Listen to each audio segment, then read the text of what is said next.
Hello, everyone. How are you doing today? Are you having a good time? Are you having a fun time? Tonight's the time for a good fun time.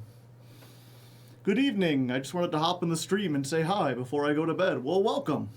You came just in time for a little bit of weather. That's what I call the music I play before the stream begins. And I usually try to make it thematic. I think we did it pretty thematic. We did 19-2000 by the Gorillaz, specifically the Soul Child remix. Because it's all like the music that you choose, and the Melodious our music. It's danceable. I like the song. And then we did Hook by Blues Traveler, the Metallica of harmonica. Which is one of those memes that's like only funny to me because I had a specific moment where I was at like a restaurant with a friend and they were playing this song on the radio. And I was like, oh, this is Blues Traveler. And he's like, who? I'm like, oh, you don't know Blues Traveler? They're the Metallica of harmonica. He's like, oh? And we were just happened to get to the part of the song where the harmonica solo is. So like he's like, you know, up until then it just sounds like a pretty chill song. You know, if you hear it, it's like dun dun dun dun dun dun. And he's like, oh, are they really that good? And he like, we both stop and like tilt our head towards the music just in time for him to be like diddle diddle diddle diddle diddle diddle diddle. And he just like broke it. Something about the perfect timing of that, like, they don't sound like Metallica, just in time for this, like, kick-ass harmonica solo to kick in. Just, like, doubled over laughing. So that'll always be what that song is, to me. And then, we did Video Killed the Radio Star by the Buggles, which was one of those weird, like, sounds like a pop song. I guess it is a pop song, but it just has, like, it has an air about it. And it's kind of relevant because Melodious are like opera singers. Those are like radio stars, kinda. I don't know, it felt thematic to me. It was a great way to, it's a great way to sign to show the end of an era. If you don't know, famously, what was it? MTV, back when they first started, back when it was like hard to launch a new like TV station, and MTV was just playing music videos all the time. And early on, there weren't a ton of music videos because since there was no channel to show them, a lot of bands didn't make them. It was a lot of early MTV was like really experimental bands that were like mixing audio and visual stuff already for their concerts, and like really small time acts that were trying to get big by being just by virtue of being able to make a video that they could show on MTV. And the very first song they played was Video Killed the Radio Star. It's like, haha, now you can look at music on the television. Thematically important. But yeah, anyway, we're here to duel stuff. Before I forget, I got one of these yesterday and I forgot to open it. Let's go ahead and make me a little smaller, shall we? We get our third and final anniversary ticket.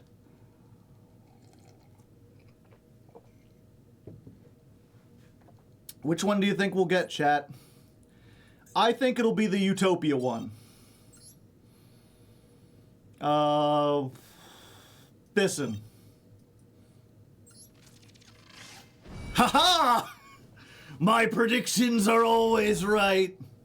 I also predict we'll get to Master 1 tonight.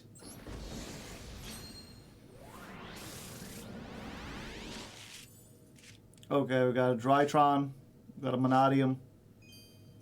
Oh, relevant. This is a Melodious card, kind of. Sword Soul, Vanquish, Future Drive. Is this the one that's a UR? Zexal Construction. No, I get a Royal Rare in addition to Zexal Construction.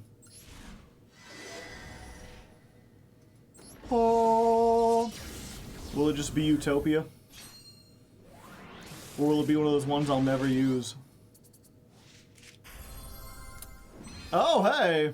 Utopic Draco Future. That's something I can use in a lot of decks. Neat. That's an actual good one, yeah.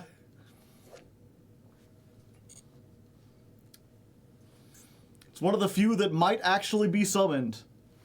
Thanks, Konami. I like your events. What were my other options in here? Utopia, Real Lightning, useless, nigh useless, very useless. I already got this one. Yeah, I pretty much got the best one. Yay me. I'd take that for $1. I forget if I already had one. I guess we'll find out here in a moment. Let's get our audio levels back up.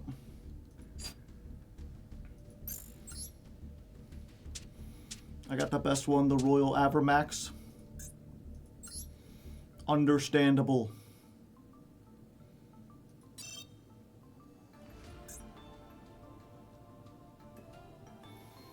Yeah, I already had one. I could break one down if need be.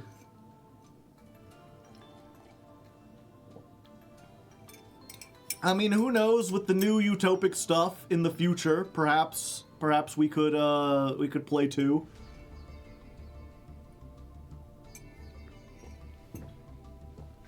Are you going to use more than one UDF? Probably not. But also, Nightmare Unicorn is a thing. It exists to make you buy more extra deck cards. Also, a lot of people were asking about what we're doing next month.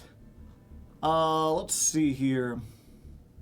So I counted up the votes last night, what we had so far. And there have been...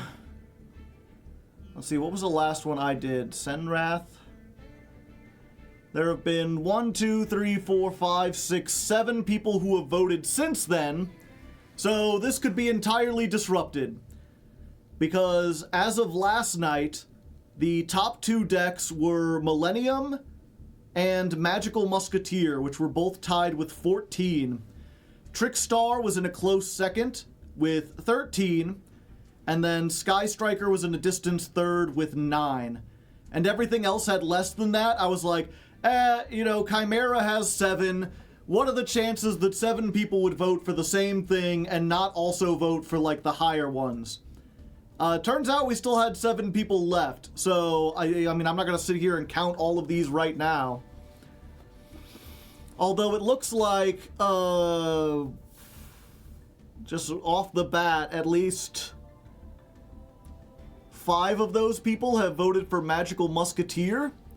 And only one of them voted for Millennium Exodia. So it looks like Magical Musketeer.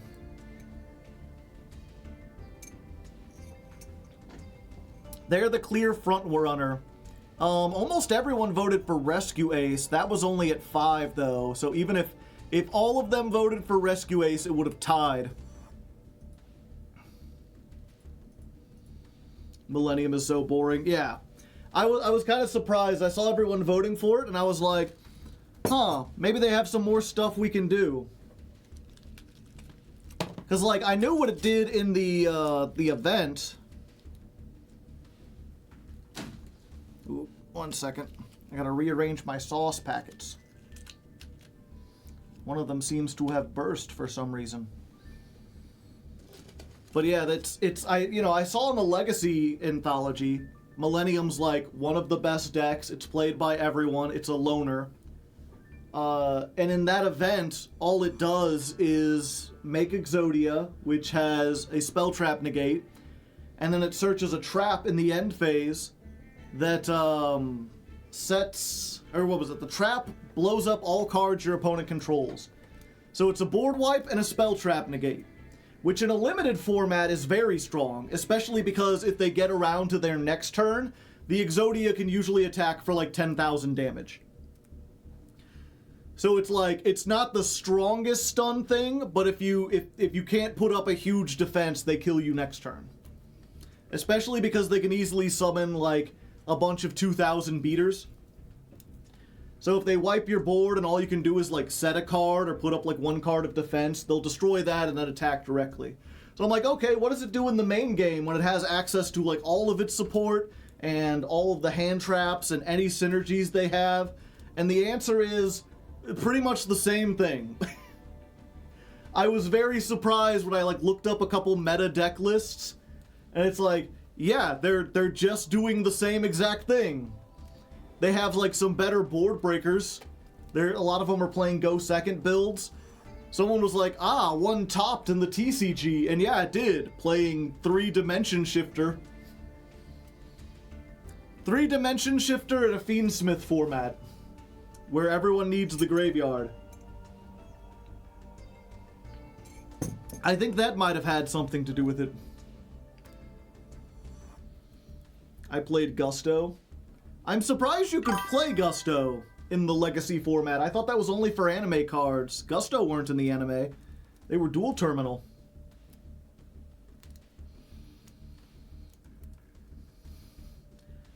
Short Red God, thank you for the 6 months of Prime hype.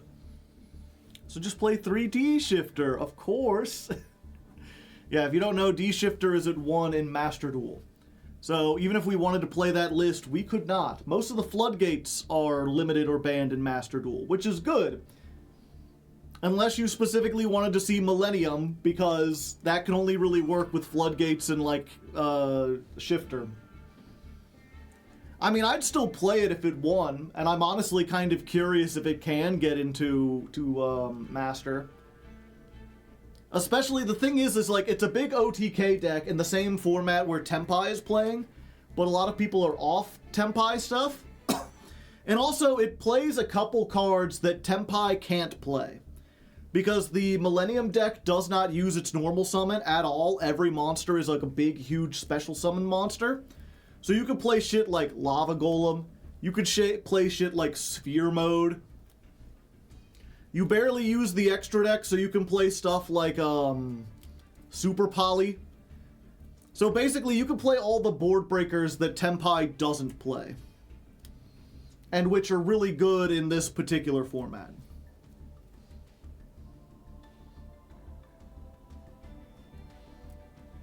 Please, not Millennium. Yeah. It was also on Secret Village, which isn't legal in Master Duel. Yeah. And they were playing so many ways to get to the field spell, because the field spell is like full combo. So they also had like terraforming. So they were playing terraforming, and I think they might have been playing the planet Pathfinder. And then because they had so many ways to get to a field spell, they were playing Secret Village. Because once you use the field spell to get your cards on the field, then you can just play over it because Exodia is a spellcaster.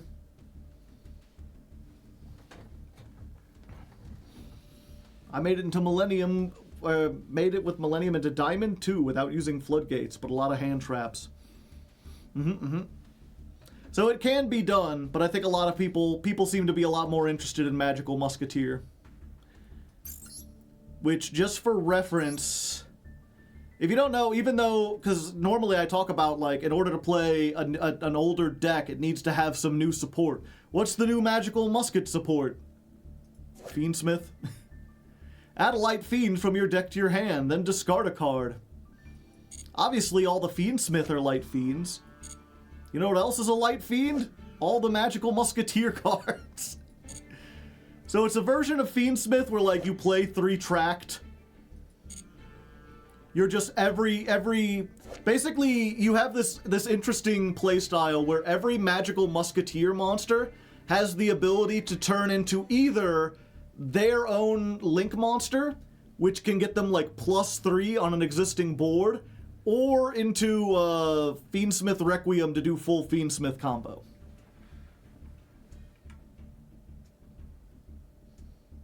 Criminal that Max is not in here, yeah.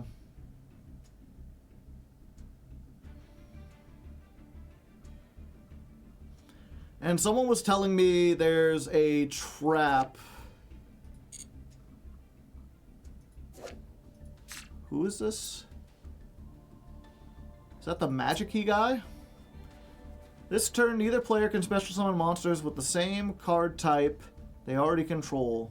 If you do not control 2 or more cards of the same type, all ones you... Yeah, it's a magical musketeer. Or not magical, Key... Kingdom Hearts, I forget what it's called. The Magic Key, there we go. Yeah, that wasn't what I was looking for. It was this one, Fiendsmith in Paradise. This is played in the TCG because they have another Fiendsmith main deck monster. And here we just have the Fiendsmith. This target 1 level 7 or higher light fiend you control. Send all cards onto the field to the graveyard that are not that monster. If your opponent special summons a monster while this is in your graveyard, you can banish this card, send 1 Fiendsmith from your deck or extra deck to the graveyard. Why would this be good in... Someone was telling me, like, oh yeah, you can play this in the Magical Musketeer build. Why would you want to? Because it doesn't trigger the Magical Musketeers because it sends them all to the graveyard, unless you're playing exactly the big one. But I don't think you play that. The big Musketeer is a level 8 light fiend. Yeah, but if all you have is that, you don't want to send your other stuff away.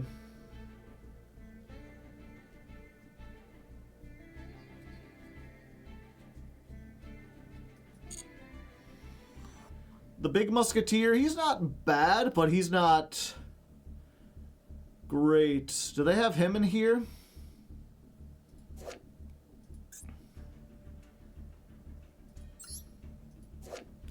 Zachiel. You contribute summon this by attributing 1 Magical Musketeer. During either player's turn, you can activate Magical Musketeer spell traps from your hand. During your opponent's end phase, draw cards equal to the number of Magical Musketeer spell traps you activated this turn. Yeah, so like leaving that on the field doesn't do a whole lot unless your hand is a bunch of Magical Musketeer spell traps. But this guy isn't awful if you've got like... What was it? The big thing about him, in addition to the fact that he has a whole bunch of attack... where's a musket again?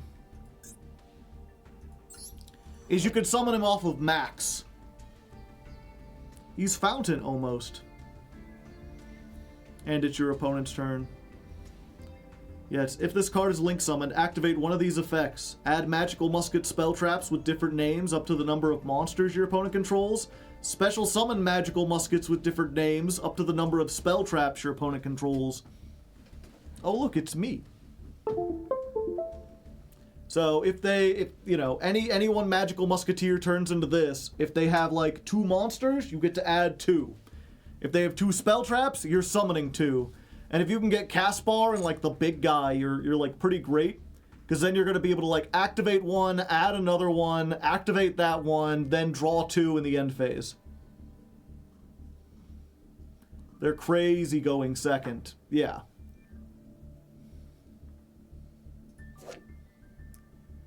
Like the Diabell. I thought it said Link the Diabell.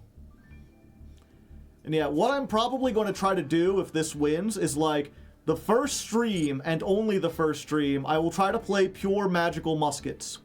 I will not throw in the Fiendsmith stuff. And then after we inevitably fail, it's like, okay, you get 1 stream where we get to show off what they can do, and then we add in the good stuff.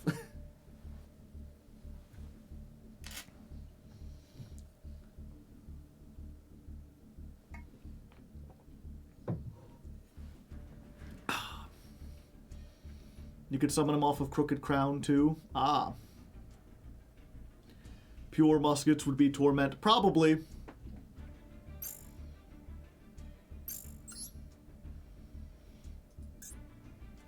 We do still have special stuff. 48 days.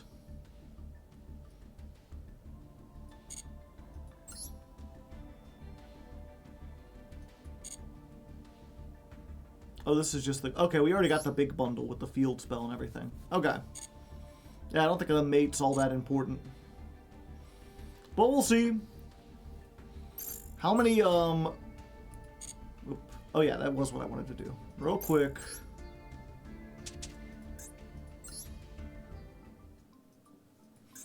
Let's look at Magical Muskrats. Wow, they're like an NR archetype. I had no idea. They really just got the one UR? All I gotta do is make like 2 copies of Max. And then I guess just like Caspar and Starfire and maybe one of these. And Link into the Vrains. Link into the Vrains! Special summon 1 monster from your hand, but negate its effects. Then immediately after this resolves, Link summon 1 Link monster that you control as material, including that monster. This Link summon cannot be negated, and your opponent cannot activate cards or effects when a Link monster is summoned this way. If a Link monster you control is destroyed by battle or card effect while this is in the graveyard, banish this card, add 1 monster from your graveyard to the hand with the original type of the destroyed monster. Yeah, that seems really good. Fuck you, Ash Blossom. Yeah. Going second, just be like, activate like normal summon, and then they just like effect Valor it. I'm like, oh no, anyway, into the Vrains! And they just summon another magical Musketeer, immediately make Max, immediately search 2 cards, cannot be negated, cannot be responded to.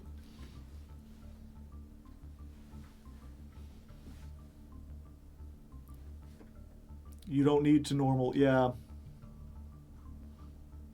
So I guess I need to make that. Max is a Link 1, yeah. Once I said I was like, I'll normal to bait something out, then I'm like, why would I need to bait something out? Do not pass go. Do not collect $200. I think that was my Royal Rare too. The question is this in a pack?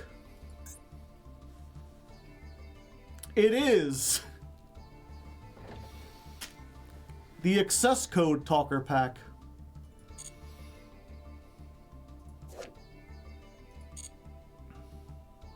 There are no related cards.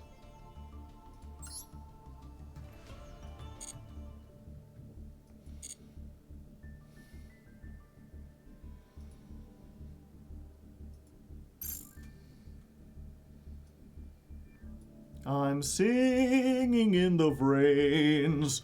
I'm singing in the Vrains. What a wonderful feeling, Link summon again.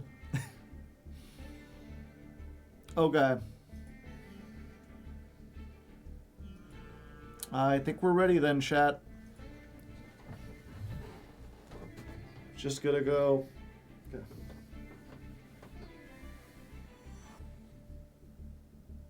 Do I want to do Singing in the Rain? The stream is alive with the sound of music. With duels we have faced for 1,000 years. It's the final stream. We have one more chance to try to make it as far as we can.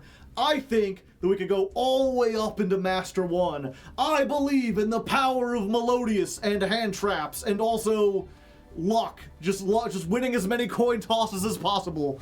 Will we be able to do it? I don't know, but there's only one way to find out. We'll jump in. We're playing the same deck as last time. Nothing has changed except my shirt, so let's get it done.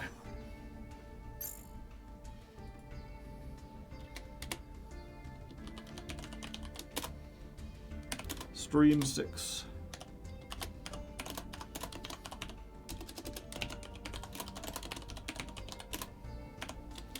Okay. Actually got it at 1. Yeah. Well, I didn't have a lot to say.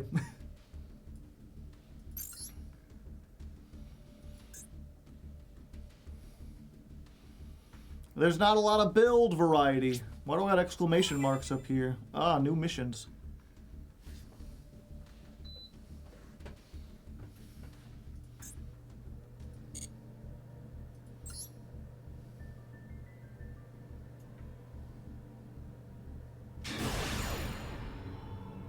Uh-oh, chat. I'm in danger. I'm facing the devil himself. Da-da-da-dum. How will I be able to stop them? And also, I didn't win the coin toss. But I mean, how could I? When I'm facing the power of Satan.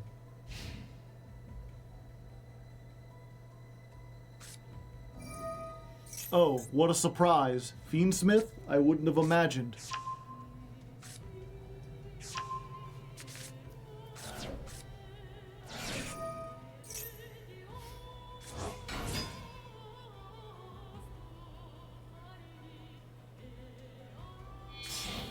I've got nothing.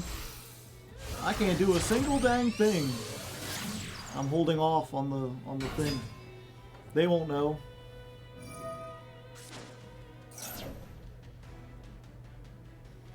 I know to hit the link 2.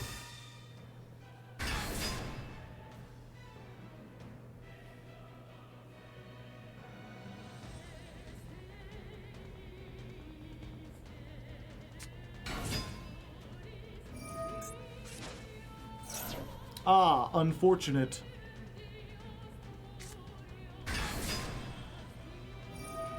I cannot allow them to get the spell trap they want.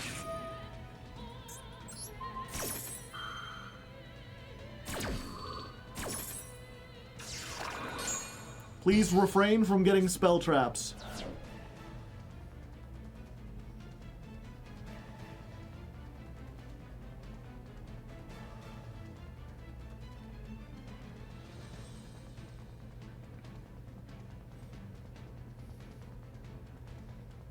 Oh, they thinking.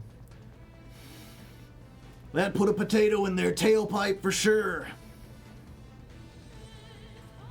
Turns out they hard drew the spell. If they did, they would windmill slam it.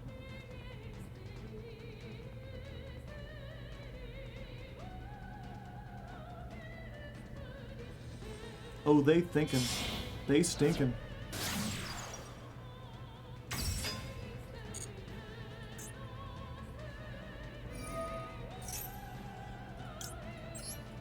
No. I got 2 of them things.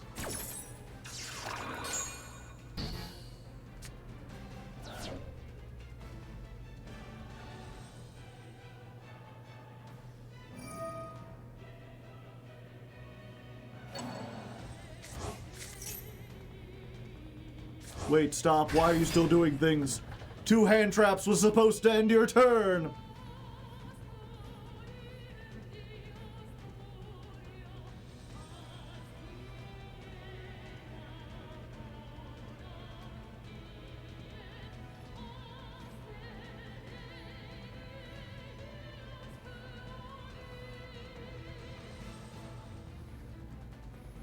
Yeah, I know there's a Fiendsmith Link 3 in the TCG, but not here.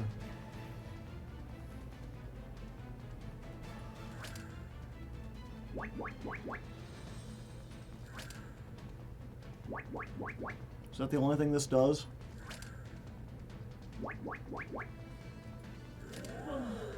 No, he has more than one animation. Is there a third one? Doesn't look like it. It's wave and yawn.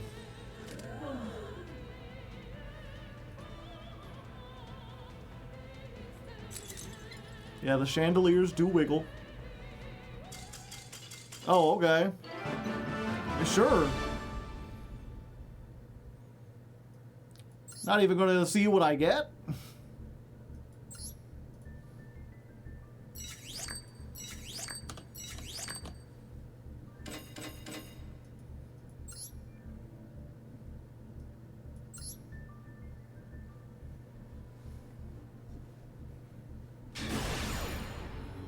One free master pack.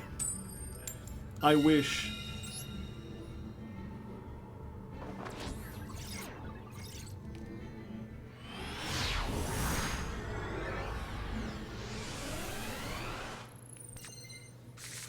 Alright, we're going first.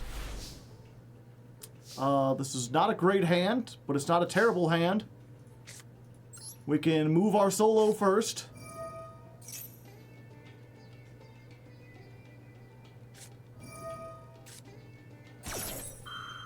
Yep, I cannot allow that.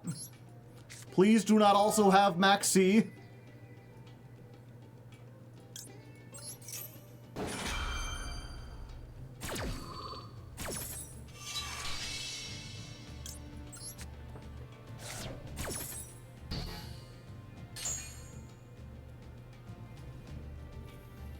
Let's go refrain. Refrain effect. Okay, they allowing stuff. We getting a couple of lets. Yeah, I'll special summon the Aria for free. Why not? Unfortunate.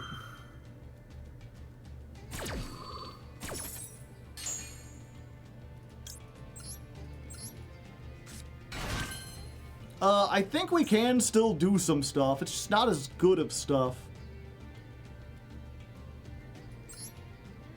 We have to use our Aria, which sucks. It's one of those Aria of Sorrows I've heard so much about.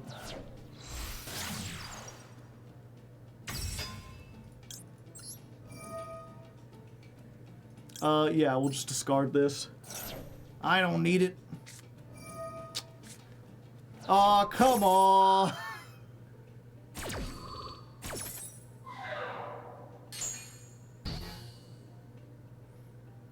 You can only use this effect once per turn.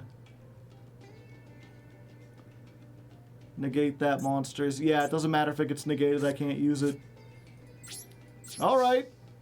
You got 3 cards, I've got 1 negate. Can you do it with that?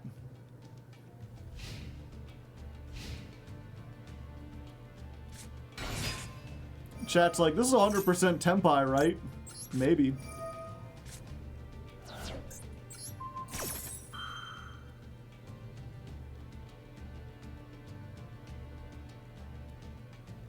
They got something.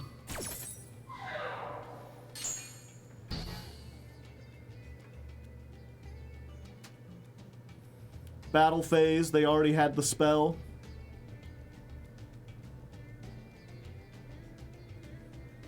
I mean, it's possible they have like DD Crow or something.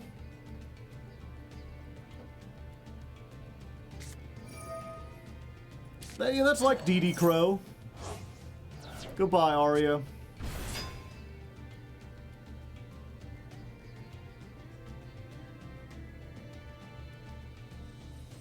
Okay, so I'm back online as long as I draw any Melodious name, or first movement solo, or ostinato. I've got so many live draws. Fuck the FTK.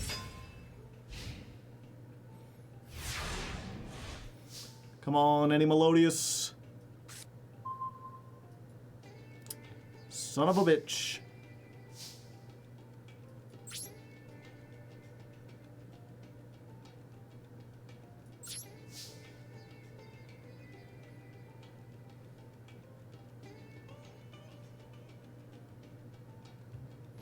Yeah, if I don't put anything out, I don't think they contribute this to search anything.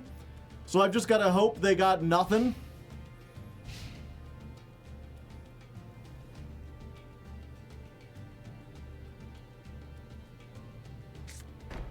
Yeah, that's what I like to see, baby! Okay, any Melodious, take 2. That's just as good. That's like 5 Melodii. Yo, what up? Ostinato. Let's go for you.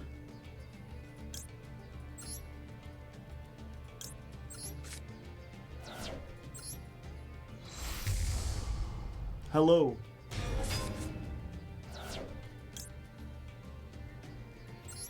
We'll do this. We'll do this to chain block.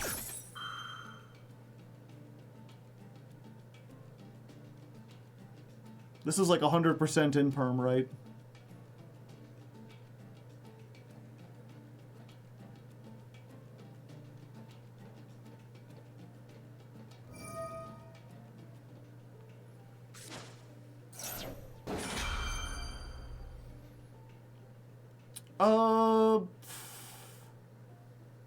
I think I need to negate the summon from deck.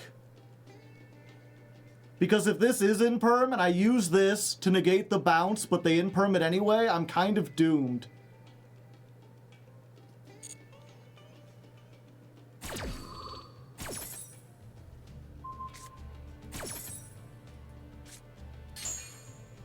Because I still get to summon from deck. In attack mode. No, no, no.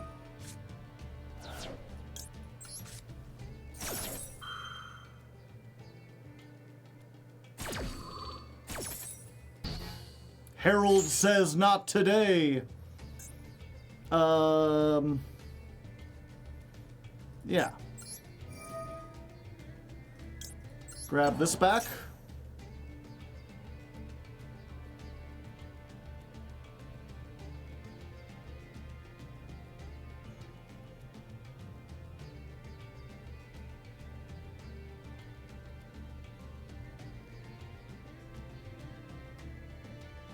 I think this is droplet, yeah.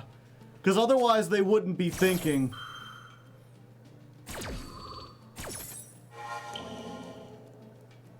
Because it's like, yeah, if you droplet, now you lose everything, and you've just got to hope that I can't do anything. And I've got to hope they don't draw any starters.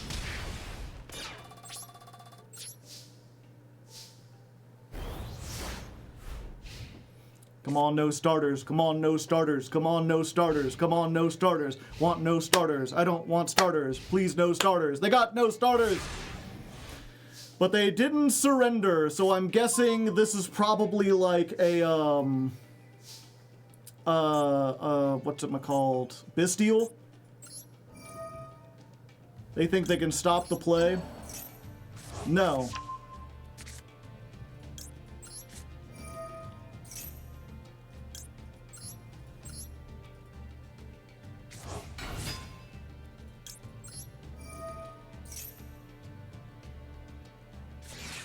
Ash. Gotcha.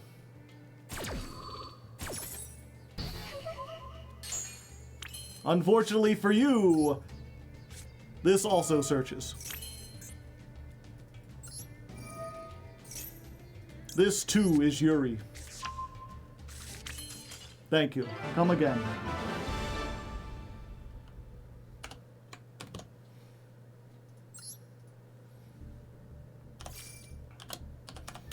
I'm really starting to get the, you know, before I was like, man, using Herald of Orange Light, using 2 cards to stop 1 is awful. And what I didn't realize is that if you could completely shut down your opponent, you have a lot better top decks than a lot of other decks. I mean, yeah, with Fiendsmith, it's kind of equalized. You both have, like, 1-card starters that get you a lot of stuff. But if you can use everything, all hand traps, and then you draw Ostinato, you just win most of the time.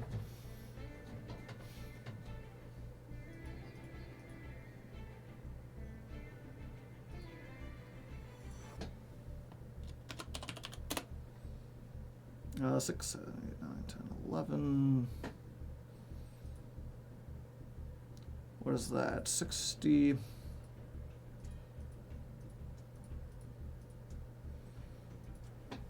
Duel 111 versus 10 pi.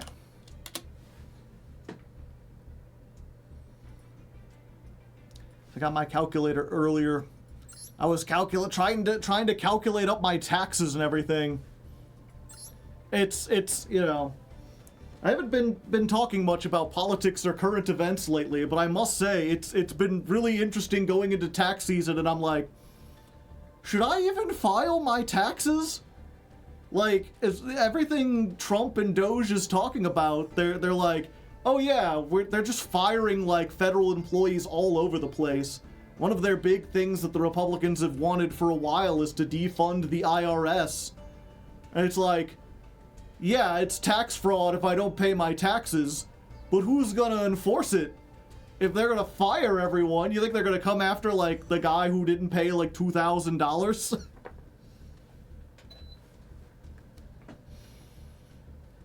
Is there even gonna be an IRS to care in like 6 months? I almost feel like I might be throwing like I'm doing a cost benefit of an analysis where it's like, okay, I could pay like the $8,000 in taxes, or I could just hold on and pay whatever penalties come up in like 6 months. If they come up, and like gamble on the fact that the IRS might not care enough. Basically the tax people, yeah. What's the IRS? The Internal Revenue Service. They're the branch of the government that deals with taxes. They determine how much you owe and whether or not you pay them properly.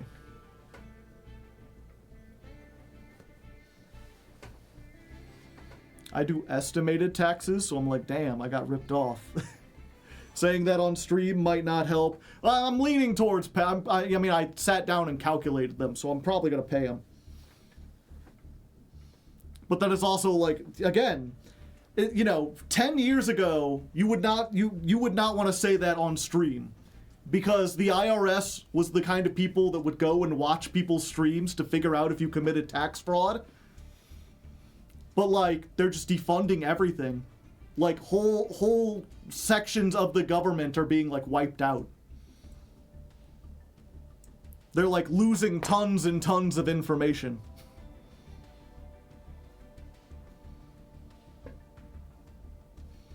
Oops, you didn't pay the right amount, yeah. The IRS, yeah, that's the fun. The IRS knows how much you owe in taxes, but they don't like tell you, well, what was it? No, they actually do now, because they do have their own service. But they've been trying to make their own like online service for a decade. But apparently a lot of the tax preparation services like H&R Block they make so much money, and they lobby Congress specifically to like hinder the IRS's ability to make its own service, because that's where all their money comes from. They're like, we'll lose millions of jobs that are providing a service. I'm like, you're providing something that the IRS does anyway, and then skimming like 10% off the top. You're doing a service that isn't needed. It's one of those things where, like, they talk so much about the government being redundant and bureaucracy reducing things, but like, how many like private businesses are providing redundant services that could easily and more cheaply been done by the government, and simply aren't, because those private businesses pay the government to not do them properly. Doing a disservice, am I right? Yeah.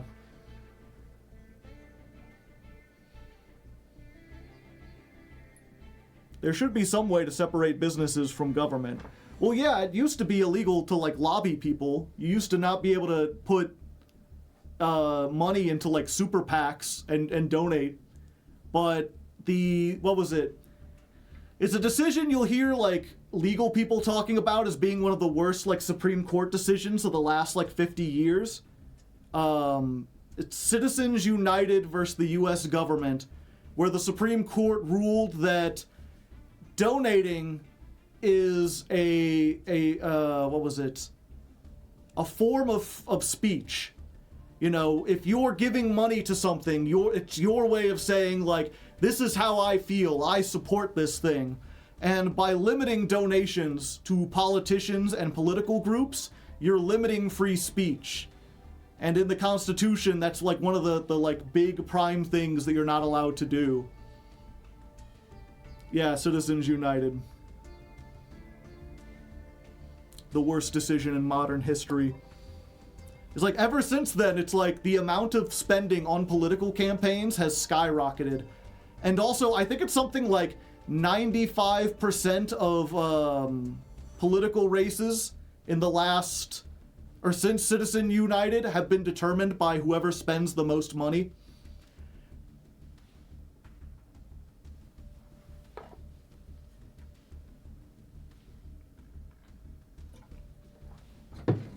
It's crazy. Anyway.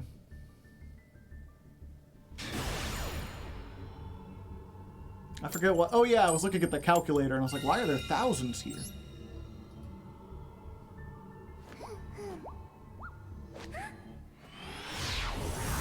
Go in first is not the worst, unless I brick. Oh, that's almost a brick. That's as close to a brick as you could get.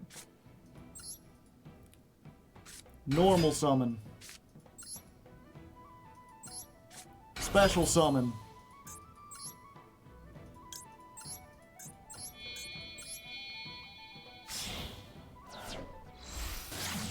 Don't hand trap me, please.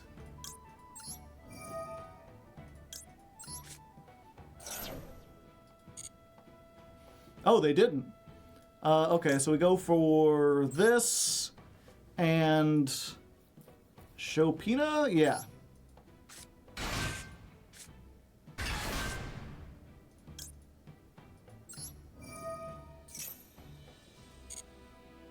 Let's grab you.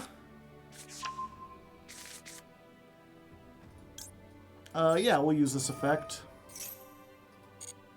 Just get a free monster on board. Oh, okay. I thought we were doomed, but apparently they had nothing and got spooked. Let's hope they just bricked, yeah. They're like, you got a bunch of monsters on board and I don't like this.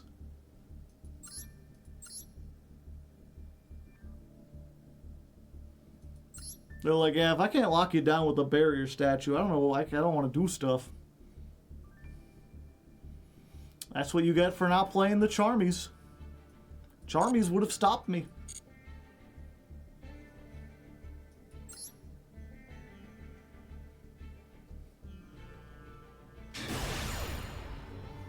Dark? Yeah, because everything's light fiends.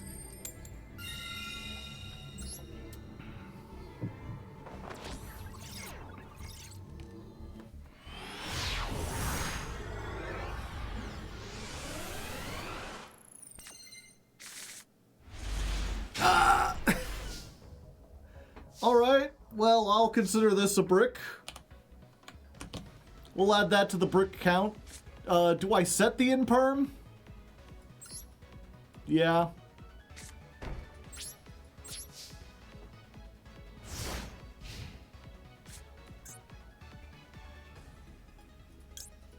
Maxi. Oh, I thought that would just bait out a negation. They doing stuff.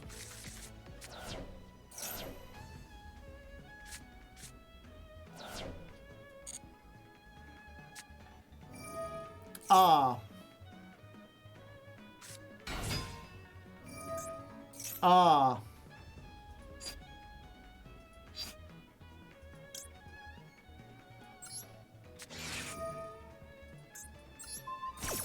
Unfortunate. Double unfortunate. Well, what can I say? They're playing anti-meta. My Maxi is useless here, and I can't activate any of the rest of my hand traps because of Dimensional Fissure.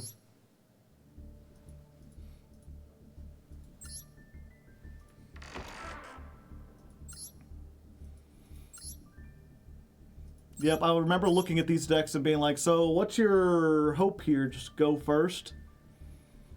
It's like, no, not necessarily. I could go second and hope my opponent bricks.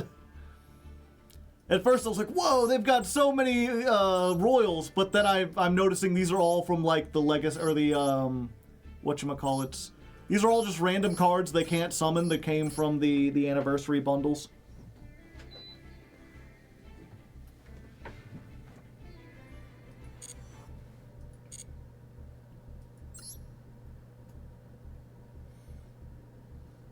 Have you ever played flute? No.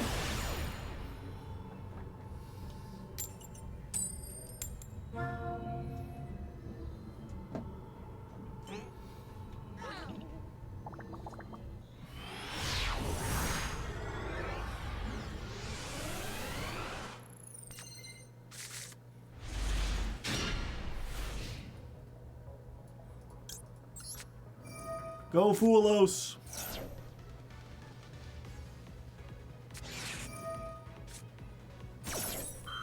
Ash Blossom. Oh, go Maxi.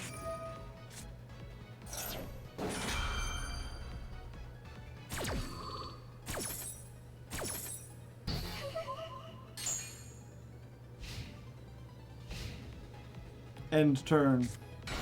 No, they doing stuff.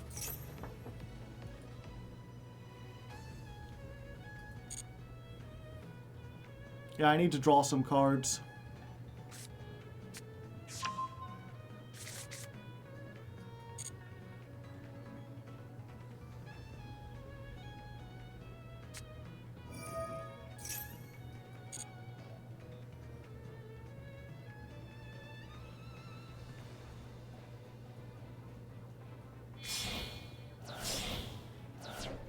Were they just going for the draw too? No.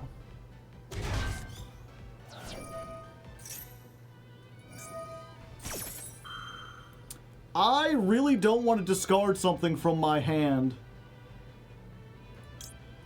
Yeah, I'm going to use this here. It may not be the best, but I want both of these.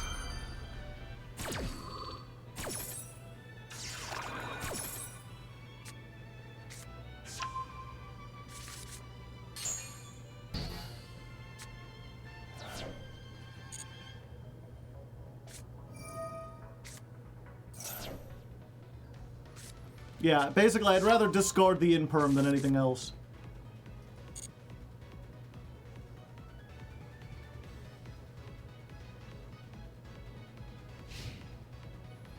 Alright.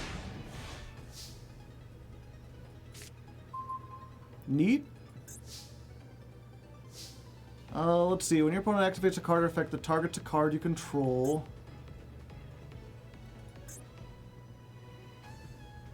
Okay, so they just got the thing that stops targeting, plus whatever this is.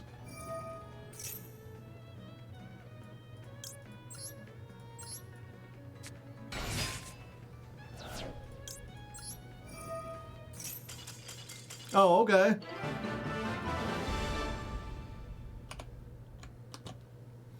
I haven't caught a stream in literal years. Happy to be here. Well, welcome back. I'm glad you made it.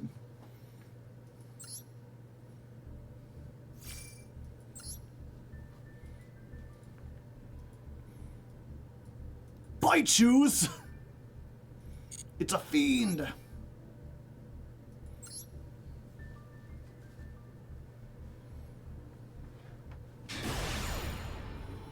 Maybe you should couple it first to bait the Ash. Yeah, probably with that hand. Going first. I don't know why I had to think about it. Bite choose a light fiend? No, it's a dark fiend.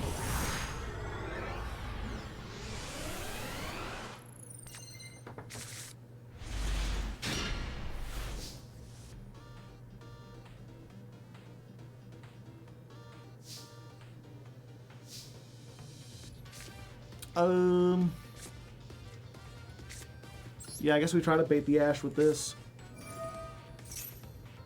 The thing is, though, now that I'm thinking about that, if we activate this and they Ash, then we can pass and we got 2 Charmies.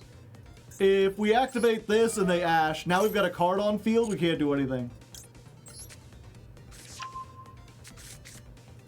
But they don't seem to have the Ash.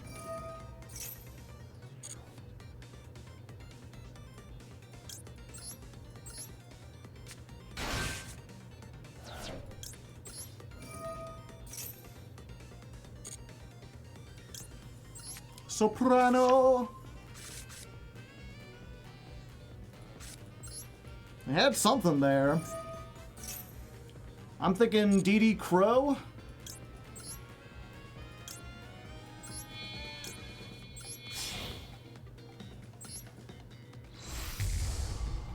Baka.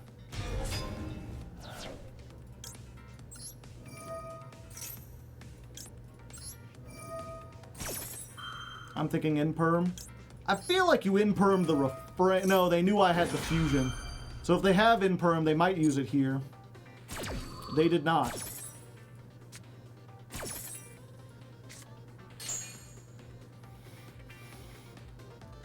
So what are the chances they have like a Bestial or something? Oftentimes with this, I want to send off like an Aria, but if they banish the one Aria, then it stops us from getting the lock. So instead, I'll send the Sonata.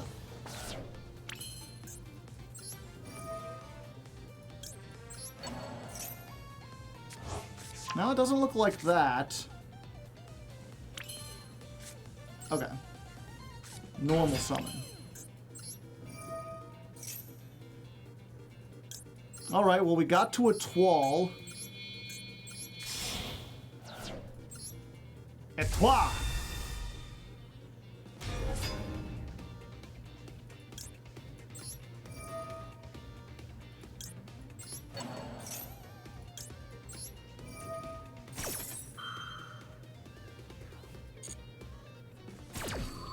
Now, if it was some kind of graveyard thing, I'm thinking at this point it has to be frickin' Labyrinth shenanigans.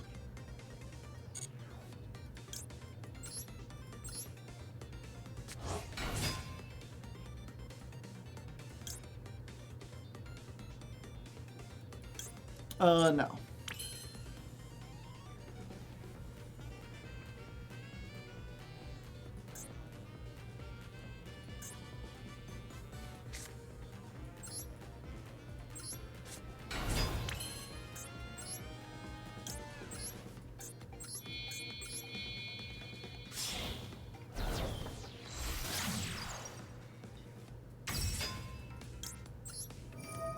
Okay, we discard the Foolos. Huh. Imperm there.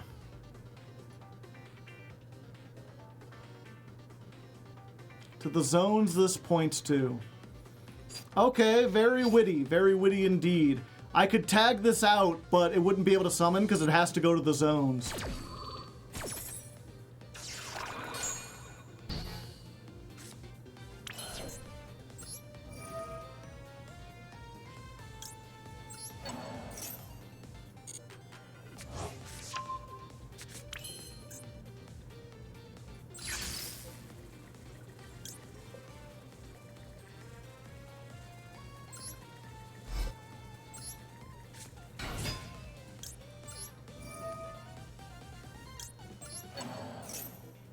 They were very patient. I'm curious what they have.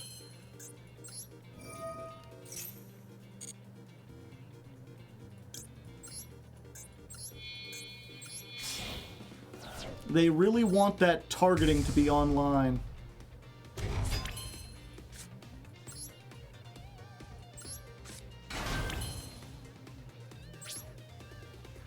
Okay, so we got the graveyard, we've got the bounce, but that's it.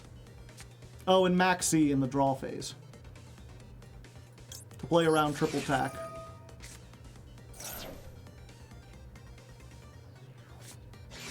Okay. Ooh, actually, you know what's really funny, chat? You can't banish me! I banish me first! We want the attack boost, so let's just go ahead and do all three of these.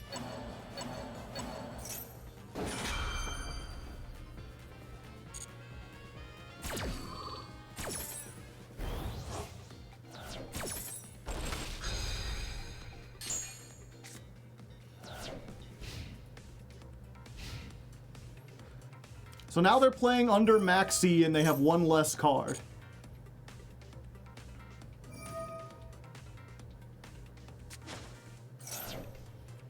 Discarding the Diabell. They must have some shit in their hand. The problem is if I let them get to this, then they get a negate on board. So I want to just stop this. I think, yeah. Let's just stop them early. That's what they should have done with me, and they didn't learn their lesson. We're just going to banish this one. If it comes back, we can get started next turn. They don't get the search. Now I still got a floater. I got a 3,500.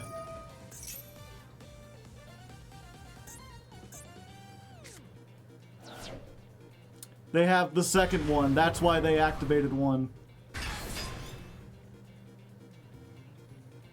Okay, so now they have to kill us through a 3,300 that floats. And whatever we draw off of Maxi.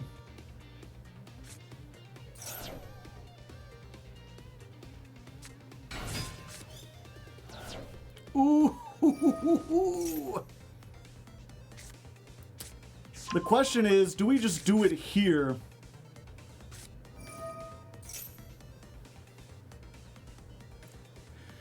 I'm trying to think. This searches any Snake Eyes spell trap.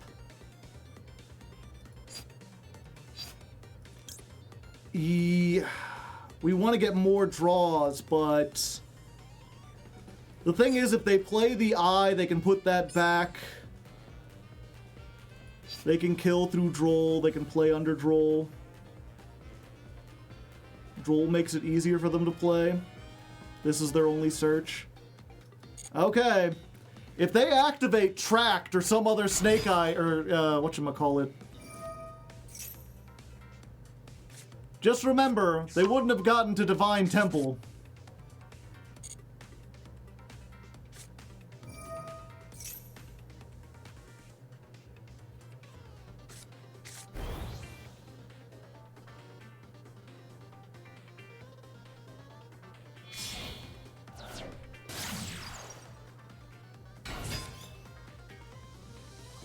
Okay, maybe it was fine. Maybe it was worth it.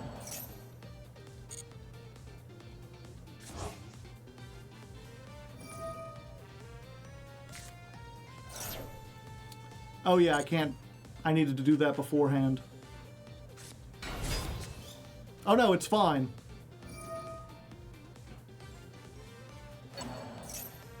Rolling here is. I thought they were gonna get the Flamberge. They got a little greedy.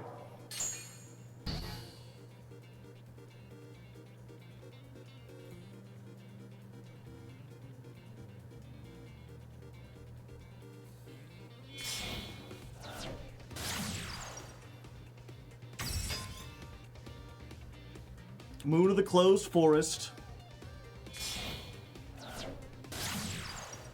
Into Requiem.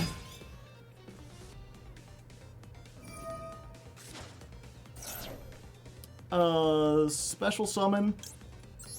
Herald.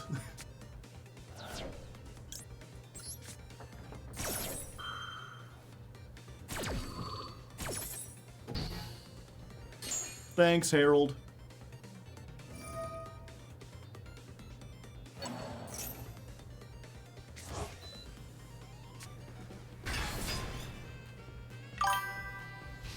Wojek, the artillery bear, thank you very much.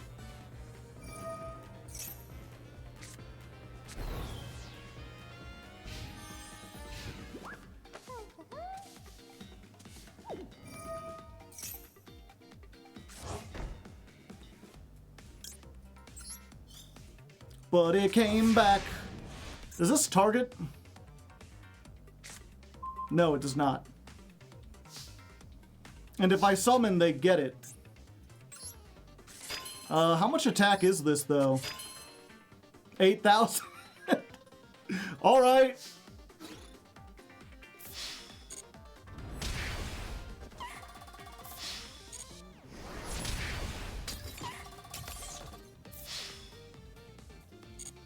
Exact lethal. Even if it wasn't exact lethal, I still had the pendulum effect. I could have added another, like, bit on. In Before Magic Cylinder, we know what it is. It's the Azamina card.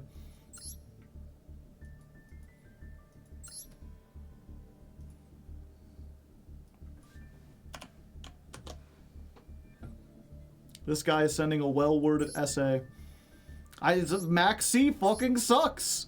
You know, I'm sitting there like, wow, that might have been a good game to include if I didn't just win off the back of activating Max C.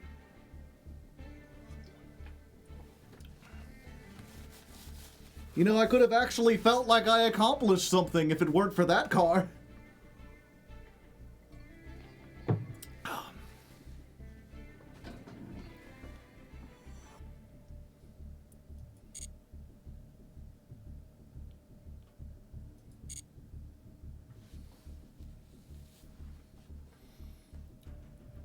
So how much did they play through? Oops, that's the wrong... They played through a bounce. And then I hit them with Effect Veiler, and then I hit them with Herald of Orange Light.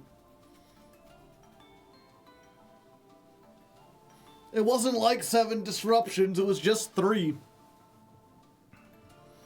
It's just the fact that, like, 1, they wouldn't have had to, like, 2 of those disruptions came from Max C. If I didn't have the, like, okay, in a world where I don't have the Max C, and that was some other hand trap, they would have had to play through, let's just say, like, Ash or Ghost Ogre or something instead of Max C. That eats up the called by. And then they have to, like, try to assemble lethal through everything, and maybe their deck is less powerful, but they still get some stuff on, and then it goes back to my turn.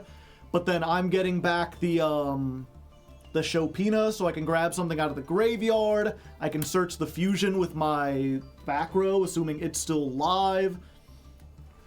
If that game, I don't think without Max C I would have lost, at least not on, like, the second turn. I think it would have gone to a third, maybe a fourth term. Would I have won? Would I have lost? Impossible to say. But I think it would have been a more engaging game, at least for a spectator.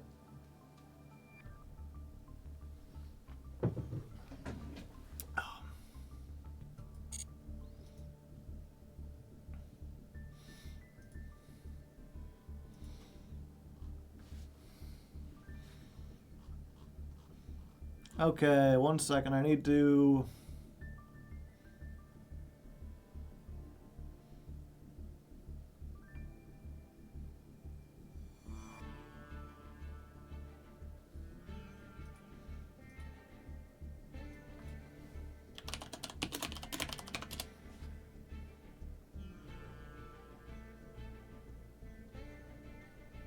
No, that ain't a good one.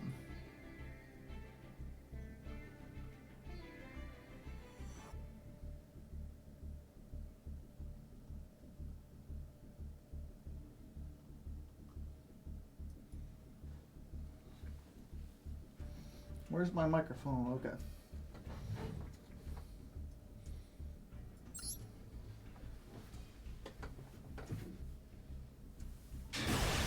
Take on me, take on me, take me on. I'll be gone in a day or two. So needless to say, I've got a hand. It's okay, I'll play it anyway. Today's another day to find me. Herald the orange light. It'll stop you in your sights. Okay. Well, we stopped that. That denies them a lot of things. We still have Ostinato. We have both our pendulum scales. If they just end their turn here, we're sitting pretty.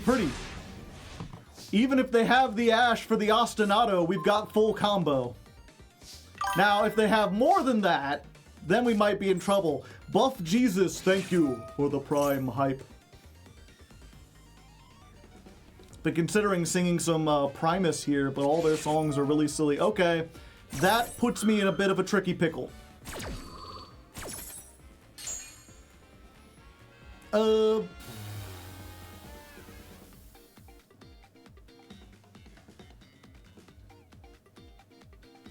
Okay, here's what we do.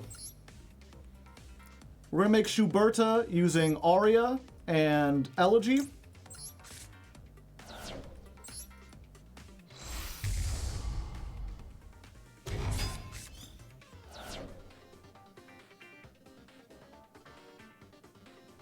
During the end phase, this will be destroyed and bring back those two. So if nothing else, we have the lock. And in the meantime, let's banish your Snake Eye. Ooh, pardon me. Because that's the only one you got, and I don't want you to have it. And also, we get more attack. And also, I might be able to OTK them here. Hold up.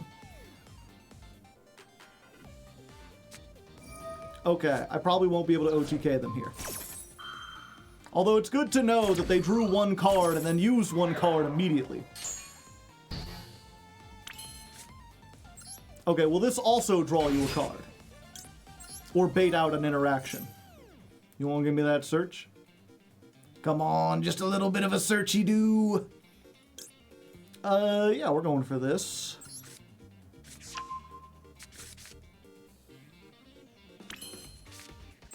Let's pendulum scale this up, baby.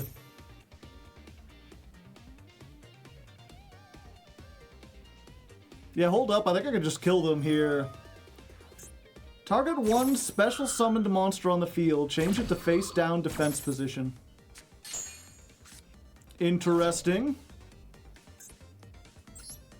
Okay, so that probably stops them from dying immediately.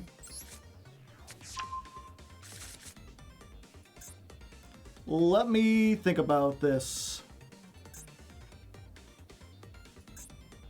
Does Ostinato still work if it goes face down? I actually don't know.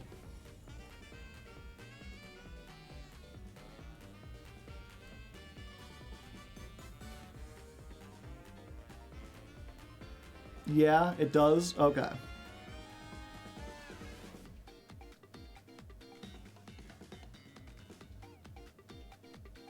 It should. It's a fusion, right? So this is White Forest. Yeah, I don't think I can OTK. I think we just want to keep them on 3 cards.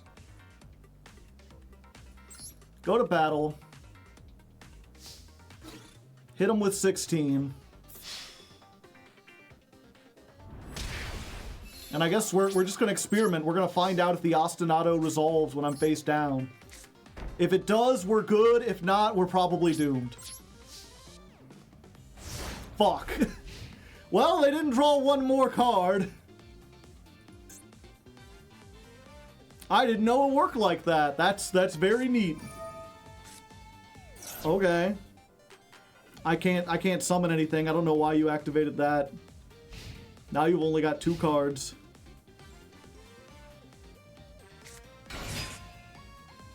Oh, hello, Lurie.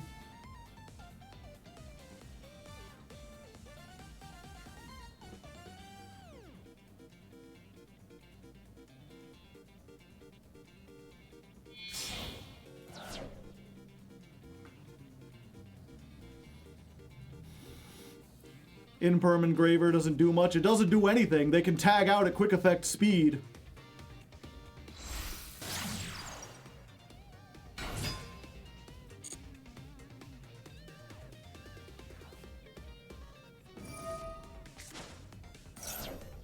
So they get to add the Fiendsmith, but they've already used Tract. No, this can twig at the... You never want to hit this. If we hit the Link 2... and they don't have any other extension, then we might be good.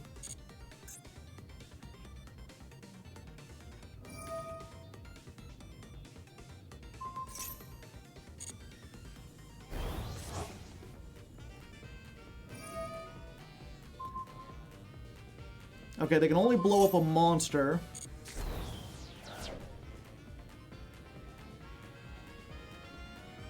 And now what? Yeah, that's right. Get out of here. They're like, maybe they'll surrender if I destroy the pendulum. All right, and with the power of Aha, we make our way into Master 4. We're doing good so far. Of course, the bottom layers of any, like, rank are always going to be the people who are just, like, hard stuck. So things might get a lot more difficult here, but I'm up to the challenge.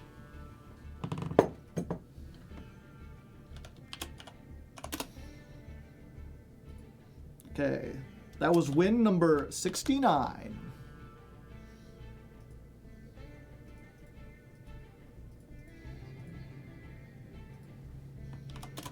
Duel 116 versus Fiendsmith. Do you have any idea how little that narrows it down? I guess I call Snake Eye Fiendsmith.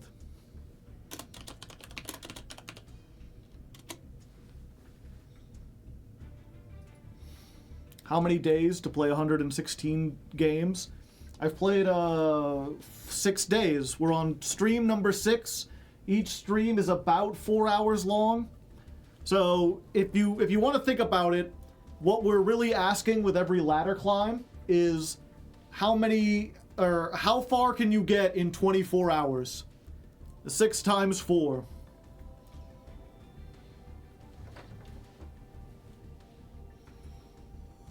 So we can also calculate, granted, we're only an hour 23, or 21, yeah. So 116 divided by 21 means we play 5.5 games per hour.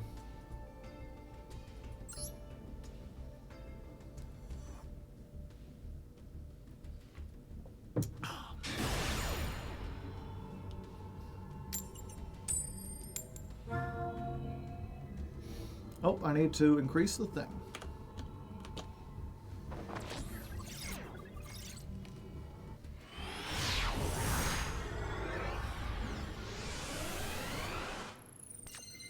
Yeah, I mean, it's an average. We have some non-games. We have some really good games. All right, we got Ostinato and 2 hand traps. If 2 hand traps are enough to stop them, Ostinato should be good. If not, we got a lot of starts. Okay, we're going up against Labyrinth. Tossing the big welcome to set the field spell.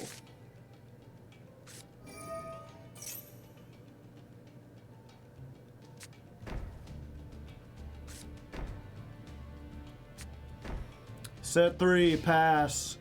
Kick in some ass. At least I've got an ash. What are you doing here? Get out of my hand! Blast you, vile woman! Ostinato!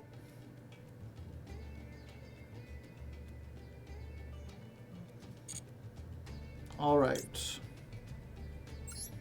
No, I mean you.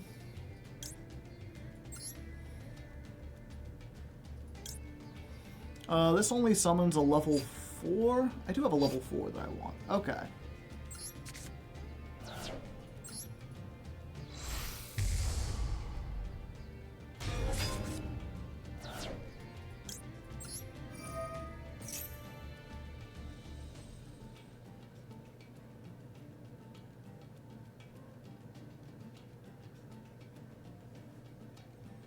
Yeah, they obviously have another big welcome. They wouldn't toss the one if they didn't.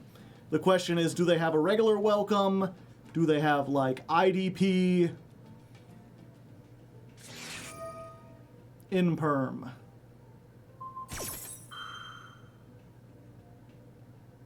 That's unfortunate, especially in the Imperm column.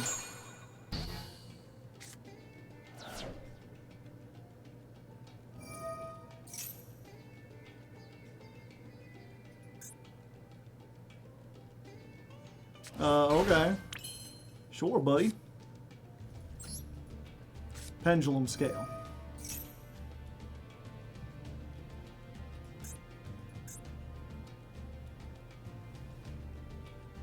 If this is another Imperm and they're like, how come I can't Imperm? Okay. Ash Blossom. Please don't be called by.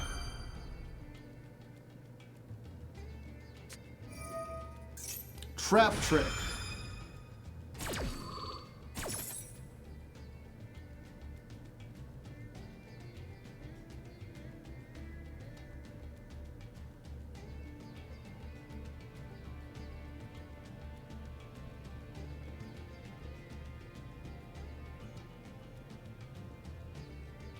For dimensional barrier. That might be good. We can't activate Shapina. Thank you for reminding me. No, they're just going for the regular one.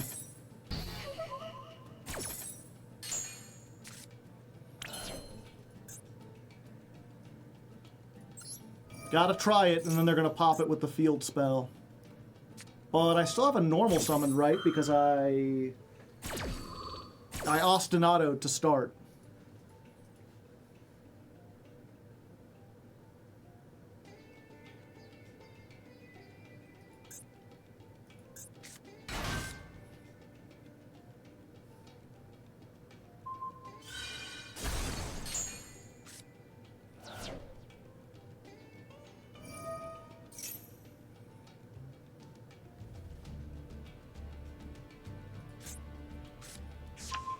Okay, they get the big lady. Normal summon.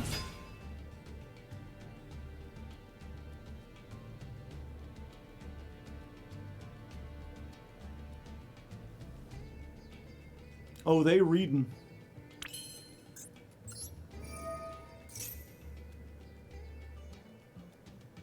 We fusion summoning, we going for Schuberta, baby.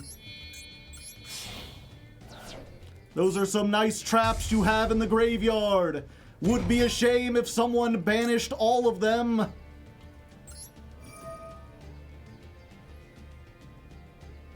Oh, I did this. Oh, wait, no.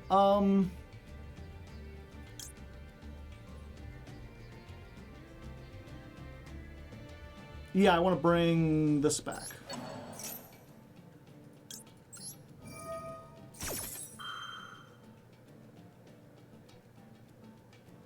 Because I can't pendulum summon here.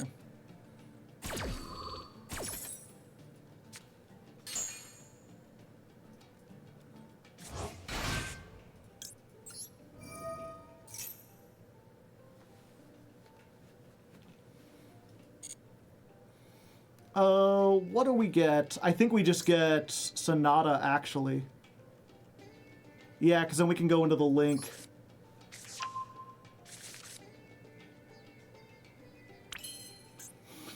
Do we just banish all of 3 of these right now? Because they can't activate them. They activated them earlier. Yeah. Let's just do this now. I don't want you to have access to any of your shit.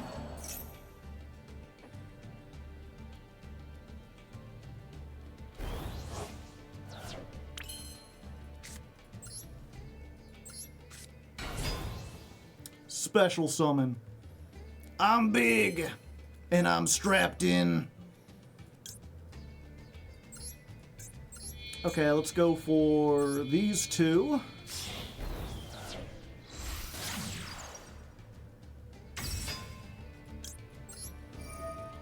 Let's go. Get rid of this. And we're not going to go for Aria because this is a non-targeting pop. We're going to go for Elegy and Soprano.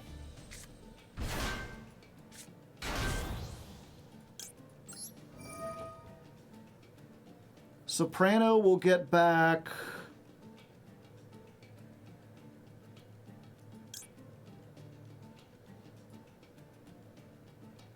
Unfortunately, we don't have a name for this.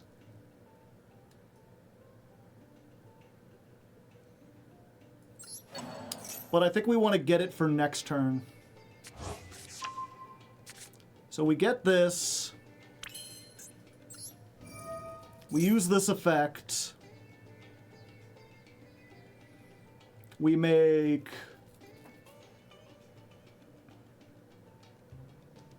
Oh, I can make this. Who's a Maestra? Diva.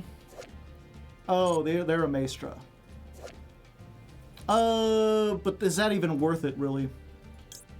I think it's better to just have another Schuberta for now.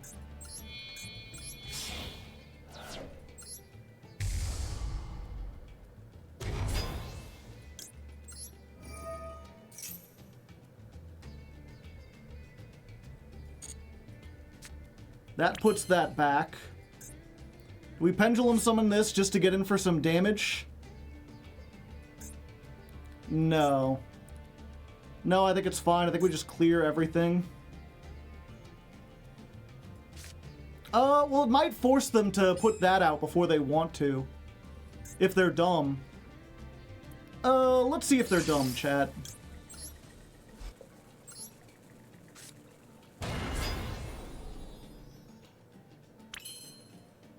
Battle phase. 2600. Oh no, they're exceptionally smart.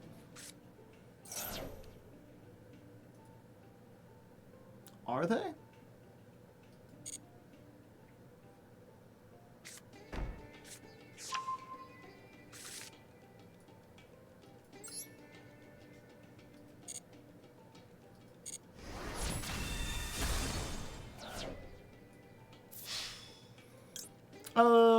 Yeah. I'll use this.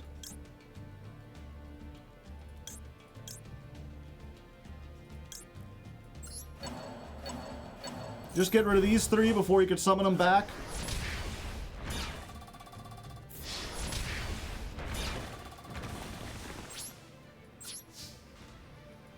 Yeah, I'm pretty happy with this. They do get to summon out of the deck. They get to pop one of my scales, but they can't pop any of my monsters. And I got an effect veiler for whatever they summon.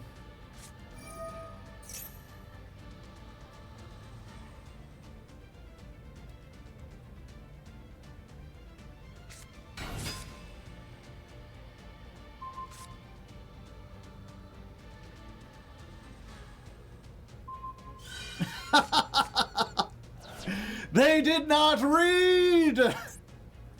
My scales survive!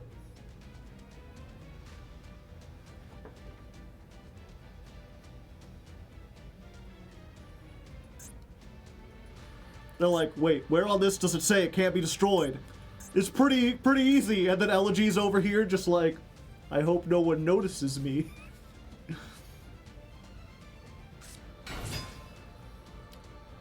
It's cool. I can search another one about that. I mean, if they have... they're not completely out of this. If they have called by... If that's another... Okay, okay. We're not dead. You get a single trap. I am uncertain about what that trap could do, but you got one.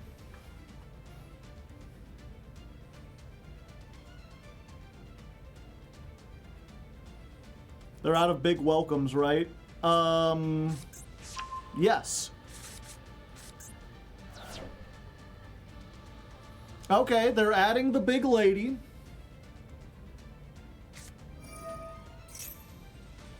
Big lady summons. This does not make Chaos Angel. That needs to be 10.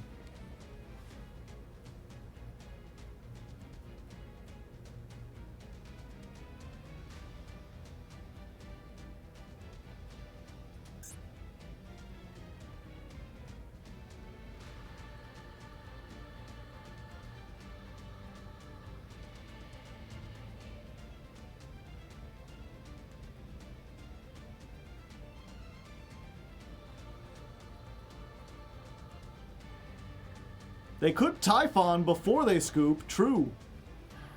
I did summon 2 things. Oh, what do you know? Hello, Typhon, my old friend. It's time to crisis you again.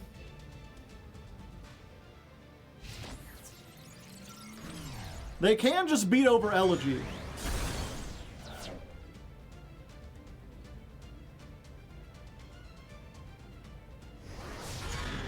Alright, stopping me from getting some stuff back. Bounce back 1. But this requires them... Banish this card, target 1 fiend you control, or if you control level 8 or higher fiend.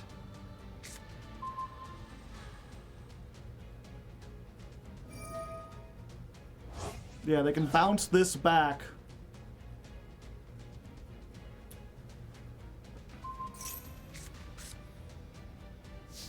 And just hope I don't have anything. Target Schuberta. Send Couplet.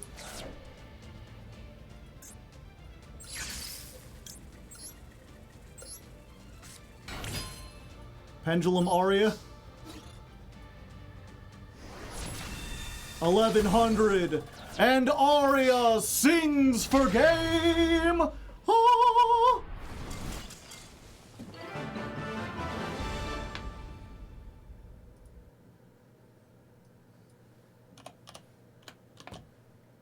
That was a pretty interesting one, chat.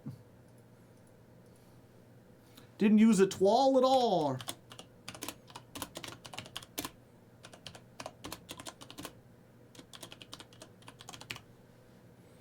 Aria, play Wonderwall.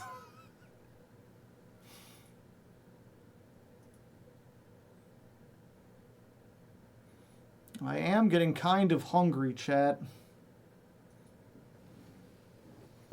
I'm curious, what was it? I could make a peanut butter sandwich. I could also order some stuff. DoorDash is like, we're sorry we messed up your order multiple times. Here's 30% off your next order. 30% off is not, it's not nothing, chat. Hungry Joe.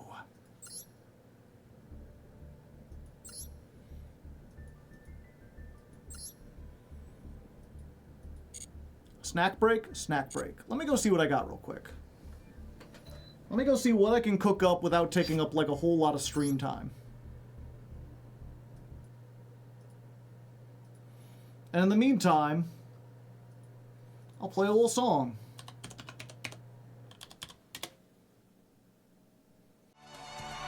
Alright, chat, we're just going for the old standby. Peanut butter on bread.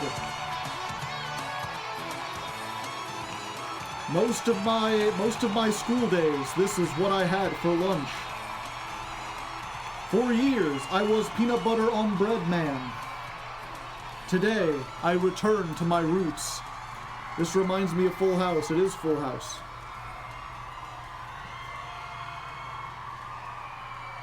Man, that crowd's just going wild. Can't believe they performed this live.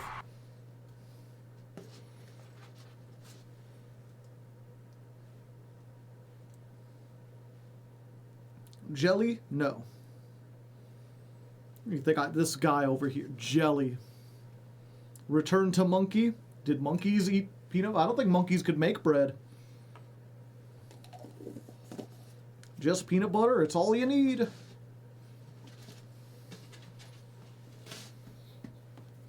Smooth or chunky peanut butter? Smooth, of course.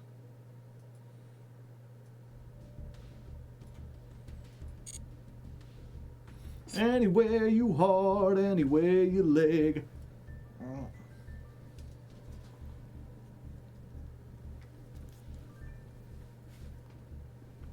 Did you try Surgees? Arby's? Oh, Arby's? No.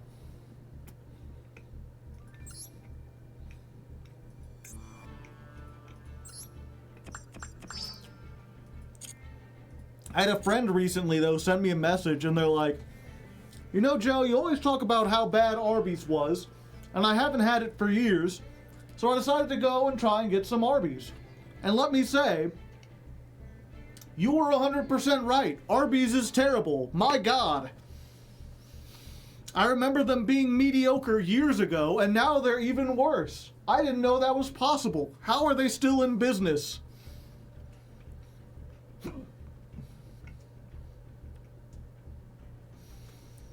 I know I shouldn't be peeking too far behind the curtain, but did you decide on an ingredient for MasterChef? No. I messaged MBT, and I was like, when did you want the footage, and are there any rules or limits to what I can pick? And he never got back to me. He said he wanted me to pick something, but he hasn't told me, like, what I need to do or what kind of things I have, so I'm waiting for him to get back to me one of these days. Give me a second. I just realized my water is not full. Let me get a water real quick. Yeah. I've got another water in the fridge. This will only take a second. Big water cup. The biggest one.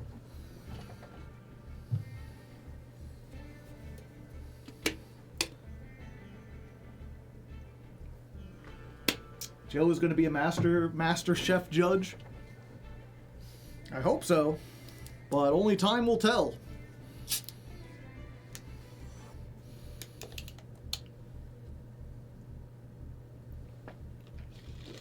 I'm thinking, whatchamacallit?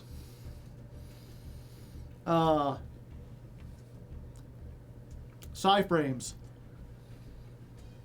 We did the Kaiju mirror match.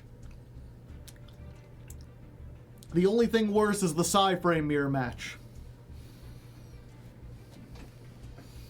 And just to make sure they follow the rules, I'll be like, you have to play at least 3 frame driver.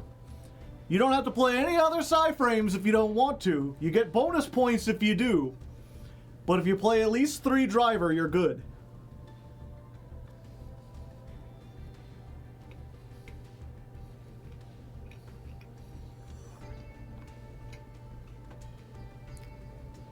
Yeah, I'm curious if anyone will play, like, driver and then make, like, a bunch of normal monsters or something.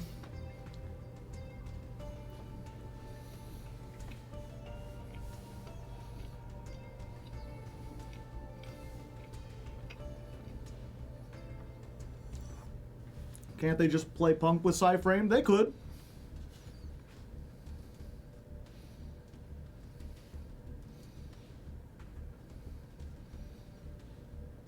Why don't you put trap monsters? That is cursed but fun. New trap monsters are good. I could say, I guess I could be like all traps. Yeah, they can make whatever they want. I feel like all traps is too limited, and plus people would just make chain burn.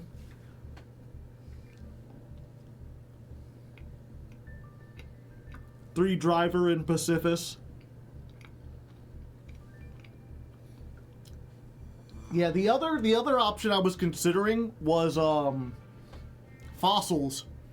Taking it back to the Stone Age. The problem is that Fossils was released after Master Duel started, so it's one of those archetypes that has like fucking like 4 URs that it doesn't need to have. What about Ghost Trick? I don't want to have a 5-hour game.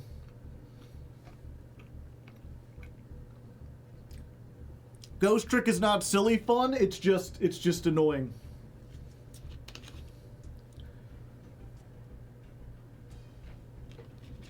But you do want frames.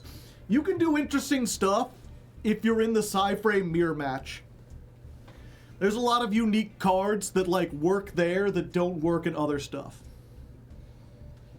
Honestly, 3 driver sounds peak, yeah. Yeah, I guess if I did all traps, I could be like, okay, today I want you to work with trap cards, and only trap cards. No spells, no monsters, and also, I'm allergic to burn, so please, no chain burn cards. No burn cards. If you come with chain burn, I will throw you out. I have a heart condition. I have a heart condition. Please, no burn cards. You'll give me heartburn. It'll just be paleo if you choose trap.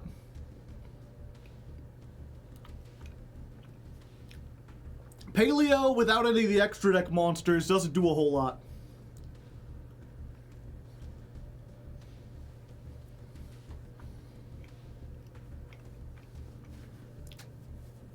Although I guess I'll be like, the main deck can only have trap monsters. You're allowed to play whatever you want in the extra deck. And that basically, the thing is, all that leads them with really is paleo and trap monsters. If you take out the chain burn, all they can do is those two things.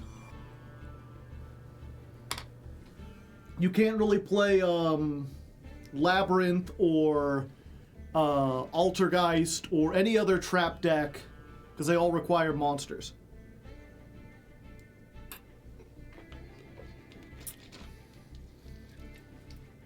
How about archetypes that tribute?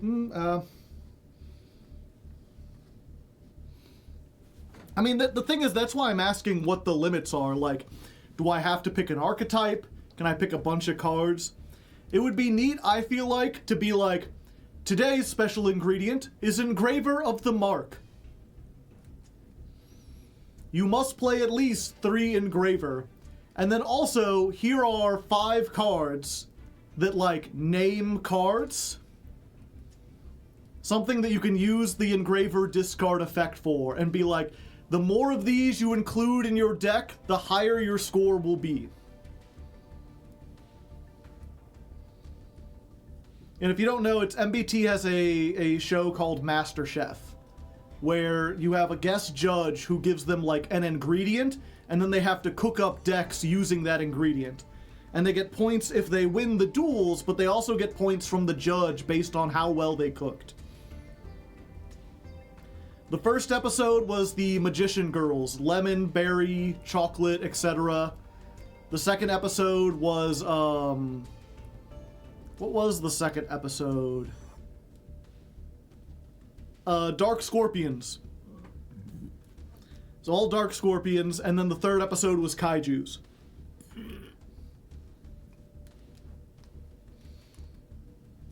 AKA, yeah, everyone just made Jackpot 7 Turbo.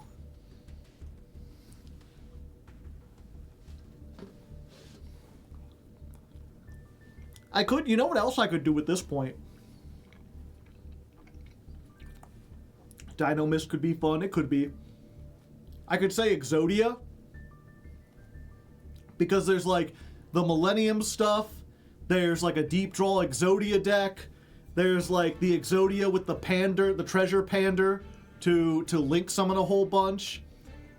The problem is the best Exodia decks are like FTKs for the most part.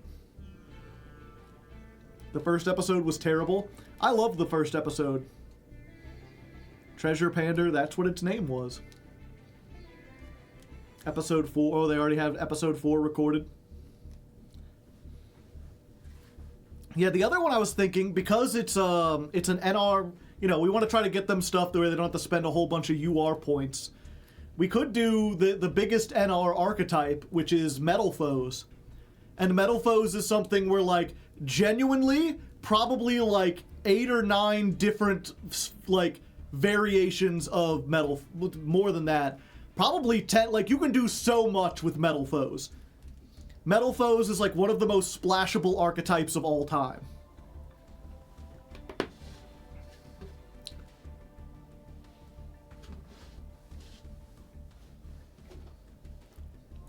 I thought Vendread was the biggest NR archetype. It was after the hit Metal Foes.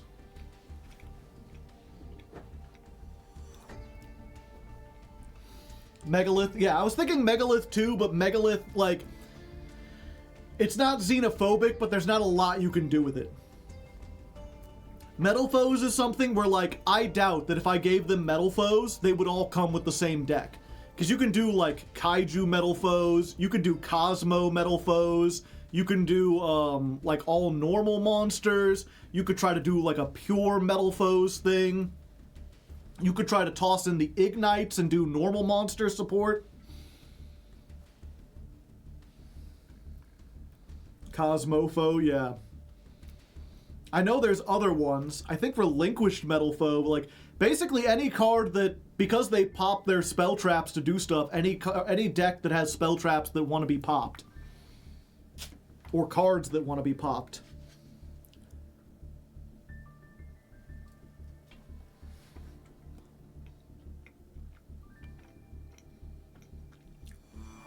So yeah, it's really just a matter of, like, Do I want to have a fun time or do I want to be mean?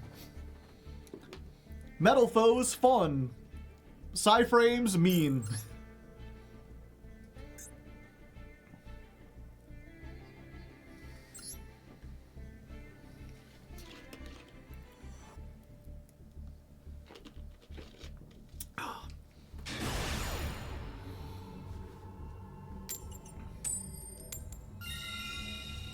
All traps, but I have a sensitive stomach. I get heartburn really easily, so no burn cards.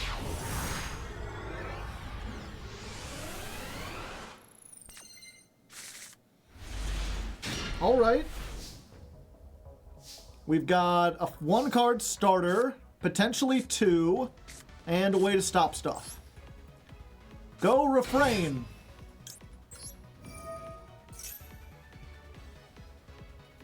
All right, they did not stop me.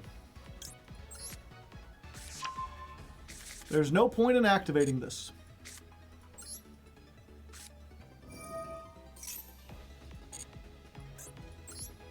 Give me my fusion.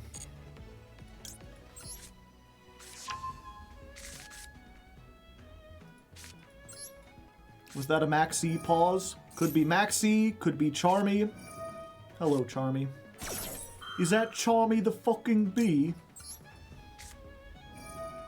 Fortunately, we can designate Charmy to be crossed out.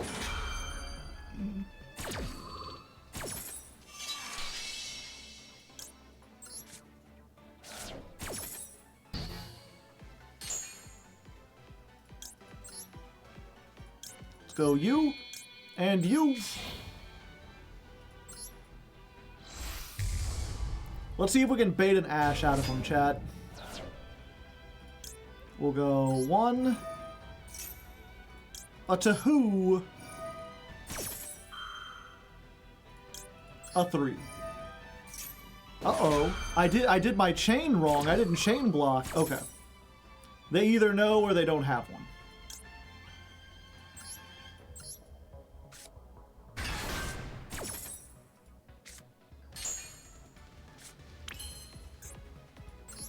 Activate you.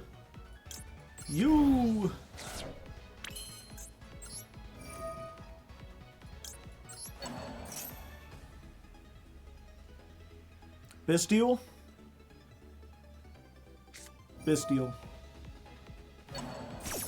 Unfortunate, but not the end.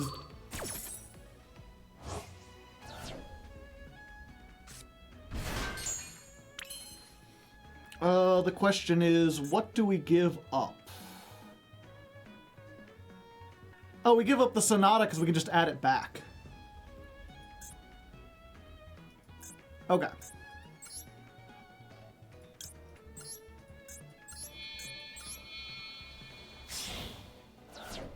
So we go for this. We're going to... Yeah. It's 1.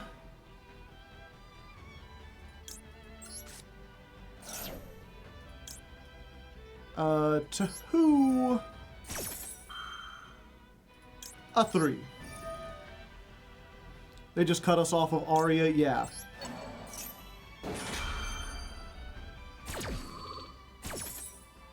I mean, we could get Arya now, but then we just end on the lock with no disruption, and I've learned over the years that it's better to get a Twal.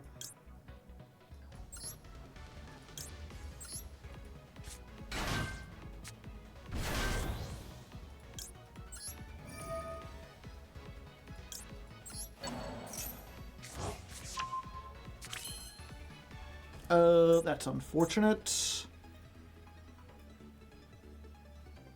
Oh wait, no it's not. Okay. So we special summon this. We activate. We make you first.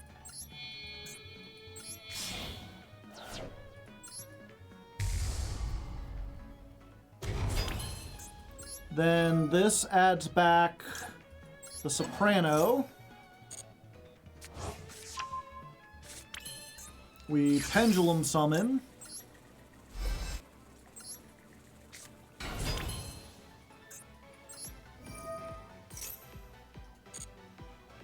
And then we make a Trois.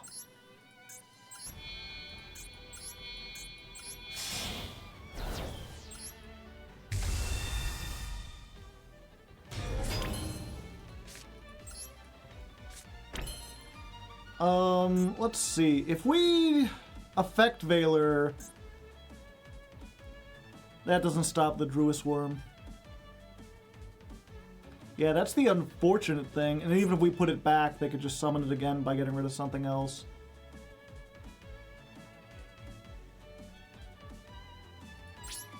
Okay. Yeah, I should have really taken account, like, if I remembered that this was Druid Worm, I was just like, okay, Abystial. It's like, we really should have probably gotten Aria. First movement can get... Oh, yeah, if I bounced everything.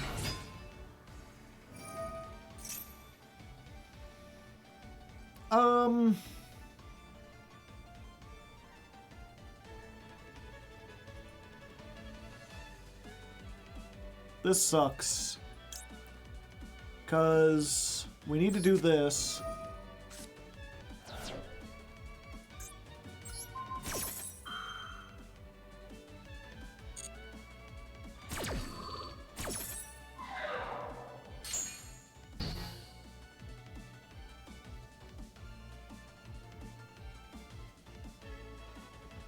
Bounce the tuner, they can't summon it again. Basically, because we've got Imperm, what we need to do is let them invest into this. Because once they do it, we're going to have to use this regardless. Then I'll try to tag out. They'll do whatever. We'll Imperm.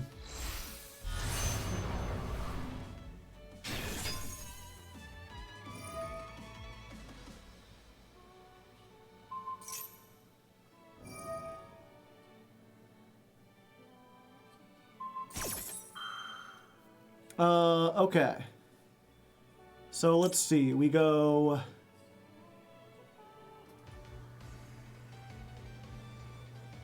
Change resolve backwards. So we go... This. Banish all three of these. We do... This.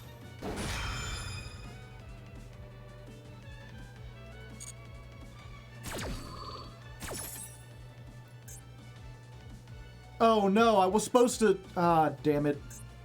I thought I had to choose for... Ah, god damn it.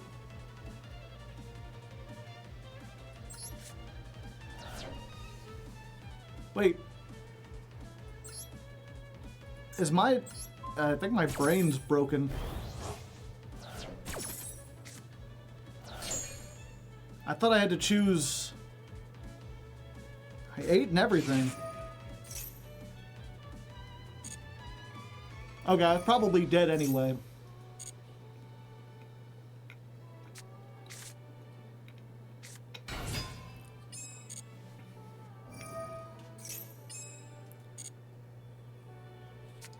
Yeah, it's not cost.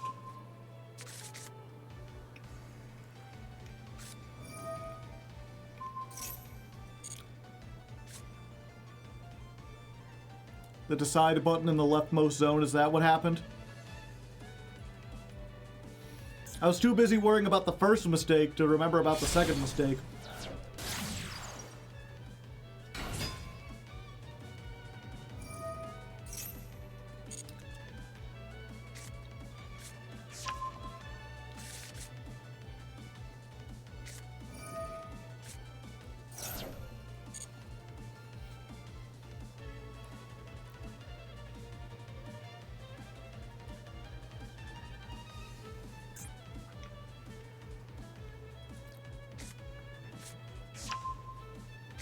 Yeah, if we just had Aria plus Imperm plus Effect Veiler, that would have been enough.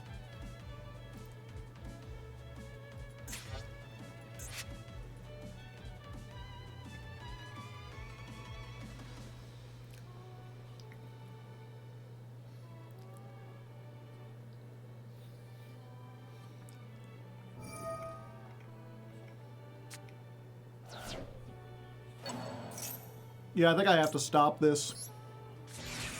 They've got one unknown in hand.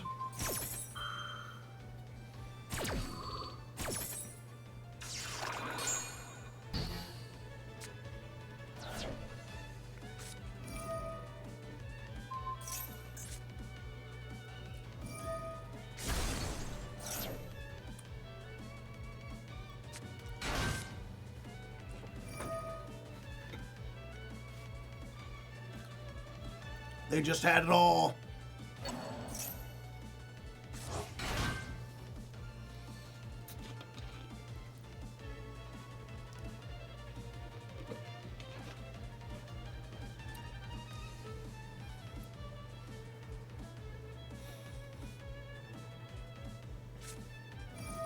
And they put that down, and then they make a level 12, and then Auxilla gets them back into the other Centurion stuff.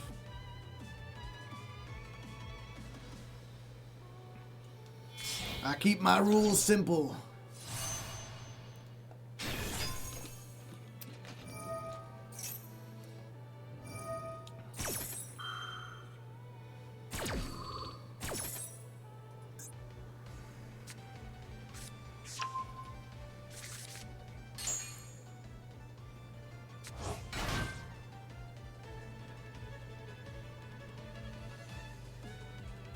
They make Barone and try to pop this, it'll be really funny.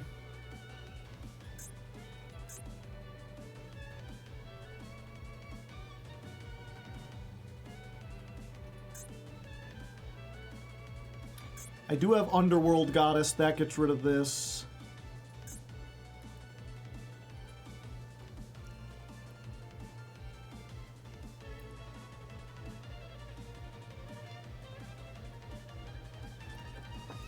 The entrainment line.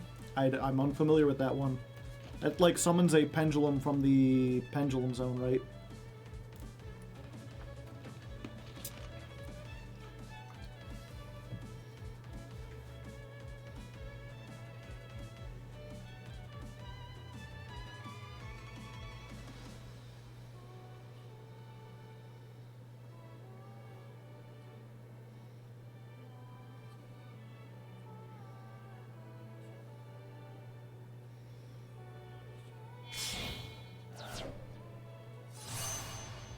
Dispater.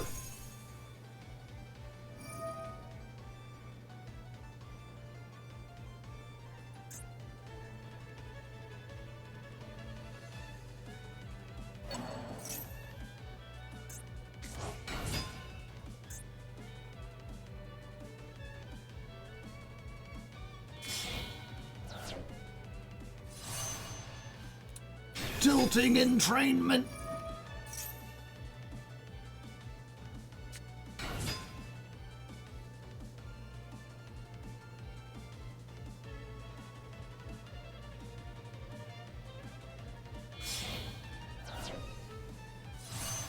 There's Auxilla. Oh no! They say he's got to go. Oh no, Auxilla!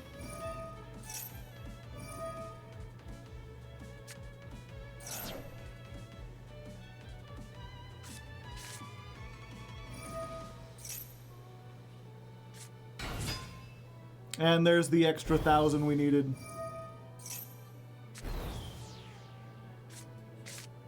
Oh? Oh no, they could summon that.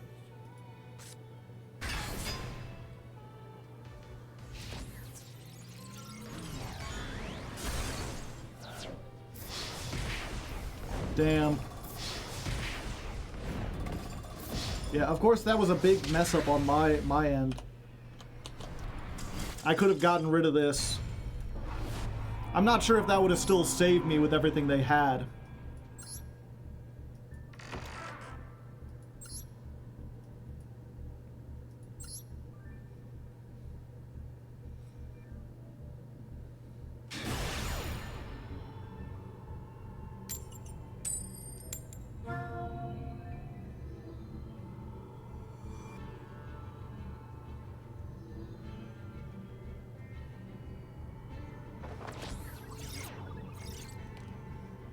Maybe if we had Arya as well. Hard to say.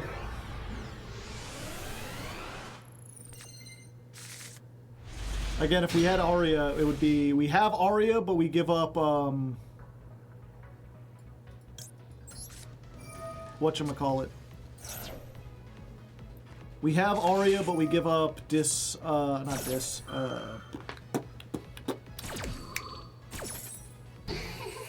we give up a Twal.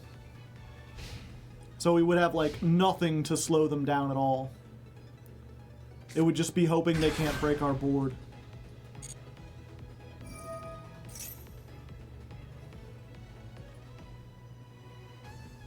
What do they do here? If they get Unicorn, they don't have a way to summon it. Oh, with Solo, yeah.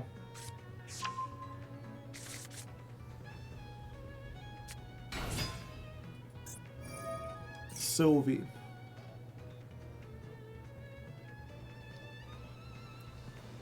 Level 11?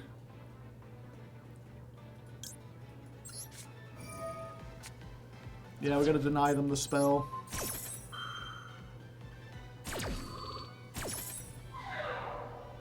Pep incoming. Could be.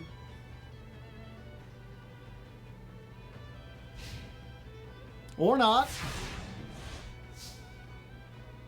Alright, Ostinato off the top. That's like Ostinato. Just with fundamental differences. Give me a search.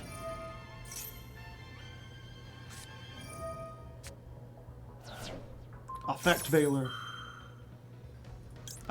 We cross out this, right? Because we know we got Valor in our deck.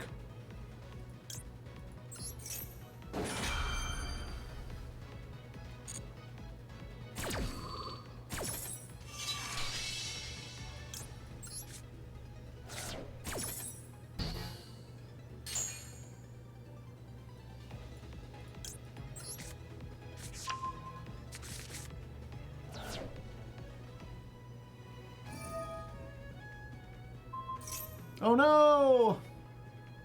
I forgot about Fenrir. That sucks. Okay, that puts me in a bit of a tricky pickle. I can still do stuff, though.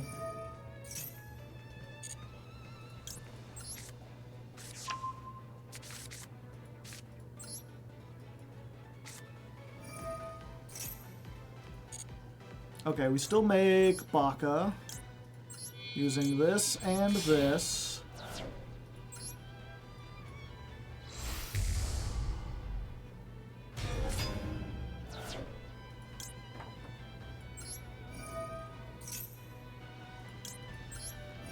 Do we get Soprano instead?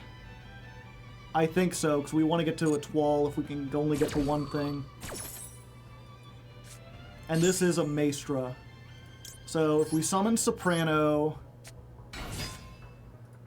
Soprano will get back Sonata.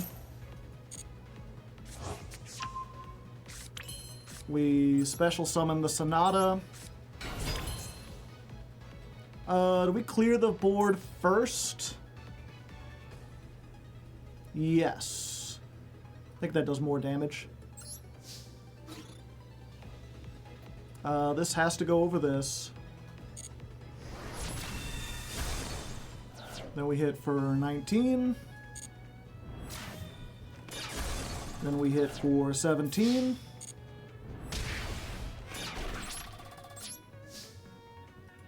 Then we fusion. We go for a trois.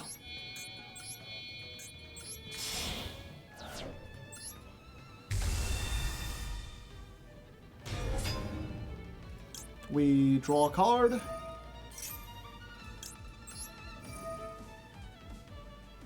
Why no Link 2? I think this is more important than just having protection. Once more.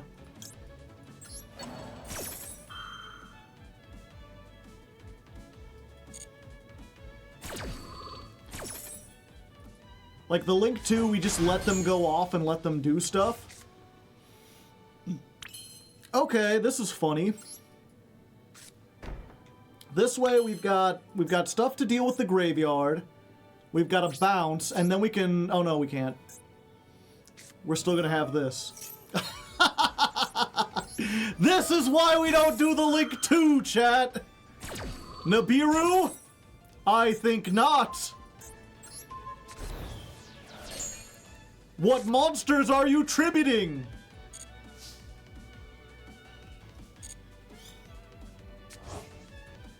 But they came back. Okay, so we know one card is dead in hand.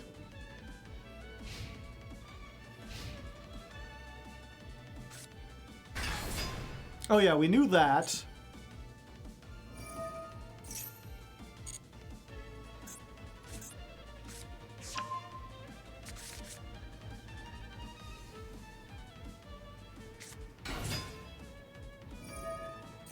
Perfect. You will not be getting your Sylvie here.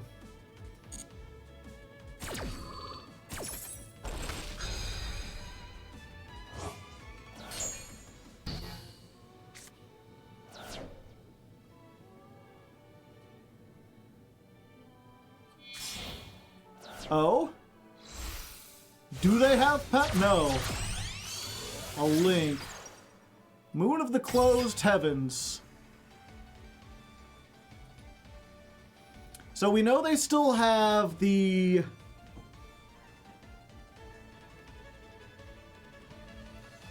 Yeah, we know they still have the... What was it? Yeah.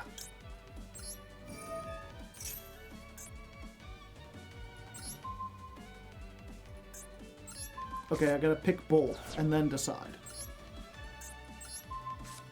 Yeah, so one card is Nib and one card is the Birth. They've already used Unicorn. So they can bring back the Fenrir and banish this if they want. Or they could get something out of my extra deck. But I'm coming back with stuff that gets rid of that. I'm pretty sure they cannot OTK me from this position.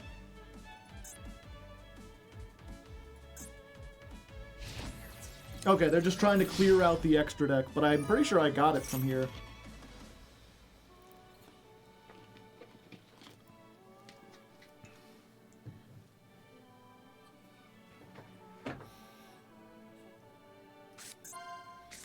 Bloom Diva?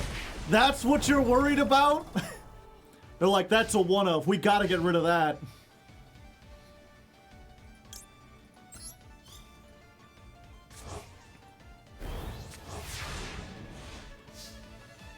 Okay, what's my top deck? Imper. If I activate this while they have Birth on the field, then they just, like, banish 3 out of my graveyard, and I don't want that. So, let's go to battle. We're playing slow control, plus we know that last card is Nibiru.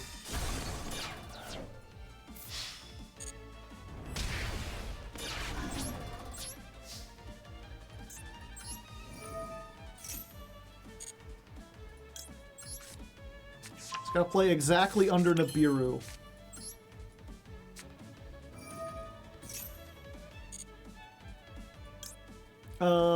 This can summon from Banish too, right? Yeah, so this doesn't really do anything for me.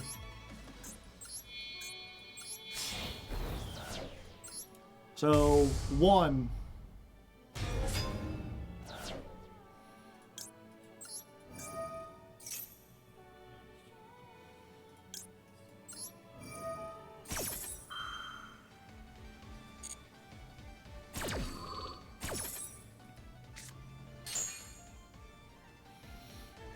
I think we just go for this. Yeah. 2.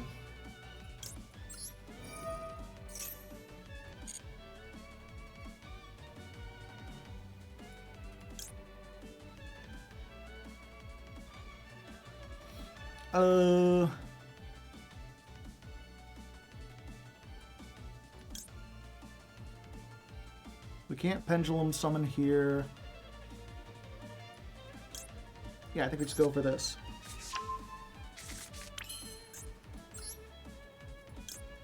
Gonna make Bloom Harmonist. 3.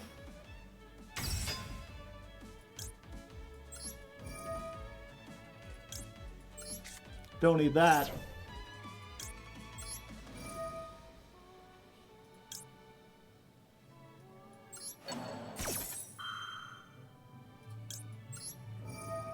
Now just don't draw Aria or Elegy.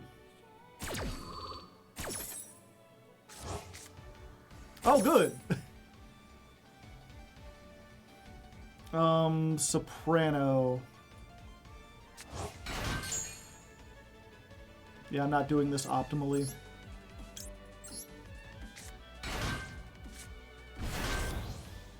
We missed the timing. Nibiru again.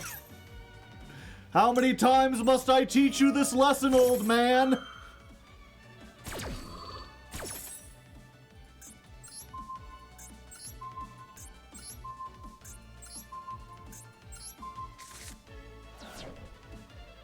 Return a card to the hand? Yes. I like being rude. End phase. But they came back.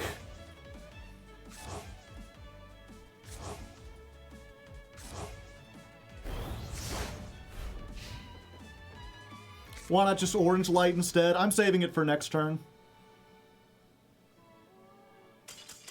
Oh, okay, they're not even going to go through. And that's why Nibiru's not good in this format, kids. That's yeah. Because here's the thing, right? They have 3 cards. One is Nibiru, one is Birth, one is a random card. If they activate, they activate the Birth, they try to use the effect to summon back, we bounce it with a Twal, and that stops them from using it because it's a hard once per turn. And then for the last card, we have both Imperm and Herald, in case it's something that, like, does something on summon, and then is also, like, an effect. Or in case they drew something like, what's it called?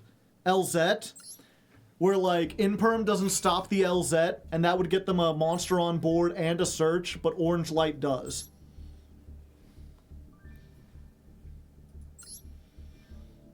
Were they playing White Forest? Yeah, they had LZ. So yeah, if they had top, like, the thing was, if they activate Birth, and then I bounce it back, and then they discard the Birth for LZ, and I had already used the Orange Light on their Nibiru, then they get, like, full White Forest combo, and I can't do anything.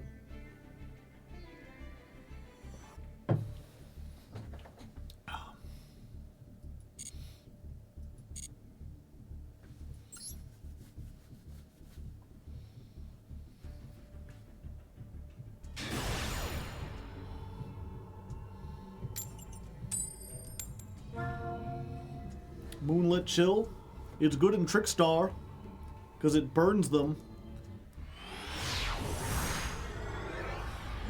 In Trickstar, you set that one trap that's like destroy a monster and then inflict half the damage to your opponent. Balatro ass hand! Where are my pants?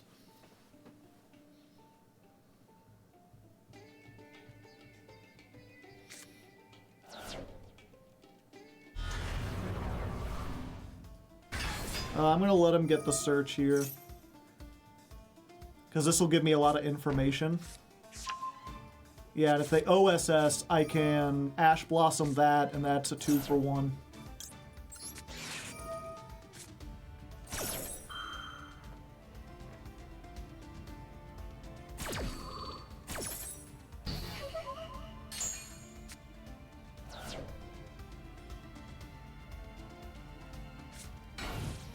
Alright, that's what we like to see. Ha ha. And then even if they have 2 hand traps, we have both called by. Hello, Maxie. How are you doing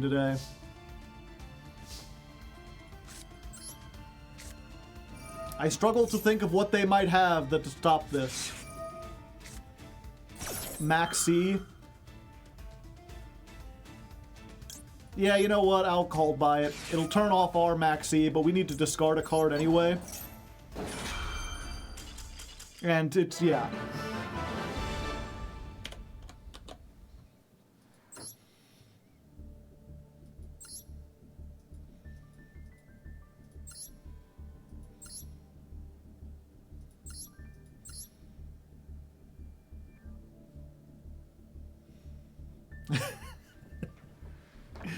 It's fine, I'll use the Millennium cards to go full Fiendsmith combo.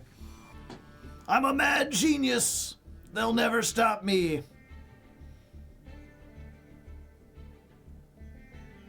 It's like, man, there are better extenders than Senjin. Yeah, they don't have the Exodia. They don't have the Ankh or whatever it is.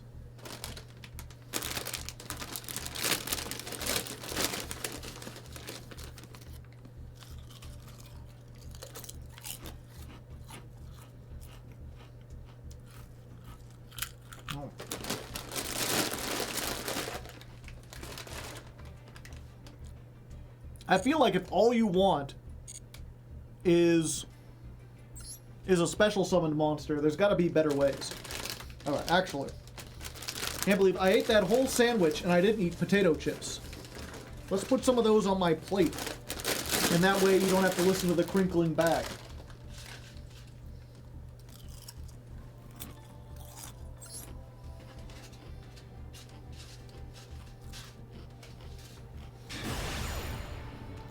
Well, someone's having a bad day. At least I get to go first.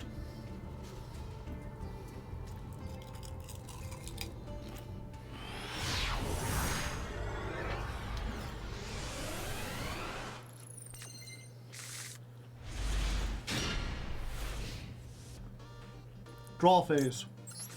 Activate Foolos.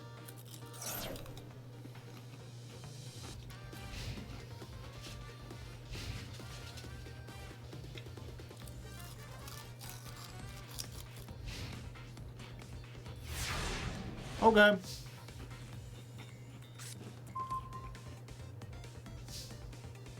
Standby phase. Do you have Foolos? Ash, maybe? Maxi. That's like Foolos. Herald. I play the fairies.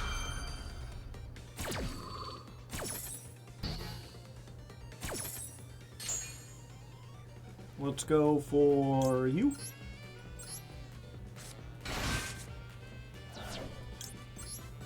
Get me a purple. Veiler. Okay.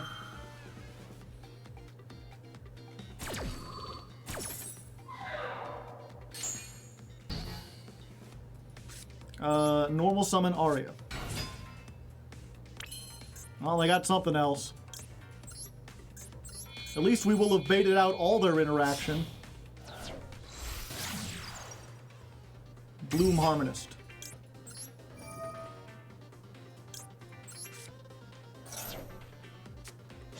Imperm. Well, touche.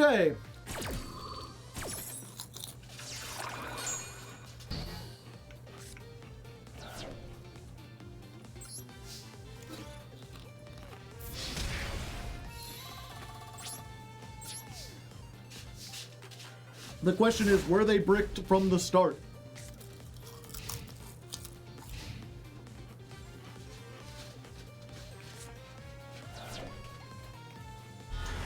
Nope. Well, I feel like they had to have top decked that. If they had it previously, why wouldn't they activate it?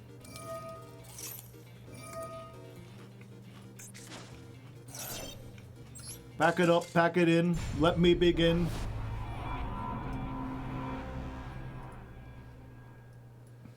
Congratulations, you don't D-rank today.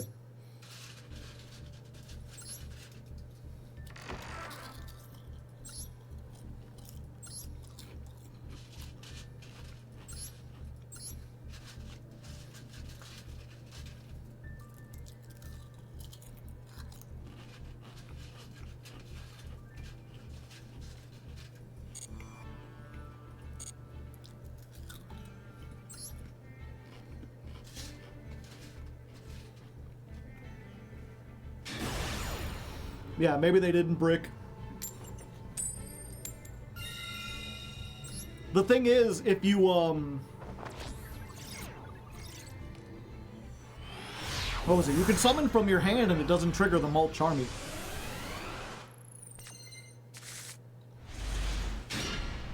Oh, hey. It's my good friend Ostinato.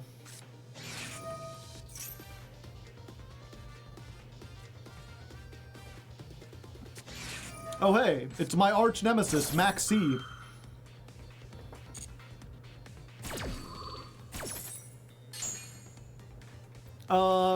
I think we're just going to take the Max C challenge. We're just going to hope, chat. It's like they say, hope dangles on a string.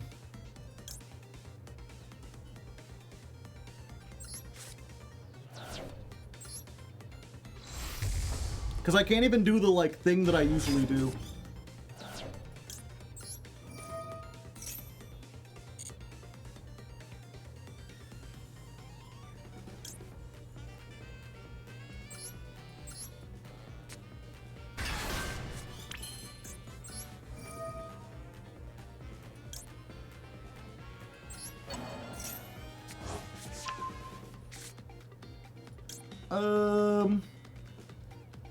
Yeah, we could do this here, which is funny.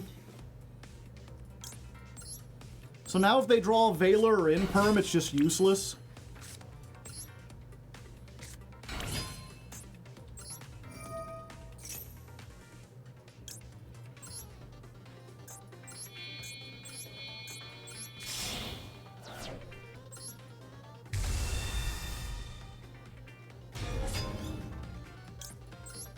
I should have summoned this in defense mode. I got a little too cocky.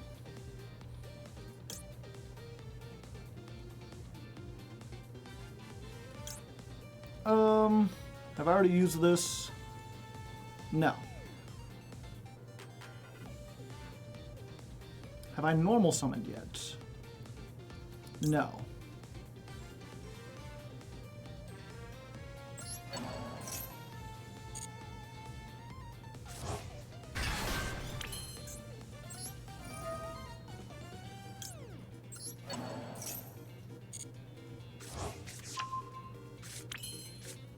I have normal summoned already. Fuck.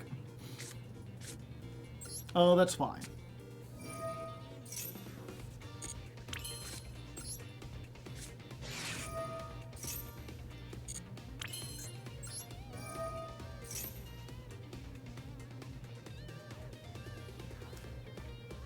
You want to Ash here? They Ash here, that means they're less likely to have Ash for the Max C.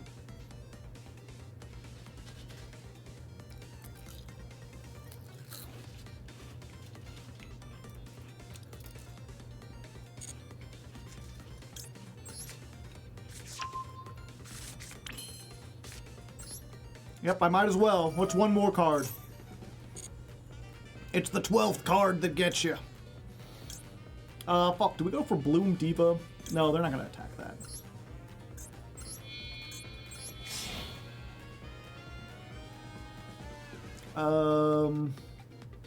Yeah, fuck it. I'm not afraid to die. Ari is already in attack mode.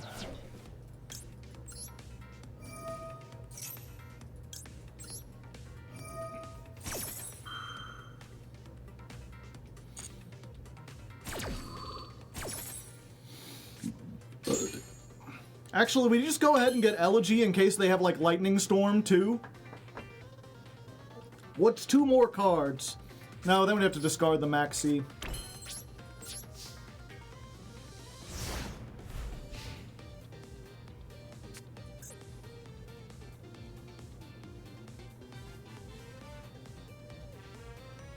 Okay.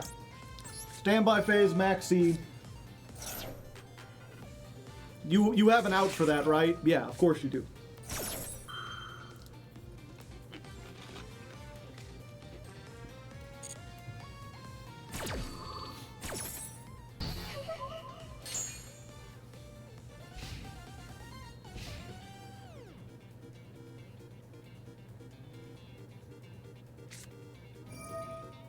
Feather Duster. Unfortunate.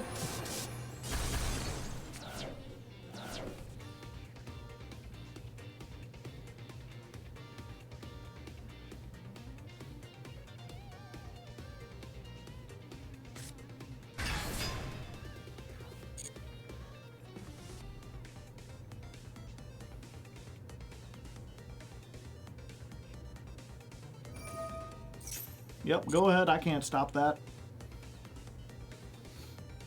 The summon of the unicorn is not once per turn. If you bounce it, they just summon it again. Plus, at this point, it's basically like, we only want to use this if they have something that can out the entire board, or if they have 4 monsters on the field and we can bounce back all of them.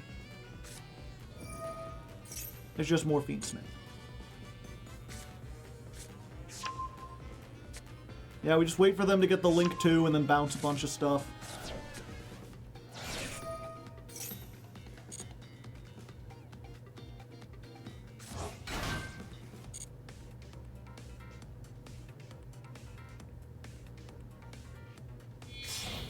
Okay, Chad, do you want to bet that they get the Engraver and they equip Requiem and then try to pop a monster on the field?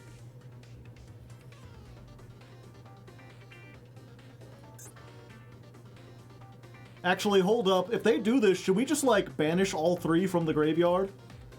Just, like, get rid of Lurie, Requiem, and, the Tract? That's probably just, like, a good way to go, right? That keeps them off the combo.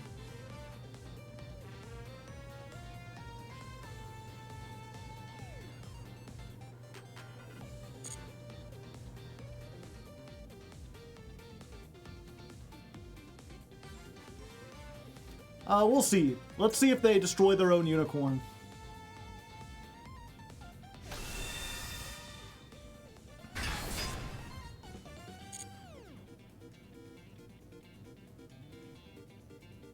As long as they have sequence, they can get the banished ones back. Ah, okay.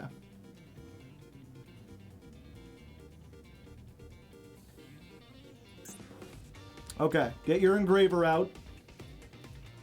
You know it'll be funny. Yeah, that's what you like to do. Oh no, they're gonna pop my Etoile, chat.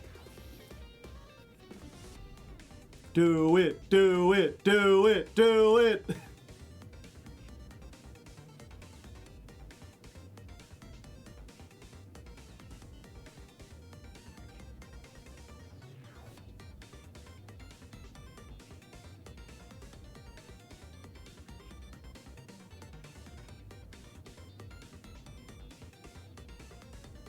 They're reading, those fiends! Don't they know you can't read in Yu-Gi-Oh? Are they just linking off?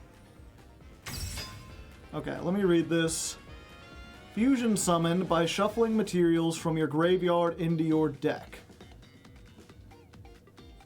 So they activate this, and then we shuffle all the light or we banish all the light fiends, right? We want to wait for them to try to activate, right?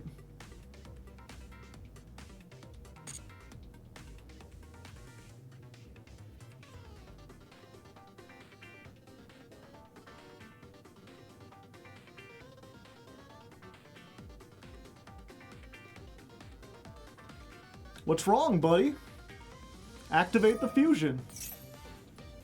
Okay. You, and you. No light fiends.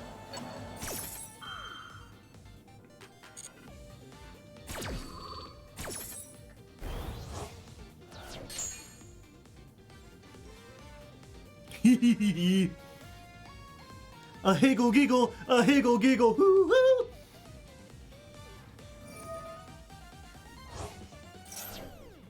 They can use that too?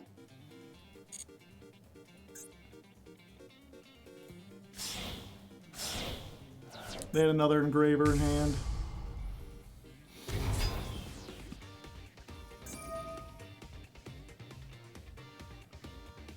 But that's both their fusion summons, so like they can get to a rank 6, but they can't get to Desiree.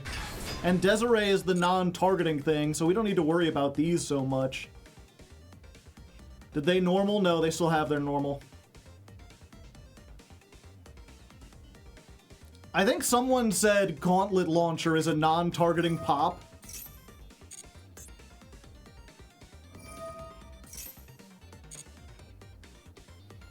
Okay, bring back Kashtira.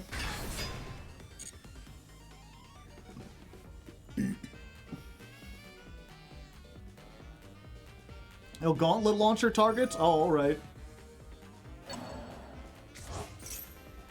4 monsters.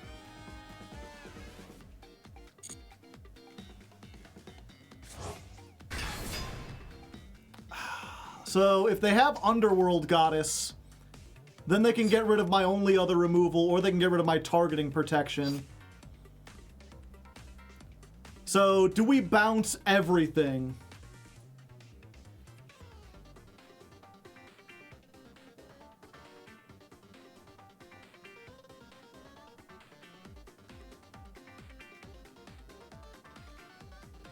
They probably have Underworld.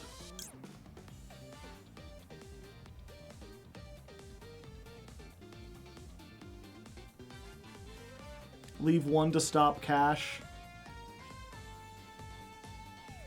Yeah, I guess I gotta do this now.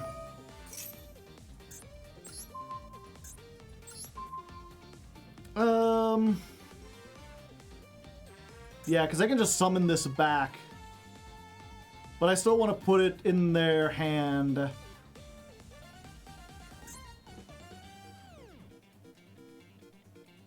I leave this, it floats. No, we'd rather just have... Okay. We'll leave Arya. So we'll return you. We'll return you. And we'll return you.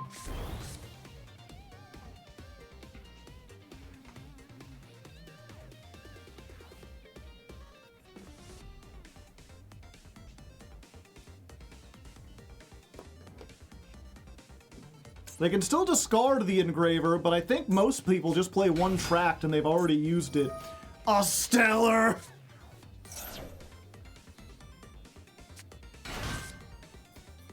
And now, they White Forest combo.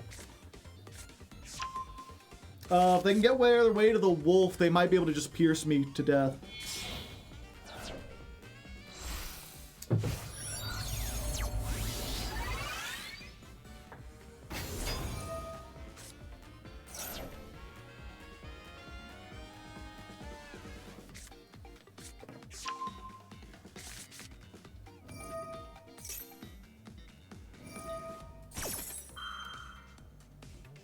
Yeah, it's one of those, we played pretty strong, but unfortunately we had to play into Max C, and we didn't get the thing to stop it, so...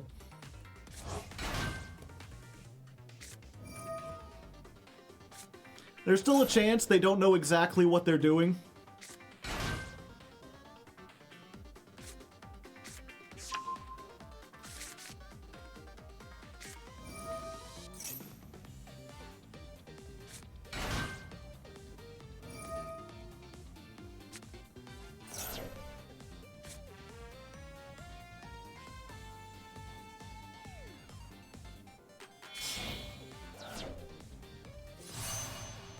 Yep, there's the wolf.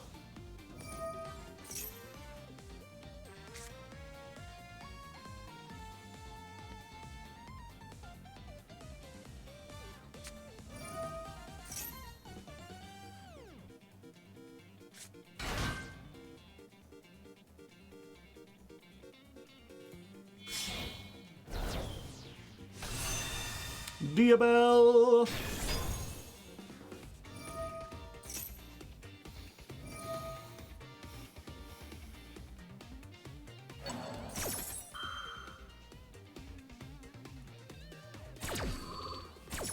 Just a matter of if they can kill me. I'm pretty sure they have the ability to kill me this turn.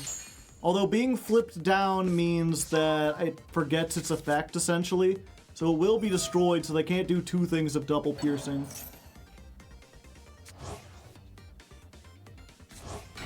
But that also means that if they could just make like a level 10 here with the... Nope, the Fiendsmith is just extra. No, they're getting all 3. Yeah, I think that's, even if they just do one bit of piercing.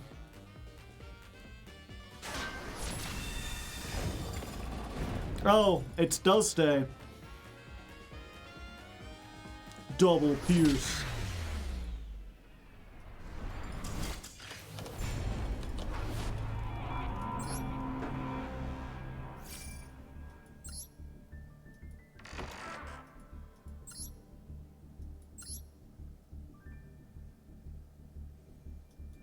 Yep, just again, it's like, you know, I said this when I won because of Maxi, but that would have been a really good game if not for Maxi. If they didn't start with like 12 cards in their hand, we might have had a back and forth. But instead, it's over in 2.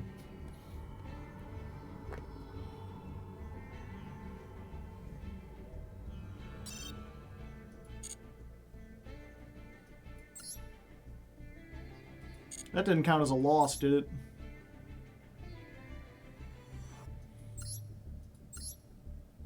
No, okay.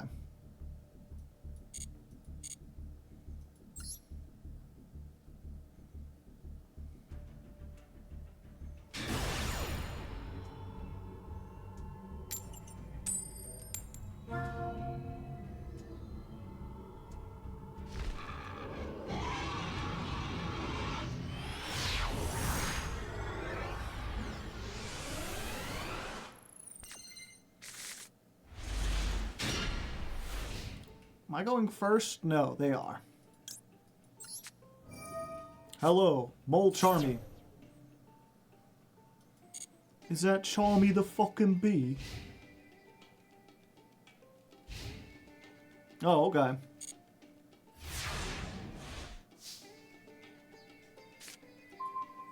Neat. No, no, no. I'm based, you see.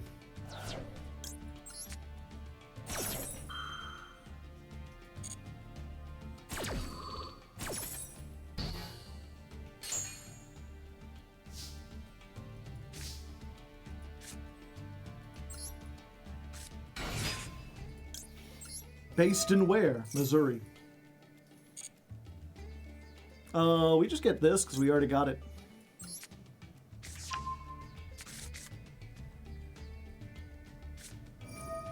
Ah, that sucks.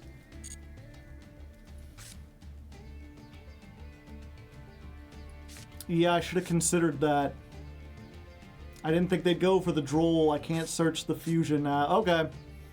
Well. They didn't have the Ash last time.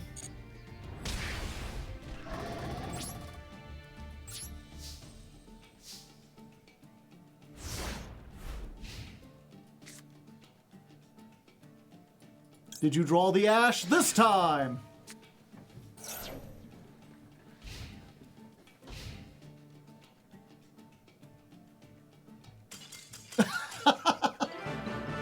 This fucking game! It really just is, you know, who drew the Maxi? Did you draw the out? If not, I guess we win. Why would I want to do Melodious combos? I love that like 5 of my cards in my deck are just Maxi. Yeah. And so are theirs. And then they're playing 5 cards, no, 6, 7 cards to stop Maxi. And 2 things to punish me for playing Maxi. This whole fucking game revolves around the Maxi minigame.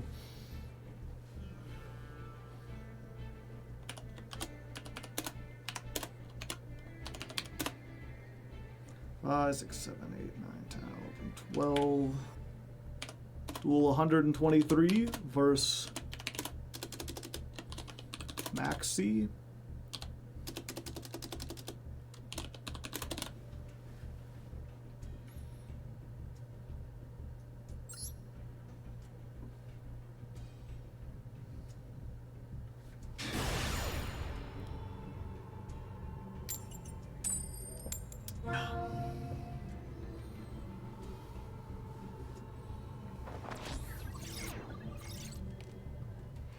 Does Maxi hold back anything? No. The meta in the OCG and the meta in the TCG is almost identical, despite the fact that Maxi exists. 3 hand traps. What is it, my birthday? The fuck are you doing here?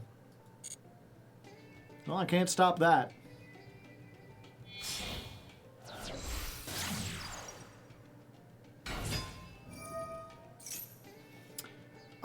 Let's see. If they get the red eyes, they can just bring stuff back. I think I need to stop that cycle.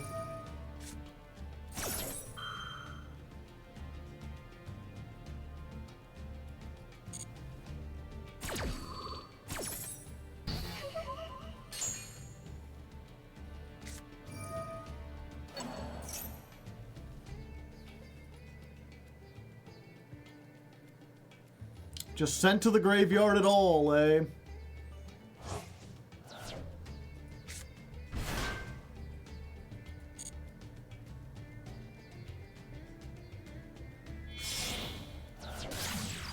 Spears. That's hopeful.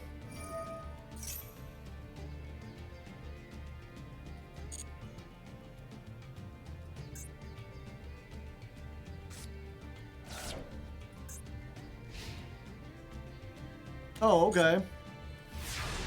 We can just imperm this, right, chat?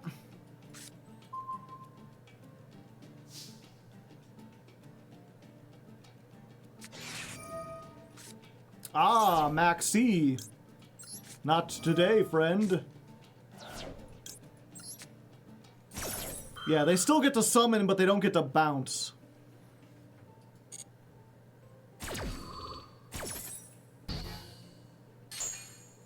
I think that's probably worth it. We wanna stop them from bouncing.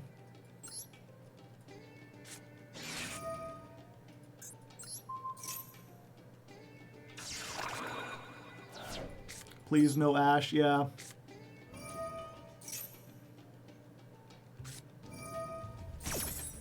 You fucking what?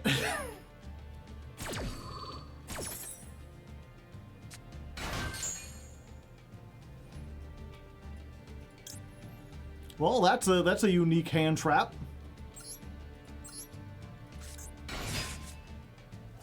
It does screw me over a little bit.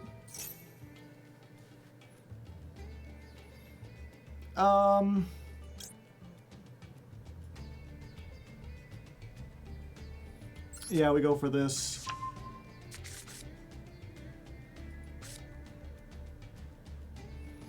Oh, we just go to battle and run over this, right? Just attack it. Yeah, they've already used Max C, so even if they draw another one.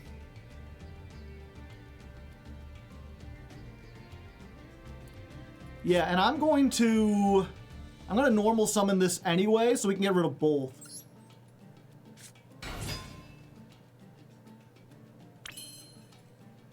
Battle phase.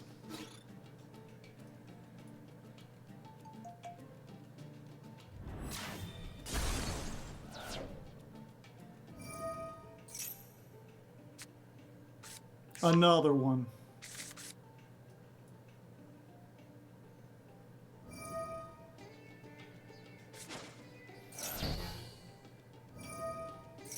Now I just gotta hope they don't get the, like... No, it doesn't matter what they get because it's gonna have 0 attack and defense.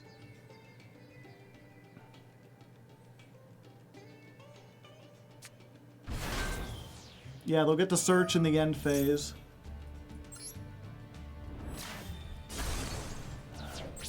So they live, but now we can do all our shenanigans.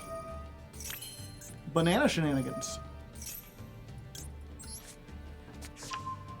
Time to go full combo. We're gonna combo all day. I like to get that combo on the raid.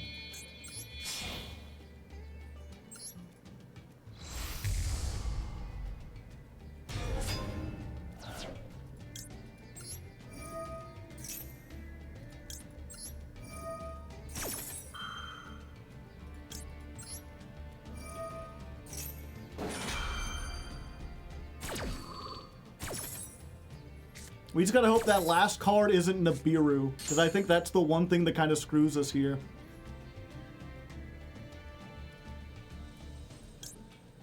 Although even then, it's not a great Nibiru because we'll get some stuff back.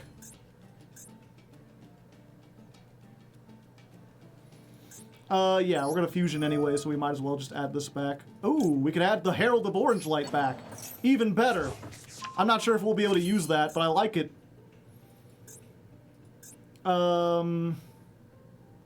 Yeah, we use this now. We send Sonata.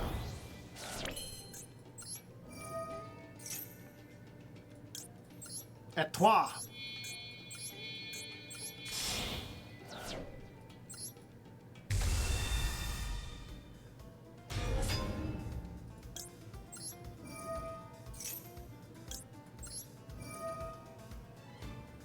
Get this back.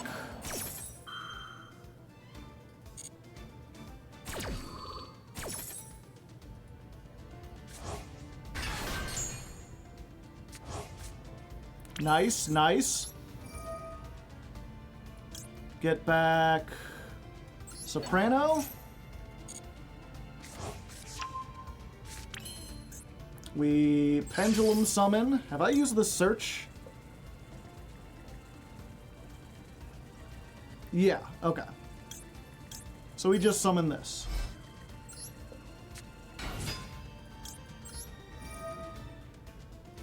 We get back this.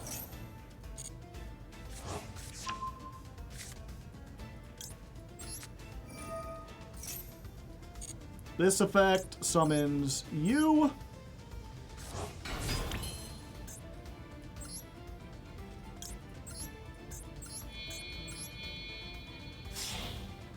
You two go into Bloom Harmonist. Discard that again. Phantasme.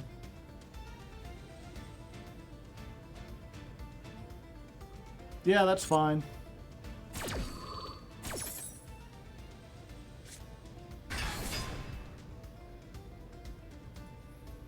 Draw one. I think I'd rather save this for something that I actually know is going to be good, rather than do the, like, waste it on the random chance.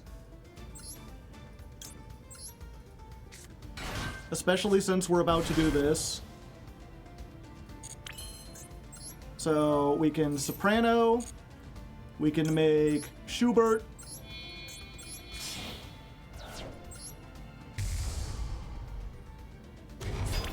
Schubert is going to clear out the graveyard. Make sure they don't get this back, or this back.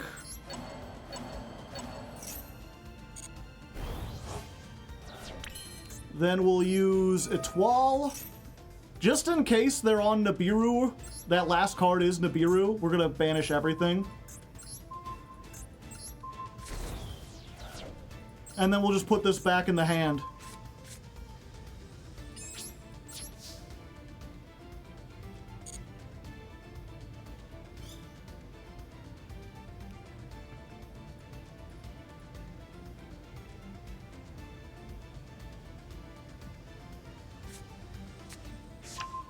Dark End Evaporation.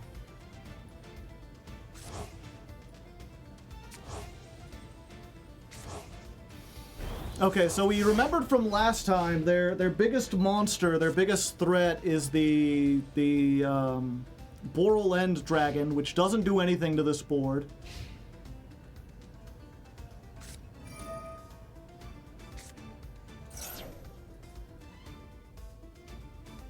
Okay, they're locked into dragons. So we allow them to do that. Now they can't make Underworld Goddess even if they wanted to. Fusion summon one by using monsters from your hand or field.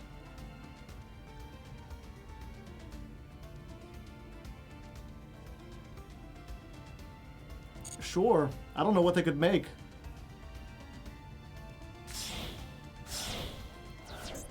Using the Phantasme.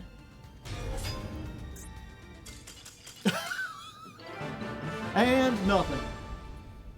Alright. I didn't even see what that does. I assumed it, someone said it destroyed 2 cards, which, not gonna do much with Elegy on the field. It targets monsters? Oh, okay. So it's useless then. Let's check that out real quick.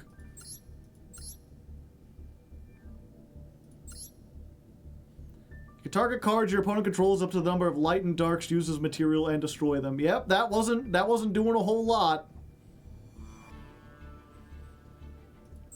Lars, eh? And the Dragon Maids? This was a Dragon Maid deck. Who knew? Playing 3 Retaliating Sea. Who needs the Charmies when you can just search for this? No, lad, yeah. Was I right about... I forget how this combo actually works. So if this is sent to the graveyard, you can add a Red Eyes card from your deck to your hand. So if they do that, they search this, special summon this by banishing a dragon, then you can special summon a dragon from your hand or graveyard. Yeah, so like they send this off, they search Red MD summons back this, then they link these 2 off, get another Red MD.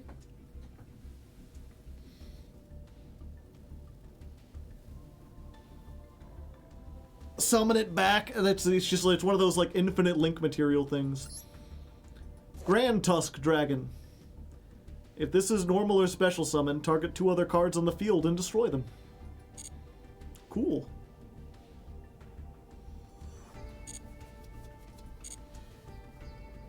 Nutbuster Dragon.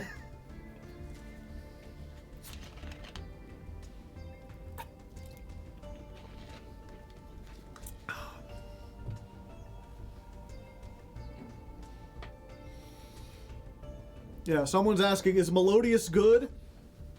So, before Fiendsmith came out, Melodious was very good. Not like... It's what I would call a tier 2 deck, right? Like, the tier 1 decks are like, if you go into a tournament, everything that's, what was it? Half the tournament is going to be made up of, like, 2 or 3 of the best decks. I guess last format, that would have been Tempai and... I'm trying to think, what else was meta before Fiendsmith came in here, chat? Fire Kings? Ubel?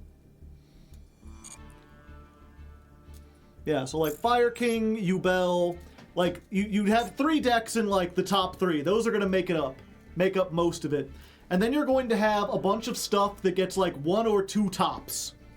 But they'll get 1 or 2 tops consistently. We're talking stuff like Branded, right? Like, Branded is not the best deck, but it is consistently good, and a dedicated pilot can do really well with it. So you will always see, like, in a tournament, there will be Branded decks. Branded is like tier 2. I'd say Labyrinth is also probably tier 2. And I would put Melodious in that category as well. It's not like the top 3 decks, but it can beat those, or at least it could until Fiendsmith came out. Chimera, yeah. Chimera, Branded, Labyrinth, Melodious, I would put it up there. White Forest tier 1, maybe. I don't know, the thing is, tier 1 right now is just Fiendsmith variants. The thing is kind of thrown off because it's like, you know, oh, Magical Musket got a top, but it's playing Fiendsmith. Oh, White Forest got a top, but it's playing Fiendsmith. Everything includes it, and it's such a big part. White Forest is tier 3. I don't think there is a tier 3. I would say, how I usually rank it is you have the tier 1, which is like the best of the best. They're taking up most of the slots. You have tier 2, which is like consistent performance, but not the best deck. And then Rogue is like, it'll top tournaments, it'll do good, but not every tournament. And that's where I guess I would put White Forest before the Azamina stuff. It's something like, there were people playing White Forest You might see one in a tournament, but it wasn't every tournament. Tier 0. Tier 0 is if Tier 1 consists of a single deck, then we call it Tier 0 to show that it doesn't have any other competition. That's how I would define it. If 60% of, like, what was it? The decks that make up the top 60% of a pie chart, those are Tier 1. If a single deck does that by itself, we call it Tier 0. Then Snake Eyes Tier 0 right now. Probably. I haven't seen a tournament for that. The last I saw, it was like the pie chart, it was like, there was one that had 25% and another one that had 20 and another one that had like 19. But they were all like Fiends. It was like Fiendsmith Snake Eye, Fiendsmith Ubel, Fiendsmith Rescue Ace. Or no, it was like what was it? Fiendsmith Ubel, Fiendsmith Fire King. No, I'm sorry, Snake Eyes, and then like Fiendsmith Azamina White Forest. It's like those decks are all kind of different, but they're also all just like Fiendsmith decks. Tier -1 when? 100%. If no other decks top, then it'll be tier -1.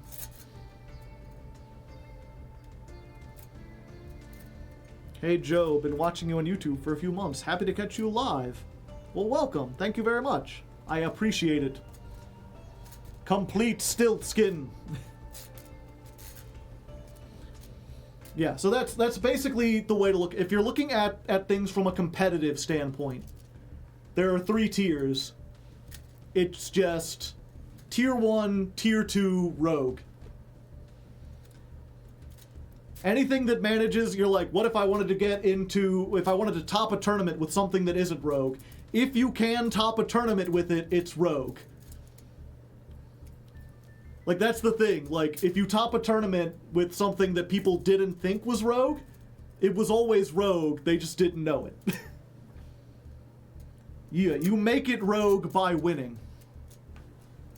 And that's what I would put Melodious at now. Melodious is like a Rogue deck. It can stand up to Fiendsmith if you get a good hand, if you play it really well, but you're not going to be, like, consistently topping tournaments with it. Paleo is Rogue, yeah. And then, I actually made a video about this, talking about, like, the different tiers. It did terribly. No one liked it, no one cared. And I can't really say I blame them, because, like, having consistent terminology isn't that important. What is below Rogue, then? When you get below Rogue, then you start talking about, like, everything below Rogue is non-competitive, but even within non-competitive Yu-Gi-Oh!, there's still, like, tiers of decks. You know, there's what I would call a casual deck is something that, like, cannot top a tournament, but is still really powerful. Let me look at what decks I have here.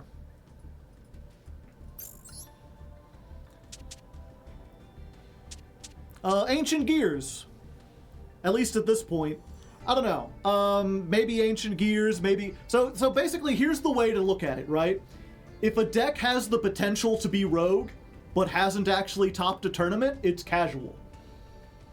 It's a fun deck that is really good, but hasn't shown success. Like, I can get into Master Rank with Ancient Gears. It wasn't easy, and that was like a couple months ago, and now with Fiendsmith everything has gone up, but you can do it. Odd Eyes. Like, Odd Eyes is pretty strong. It can make a big board or whatever, but it's not going to win you a tournament. So you've got casual, and then you've got jank.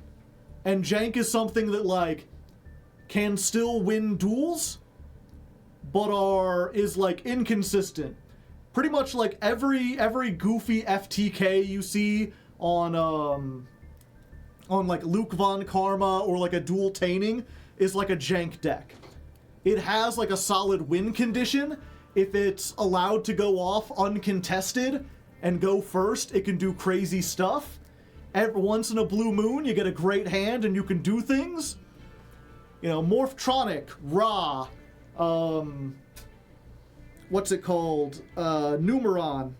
These decks that, like, can win, but only if they get a really good hand. Galaxy Eyes, yeah. Weather Painter's probably janky at the moment, yeah. Then you have bad decks. Bad decks are, like, decks that don't function. They're decks without a strong win condition. And then unplayable. And unplayable is like, it's like tier 1 but in reverse, right? There's not many decks in Yu-Gi-Oh! That are unplayable, but they exist. Fucking, well, they just added new support to Arcana Force, so I can't say that, but that used to be my go-to, is like, Arcana Force is like unplayable. It's like, half the time, whether or not you win or lose depends on a coin toss. Yeah, Masochist decks are, like, unplayable. Vehicroid. Yeah, so Dark Scorpions are, like...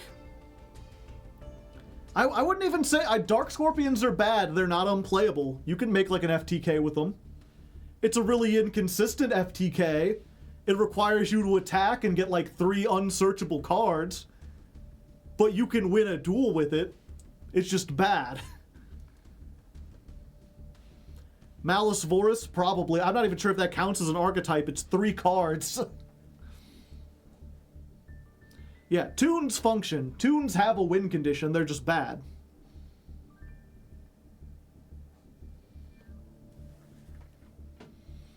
Like, I wouldn't play, like, a bad deck here. There's tons of bad decks in Yu-Gi-Oh! There's not a lot of, unplayably bad. Tindangle? No, I'd say Tindangle's like a jank deck. You could do some cool stuff with Tindangle. It borders on... I mean, that's the other thing, too, is a lot of these are very... Everything about the tiers is like, they're not super well defined. The lines are fuzzy. You know, again, the difference between a casual deck and a rogue deck is whether or not someone puts in the time and effort.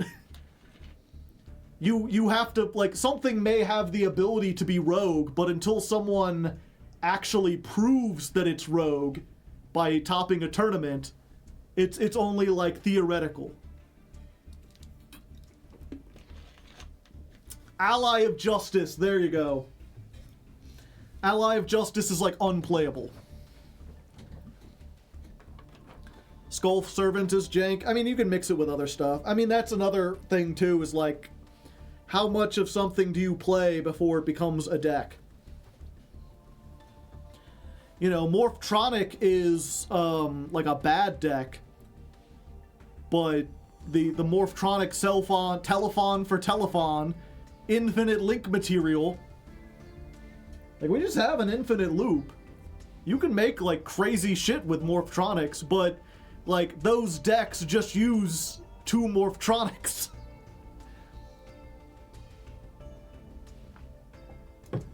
If a deck loops Telephon over and over again, would you call it a Morphtronic deck? Gen X is pretty unplayable. No, Gen X is casual now. Because they gave him a Link 1.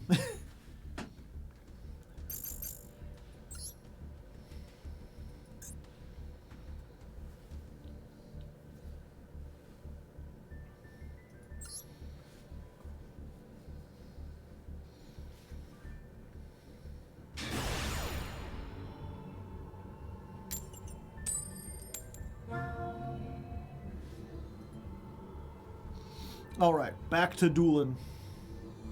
We're dueling, we're fooling.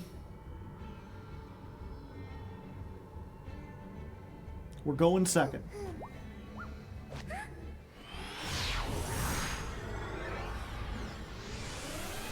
Going second makes me feel alive. I go second, my opponent dies.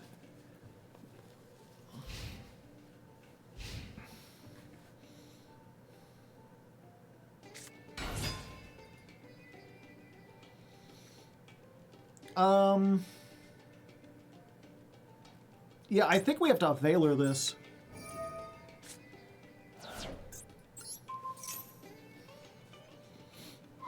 Great hand. 3 hand traps and Ostinato.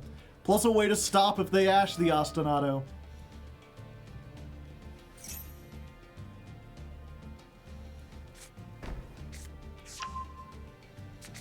Yeah, I guess I should have tried to let him activate. I thought this was one of those things that, like, activated his cost.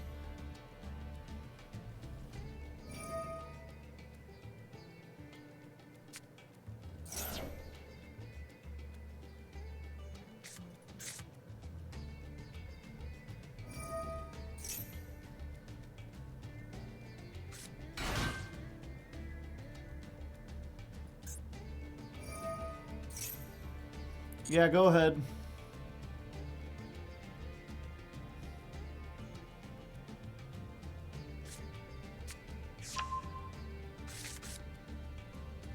And then we droll them here. We save this in case they have like a Maxi or something. And then we save this for if they have an Ash of their own. It's okay, they used it anyway, chat.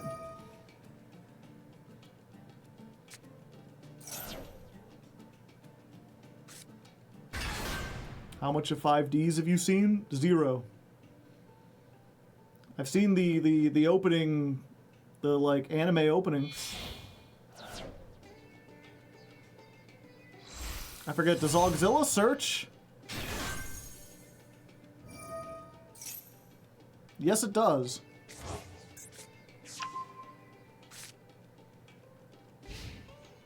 All right.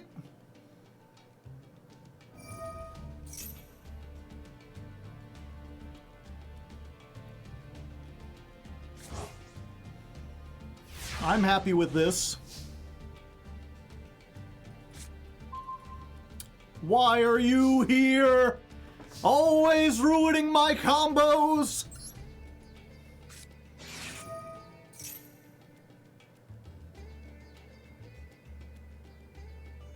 Riff.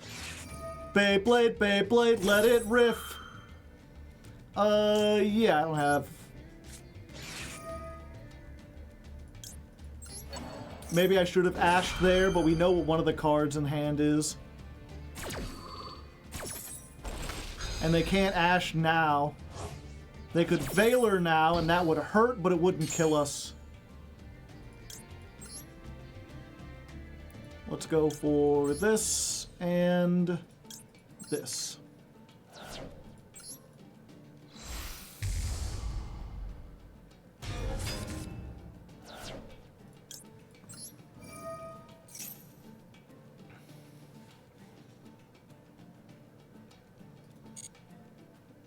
We go for you. Oh, don't tell me that's a Bestial in their hand. Okay, it's not a Bestial.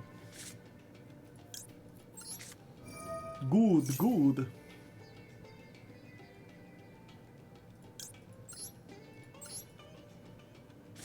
Is it a second droll? I haven't searched yet.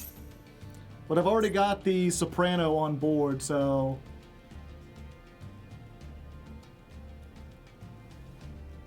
Oh, they blinking. Oh, okay. Yeah, we just get this.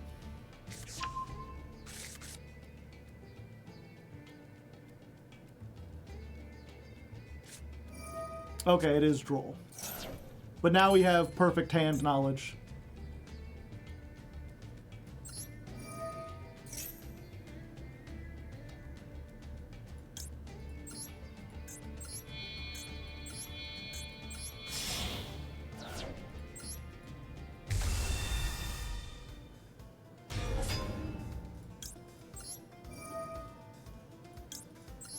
Yeah, we know the other thing is just like the Goliath.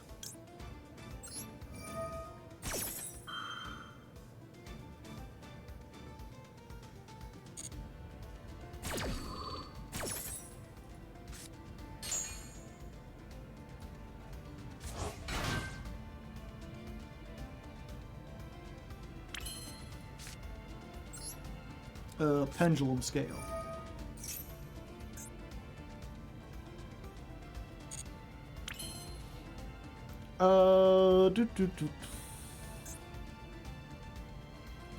Yeah. Pendulum summon. Just you.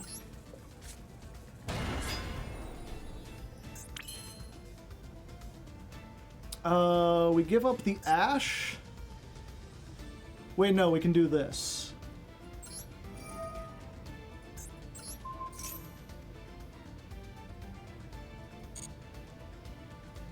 Another one.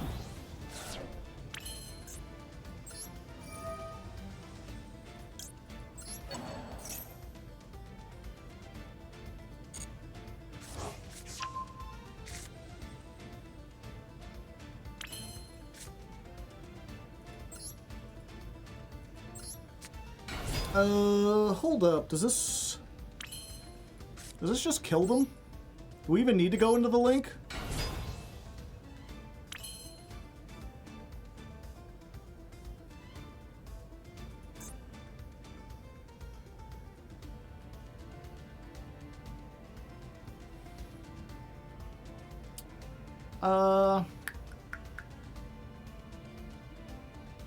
Yeah, battle phase.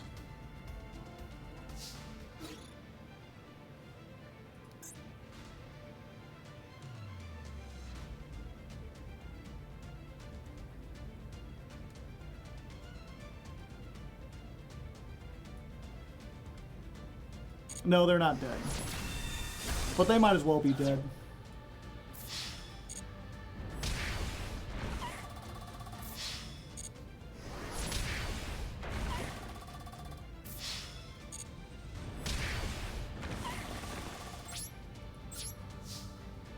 They almost did.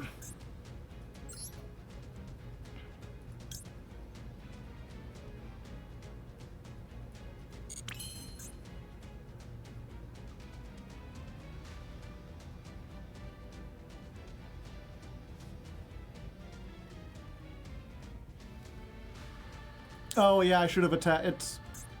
It's fine. I was thinking about so many other different things.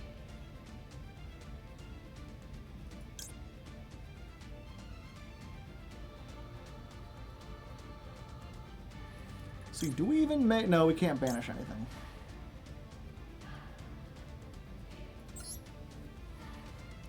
We have to discard the Ash, which is unfortunate, but I think it's fine. I think it's worth it to get all the protection on.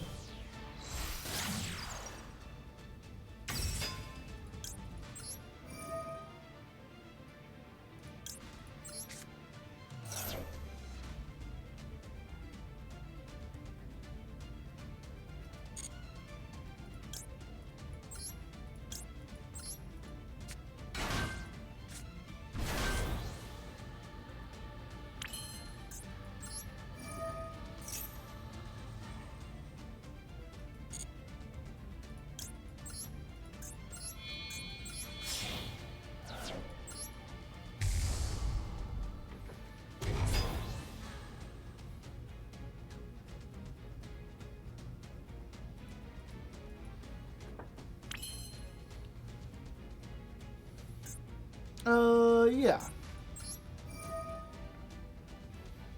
Let's just go ahead and, like, you, and you. I'm pretty sure they can recover their banished stuff, but they don't like it.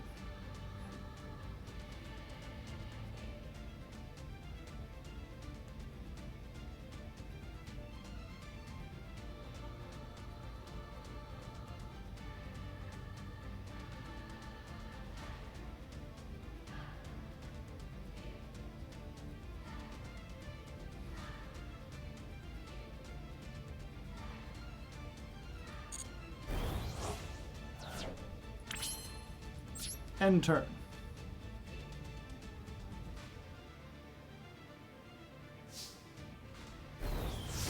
Huh.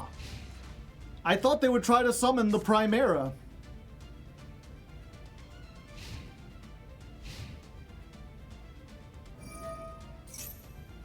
Yep, go ahead.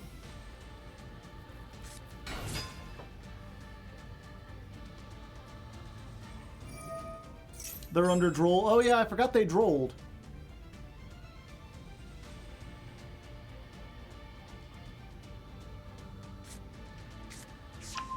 Emeth.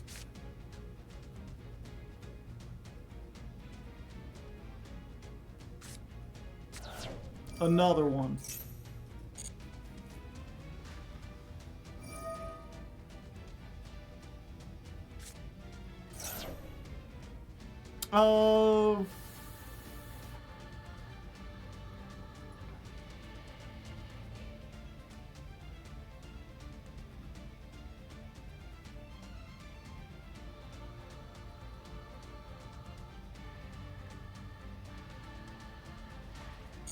Yeah, that's fine.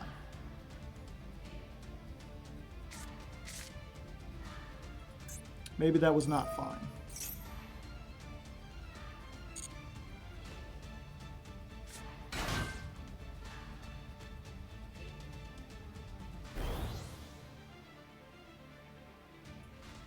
Do we bounce now? What are they gonna get?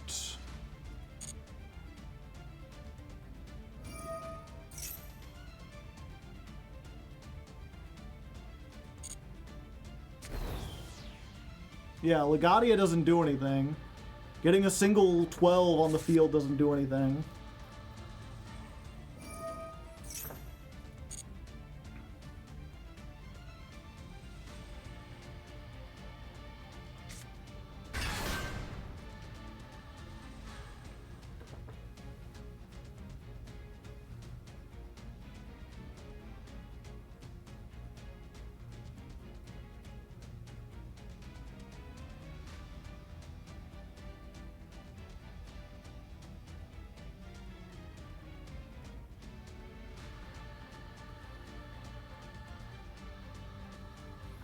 Exciton Knight would be hilarious for us.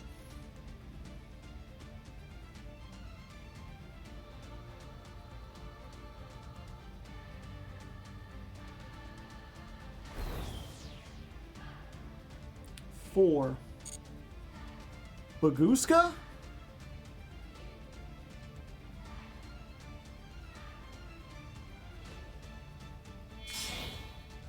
No.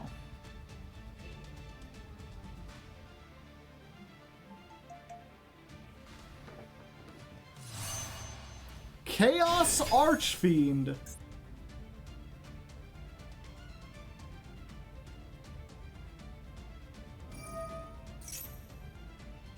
Okay. They can attack all monsters I control once each.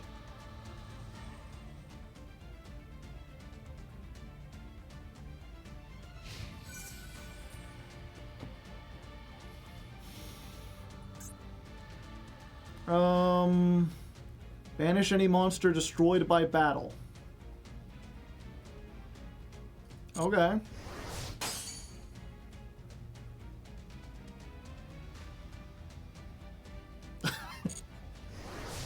I will fight valiantly! I will not go quietly into the night!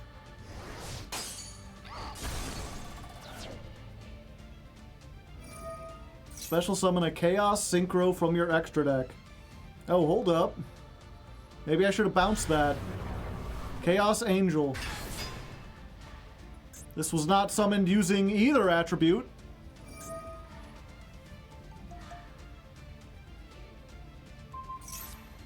Well, that does stop me from fusion summoning.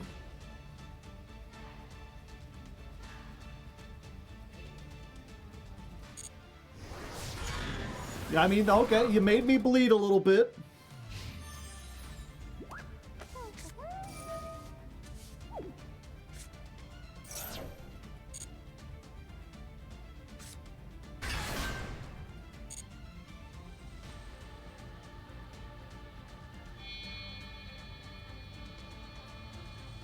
Typhon?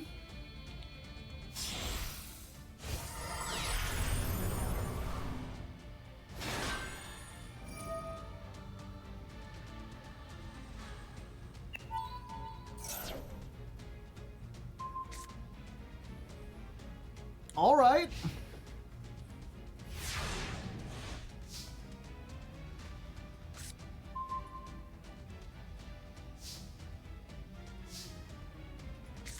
I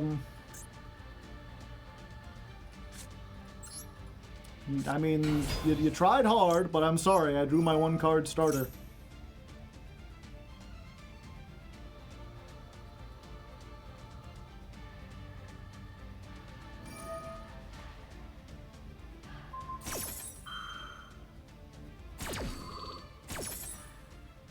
Emmet effect.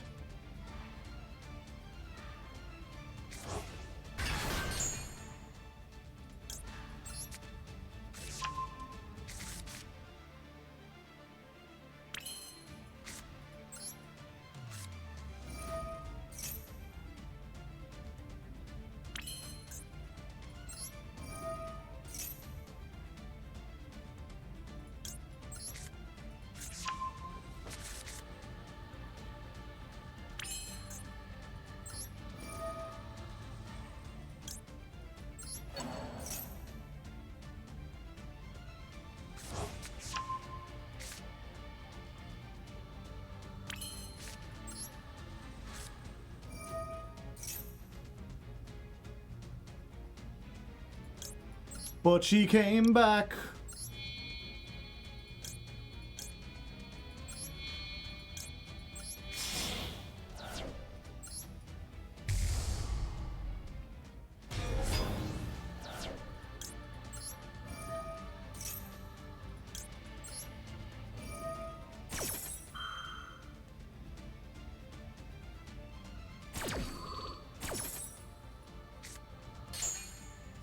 Wait, why am I even doing this?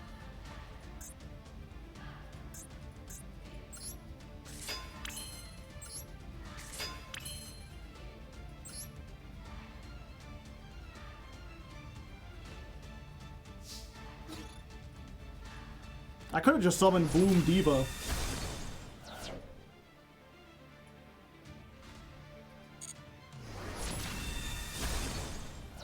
Go, Aria.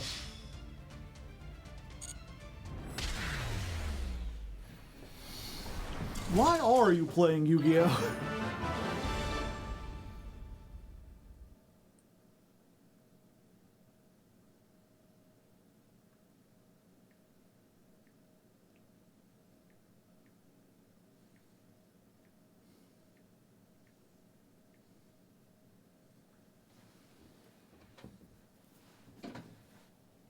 Why are we here?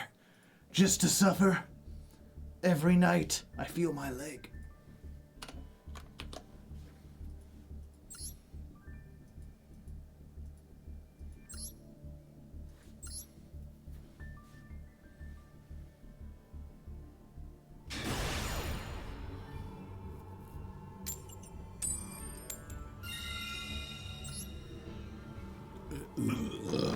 I'm trying to think, if I rank up again, it might be the last time. So what song do I sing? What's a good final rank up song? Ah! Add another brick to the brick counter. Add another brick and we count it up. End our turn, it's the brick counter. Count it all up.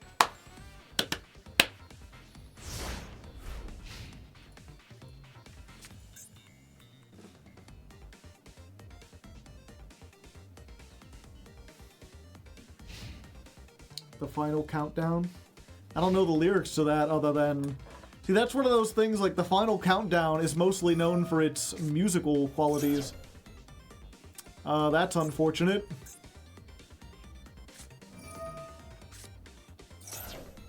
No, I don't want you to have the Ankh.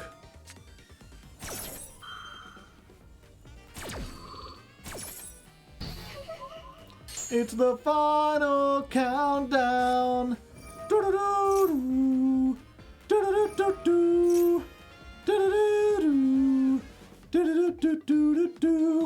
This turns off Valor too, right? Yep.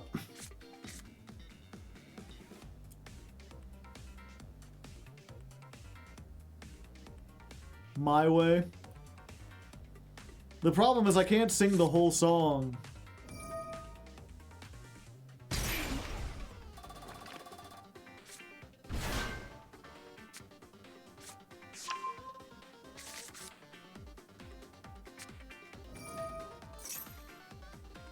Yeah, unless they have the thing, but they need all 5 pieces on the field, don't they? So they can attack for 6,000, but that's not necessarily the end.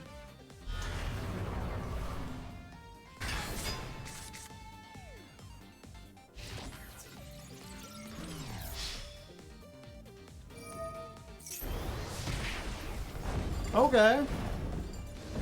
Now we just got a top deck Ostinato, chat. We're fine. Oh wait, they can just negate it.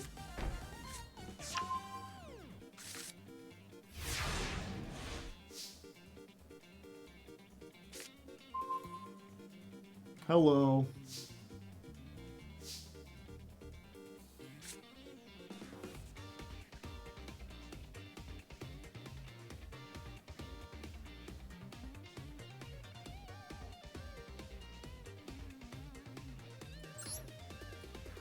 Well, okay. Does this do piercing?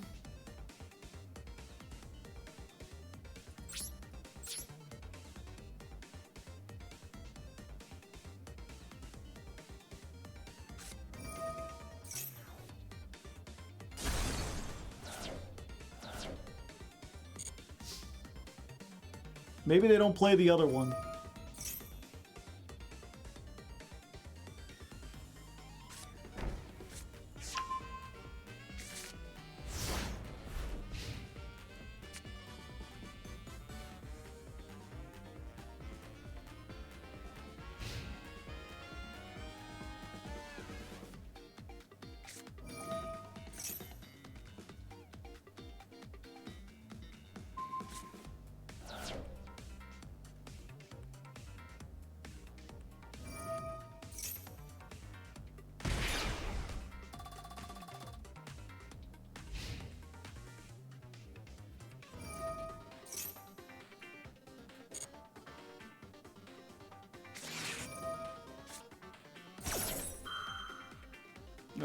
Okay.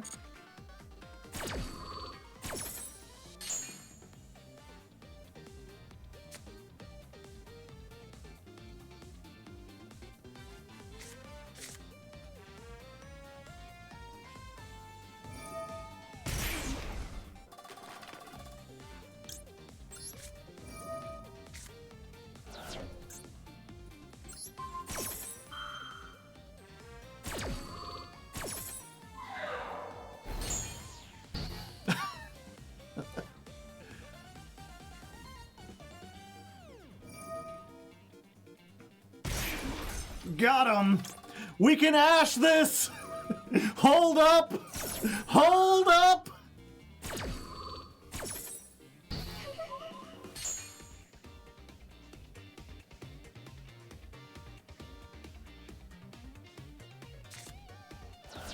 Oh, they're playing the dumb fusion monster.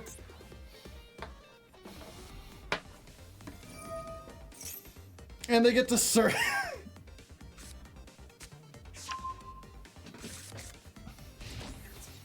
Fuck, man, shit.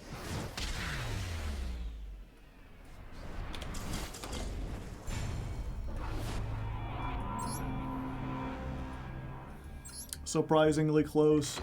It's one of those times, you know, you could drive yourself mad thinking about it, but I'm like, I want to know what the next draw was. What if I had survived?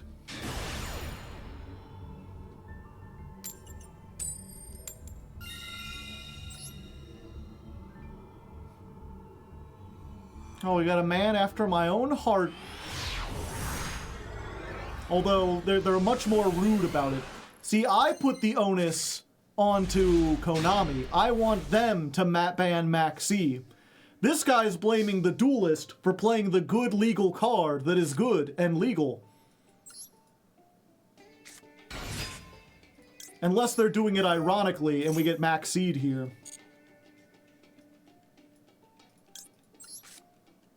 Hello. No, doing this doesn't help me. Just don't ghost ogre me, bro.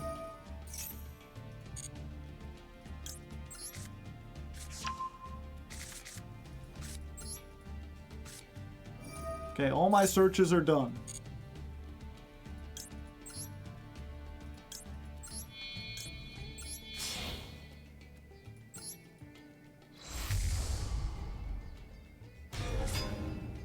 We'll meet again.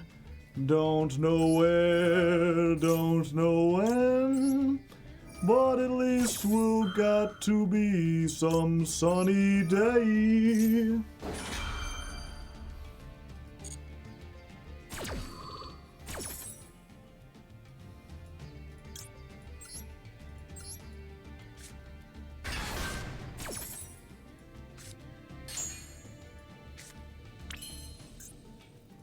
And now the end is near, and so we'll face our final curtain.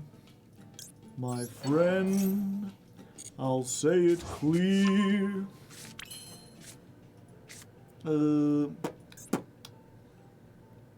Yeah, we don't need to play around Nibiru. We've been mocked for playing around Nibiru. We could do this in the reverse order. We just go into this.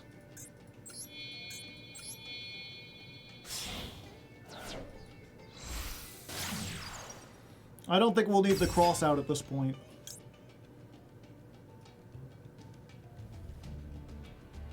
What was it? We want to end on this.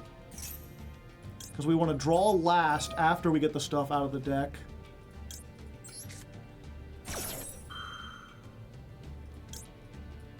Oh, we've got Nibiru protection anyway.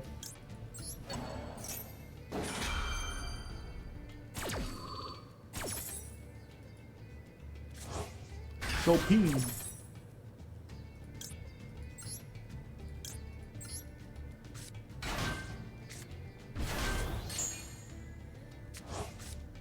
Another one.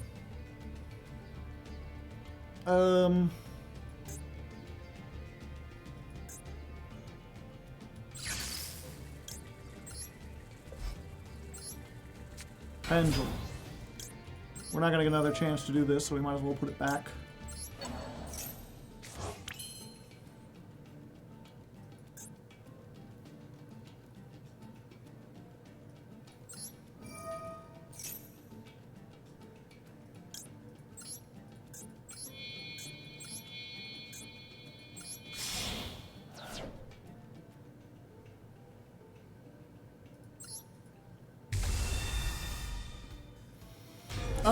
And I think we leave this in hand for the Herald of Orange Light. Alright, what do you got, buddy? Show me what you got. Considering they did nothing, and they've got Gamma, I'm thinking, Sphere Mode. Lava Golem. Kaiju?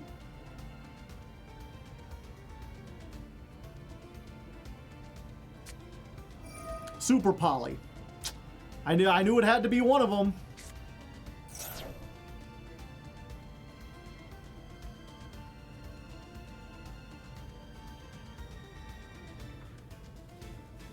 They can only get rid of 2 things, though. And I'm pretty sure this floats even if they Super Poly it.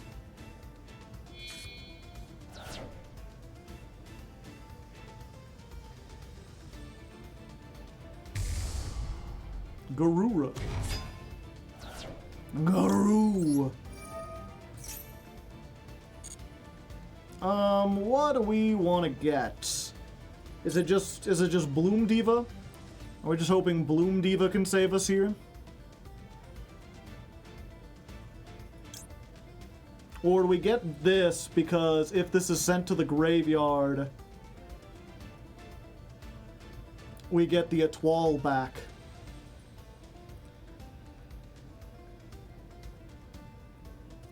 Let's just try the Bloom Diva. Baka puts the lock back together. Does it? Oh, good point. I don't know why. I never thought about that before. So Baka get Refrain. Refrain effect. Search. Couplet. Couplet activate. Summon the aria from the graveyard. Bam. Stuff! And things, even.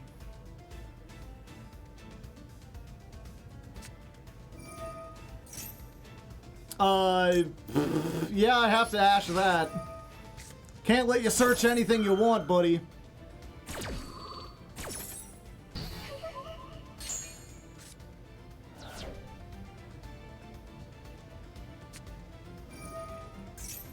Adventure. And you already got the right of Musketeer.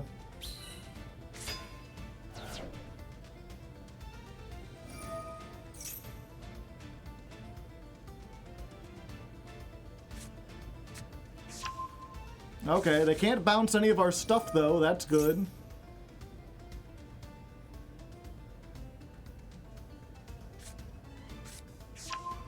Illegal night? That's illegal! But they still have to target 2 cards, so they can return my pendulum scales.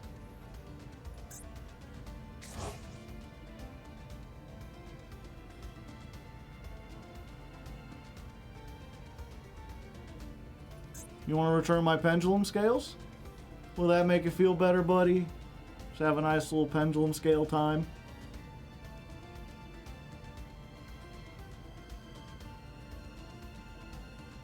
What about the wrongs of Musketeer?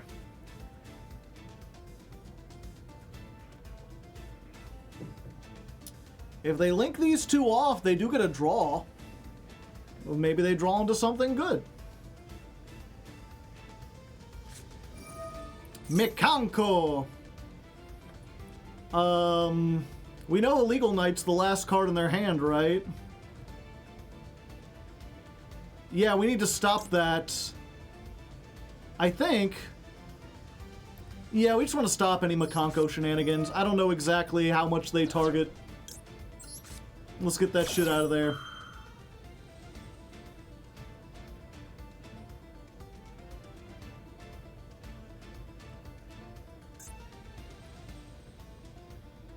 Yellow meet orange.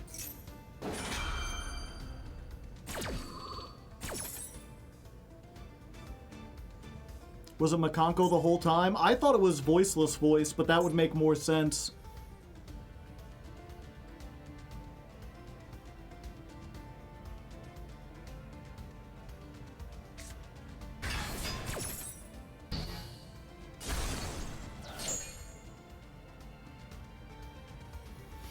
Okay, so they've got 3 link material and 1 draw.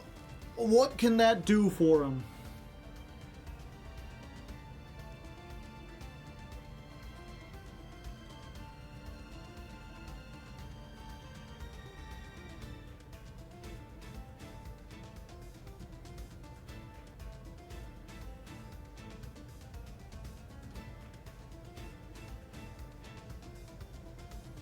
It's like a puzzle, chat. Yeah. Put 2 monsters into Moon of the Closed Heavens. Get Fiendsmith tracked.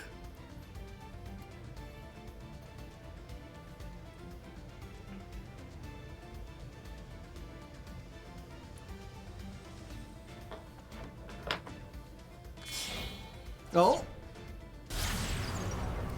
Make verte.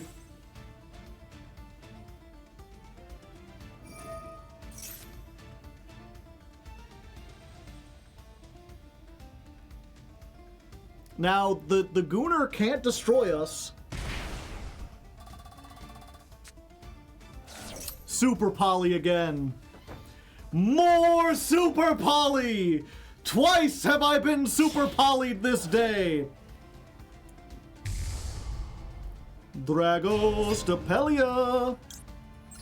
But then this floats too, so I can get back the Etoile. But she came back.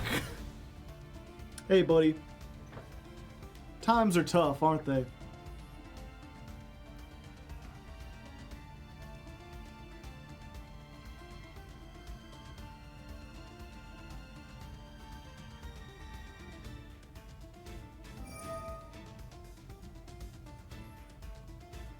Give me my pendulum back. Thank you. I appreciate it. She's much safer and warmer up here in me hand. Duel is live too? Yeah. Very silly. Okay, the curious thing, chat. Do they play Maxi themselves?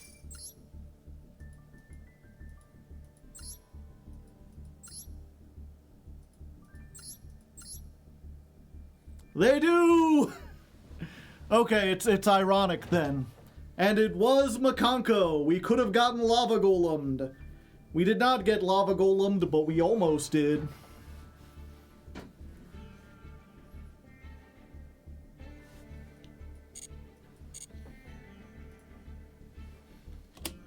I guess we include that one. That one was kind of funny.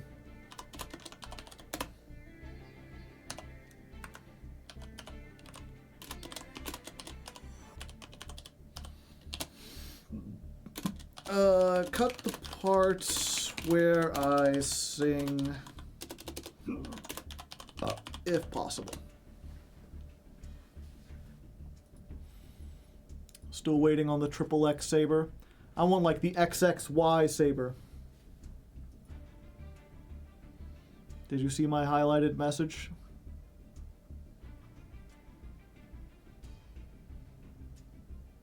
Oh, yeah. We'll meet again, don't know where, don't know when, but I know we'll meet again some sunny day.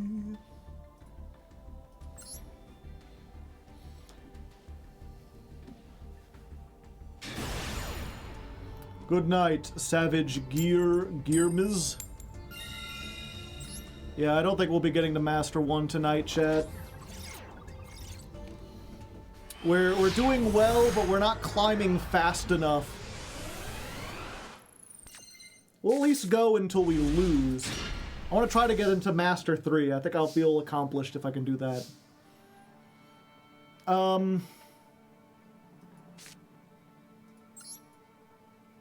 What?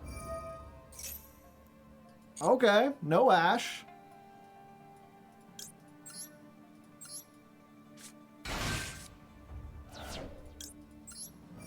What? Go ahead, in permit.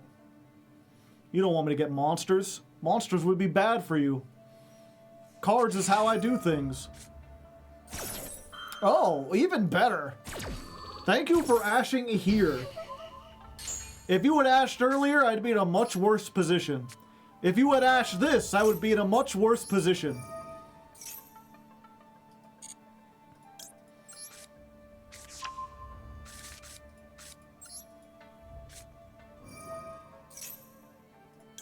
Let's go for the Baka, using both the pendulum scales. It's free! It's free real estate.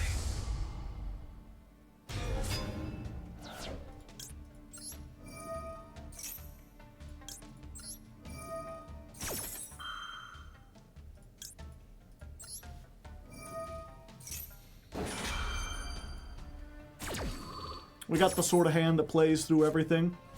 I mean, yeah, we could do stuff regardless. It just wouldn't be as good.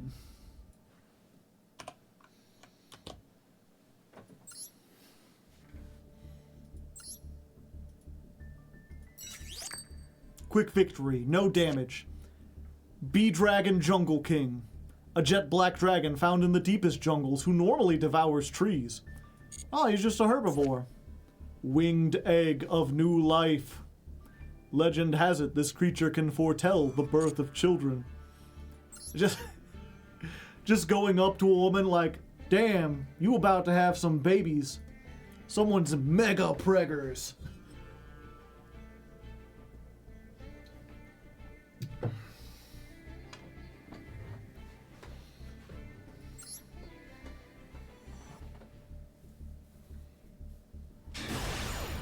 We'll meet again, don't know where, don't know when, but I know we'll meet again some sunny day.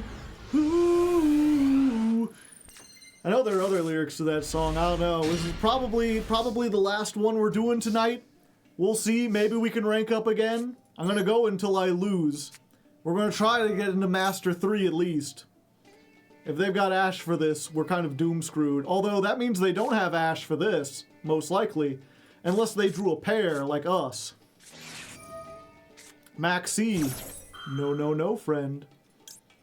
I have the Royal Ash.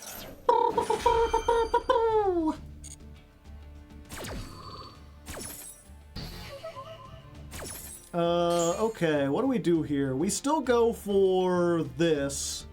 If they have another thing for this, we can normal summon the Herald and discard the Ash to get the Link on board. But it doesn't look like we'll be having to do that. It looks like we've almost found our way into full combo. They did not droll us, and this is our second and last search, so good. No Ghost Ogre. We're navigating all the hand trap pipelines. Cross out. They haven't Ashed yet. I feel like if they had Ash, they would use it.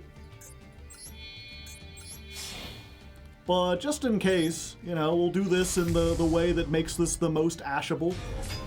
Because if they do Ash, it doesn't do anything. So let's go 1, a 2, a 3, crunch.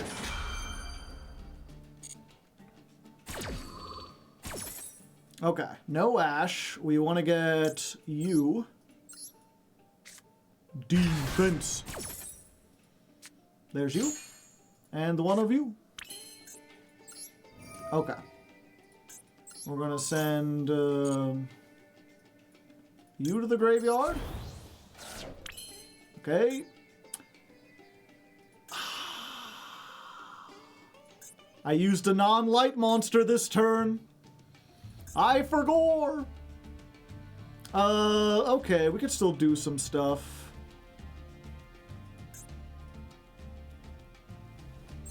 Okay, so what we're gonna do is we're gonna Bloom Harmonist.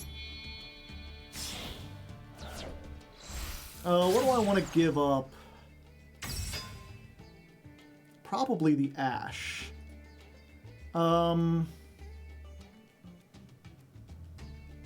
Yeah, we want this to be last so we can get our thing. So we'll do this to get you back.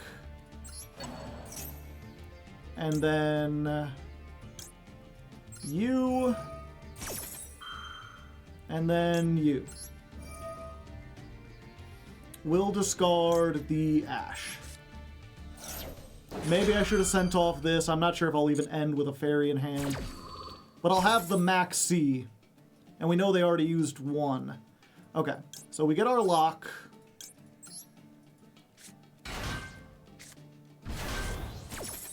We get a draw. That ain't a good one. We get you back. You will get back Chopin. We can Pendulum Chopin the Chopin.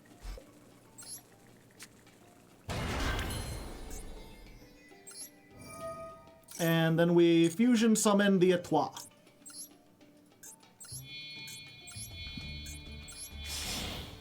So Etoile plus protection. Plus Maxi. It's not great, but it's pretty good. It's a pretty good hand. We will simply draw into a fairy.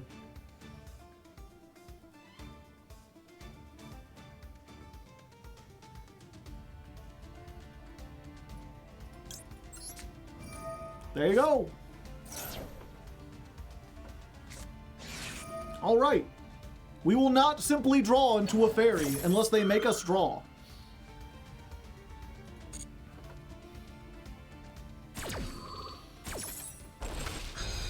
But they got 4 cards to beat the lock. Will they be able to beat the lock? Put your predictions down in the comments now. Ooh, they drawing. That's a little worrying. What deck doesn't use the extra deck? Voiceless? Show me Voiceless voice! Uh-oh. They preparing for the float. Hello, Super Poly. It's Makonko again. Well, you know what? Assuming they send this off, we'll do the same thing we did last time, except we'll have a fairy for the Herald of the Orange Light, so we will have done it anyway. Is this the same guy? No, their name before was something else. Something to do with Maxi.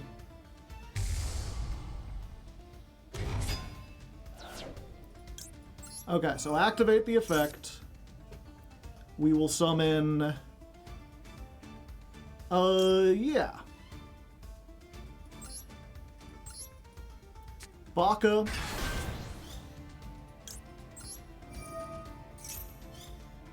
They can't draw because Pot of Extravagance.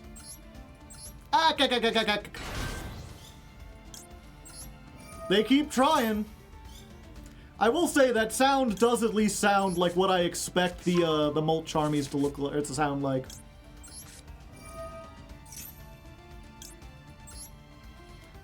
So the lock comes back, and now we have a fairy in hand to negate extra stuff. Special summon and equip it with this card, then you can special summon one monster from your opponent's graveyard, but it negates its effects. Uh-oh.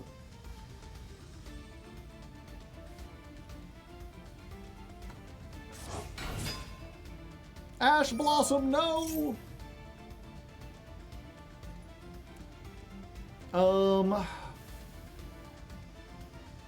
We can't target it. We can destroy it though, right? No, the equipped monster can't be destroyed by card effects.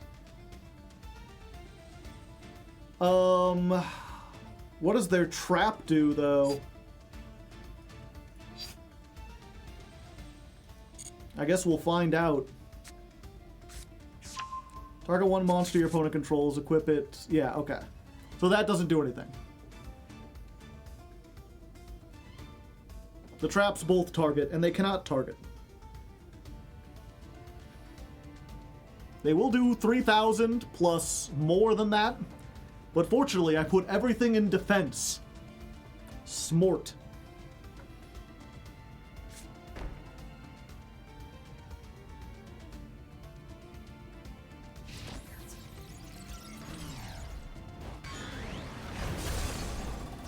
Ouchie. Oochie. Achiwawa.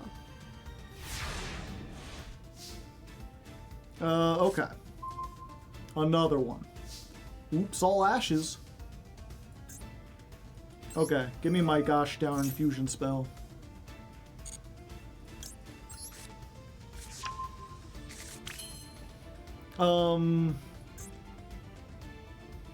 Let me read that again. Is it target a monster they control? Can they target stuff in our graveyard or anything?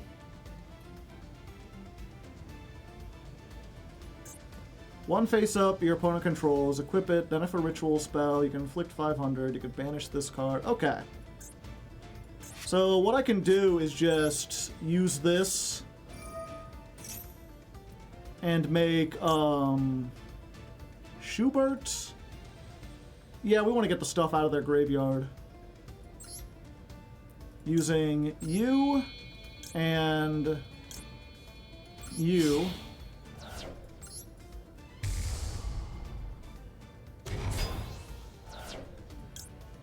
And then Baka will bring back Etoile.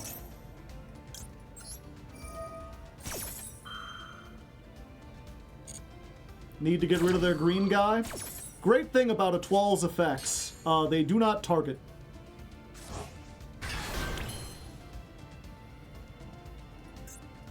So to attack.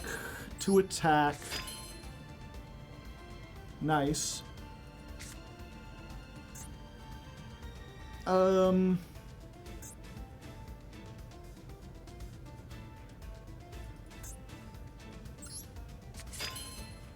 88. Crazy 88, eh?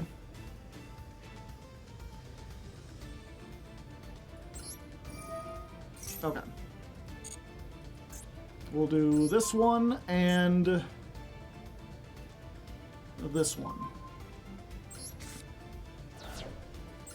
Return 2 cards to the hand? Yes.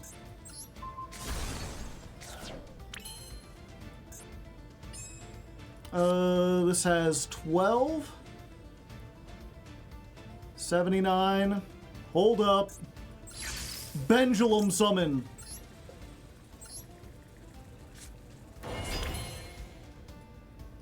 Battle phase.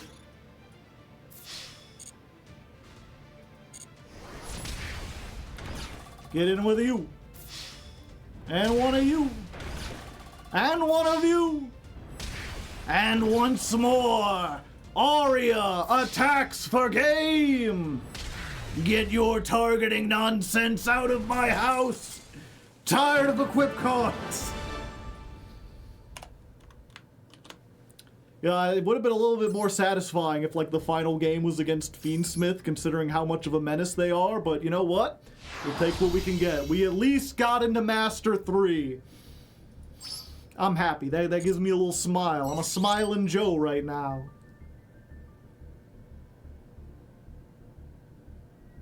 Okay. Nice, man. And they called him Smiling Joe. Bump, bump, bump, bump, bump, bump, bump. Smiling Joe. Dump, dump. He's not a hoe. Bump, bump. We're getting really lucky with the lack of lava golems. Would a Twal float off of lava golem?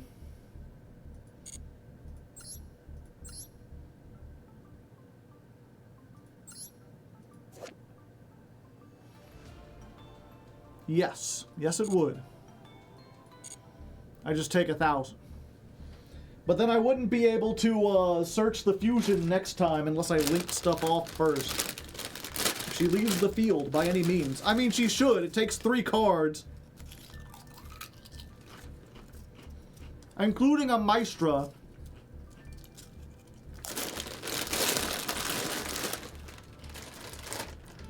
Oh, I should probably,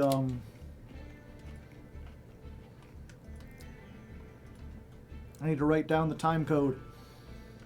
413, I assume.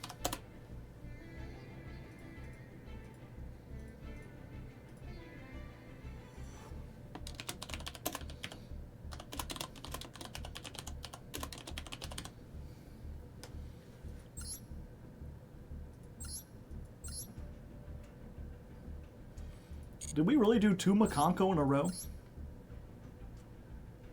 No. I forgot to count a win somewhere. Because this one I have marked out at 129, or 128.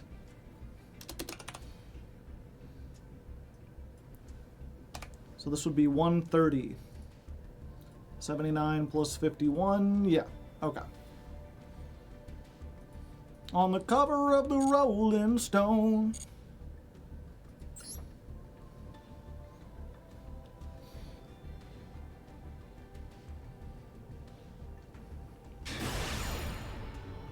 This is a stronger deck than the previous 2. I suppose so.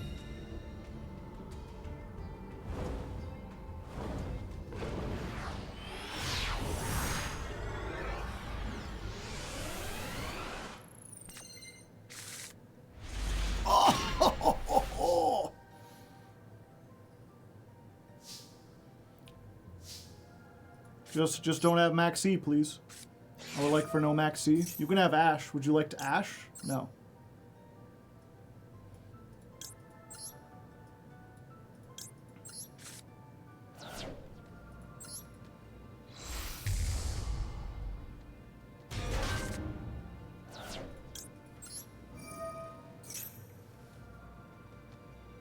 In perm? In perm. Okay.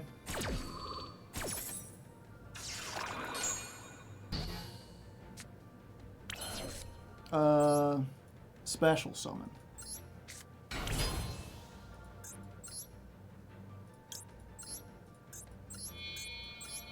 We Lincoln. Call me Abe Lincoln.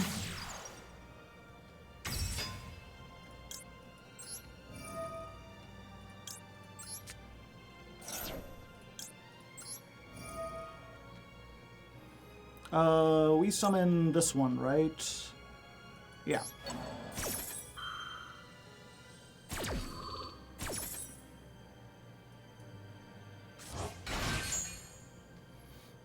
Do we just get the lock here? Yeah, because that'll give us everything else. Ooh, or do we get this? We do need a name. Yeah, this is probably better. We just gotta hope they don't hit us with Raigeki.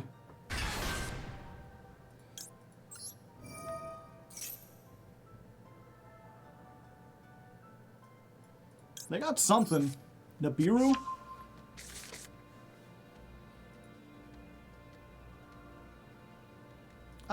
Yeah, might as well.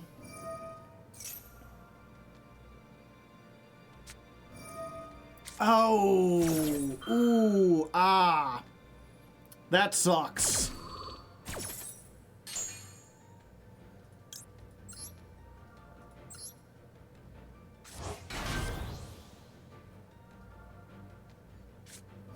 And Nibiru? Okay, buddy.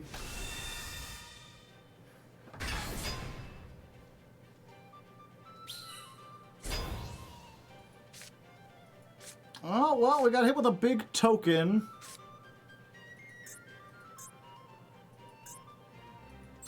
They put it in attack mode. Is this a third fucking Makanko deck? We could make Lizardos and... oh, yeah.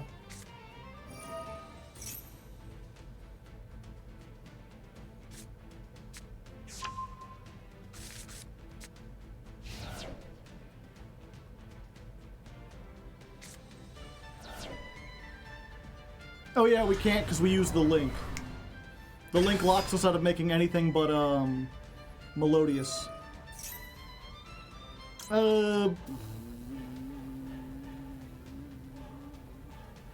Yeah. They're low on resources.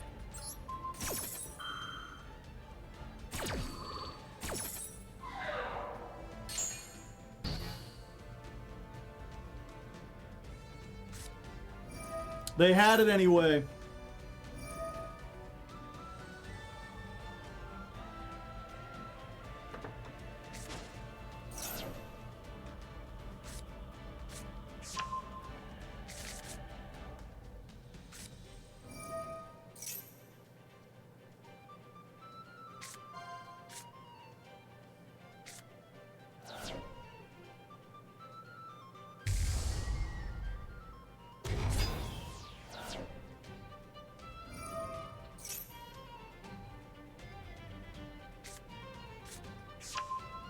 OSS.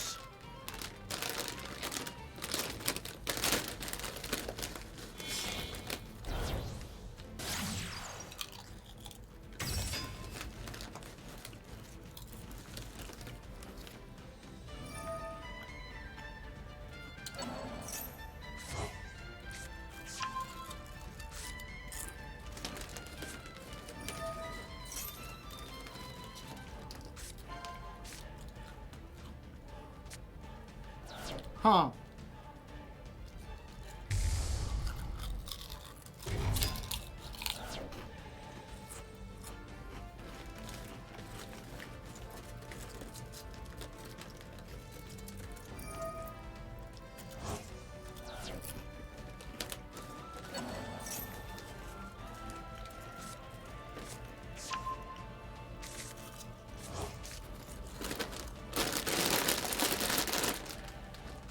Normal summon.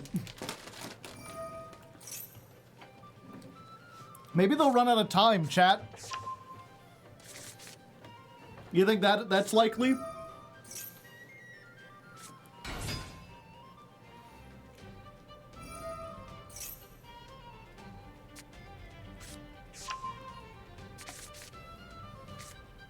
It's not unlikely.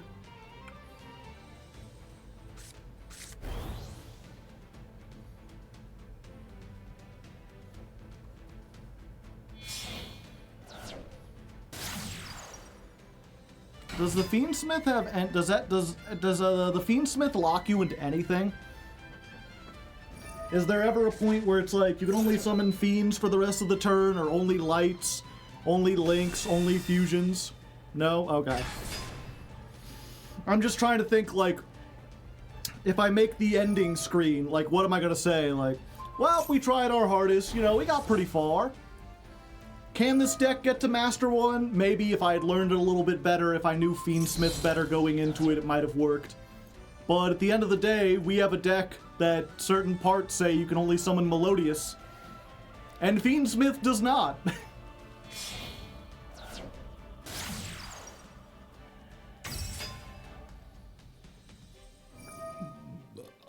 Pardon me.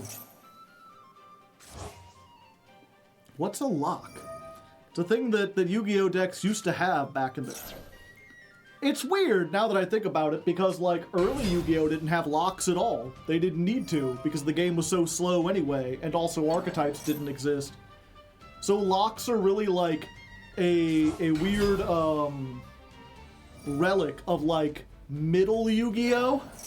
The Middle Kingdom! Where decks were really powerful, but there were so many cards that you had to, like, do things to keep the synergies from going.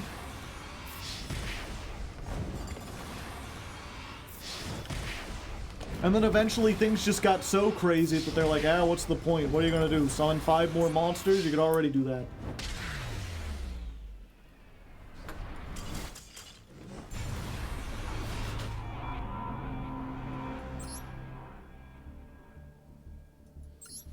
Lock shit into good times. We're so close.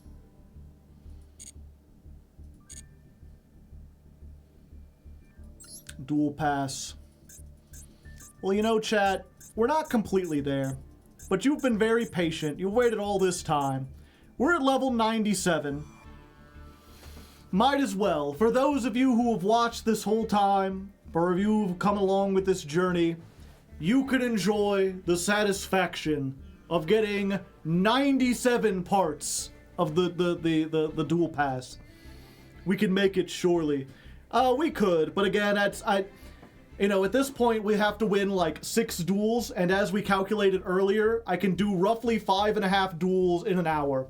So it's like, if I'm already a half an hour later, I could stay another hour later and maybe get up to Master 2. But I don't think Master 2 is that glorious enough to be worth it. Go for the whole thing.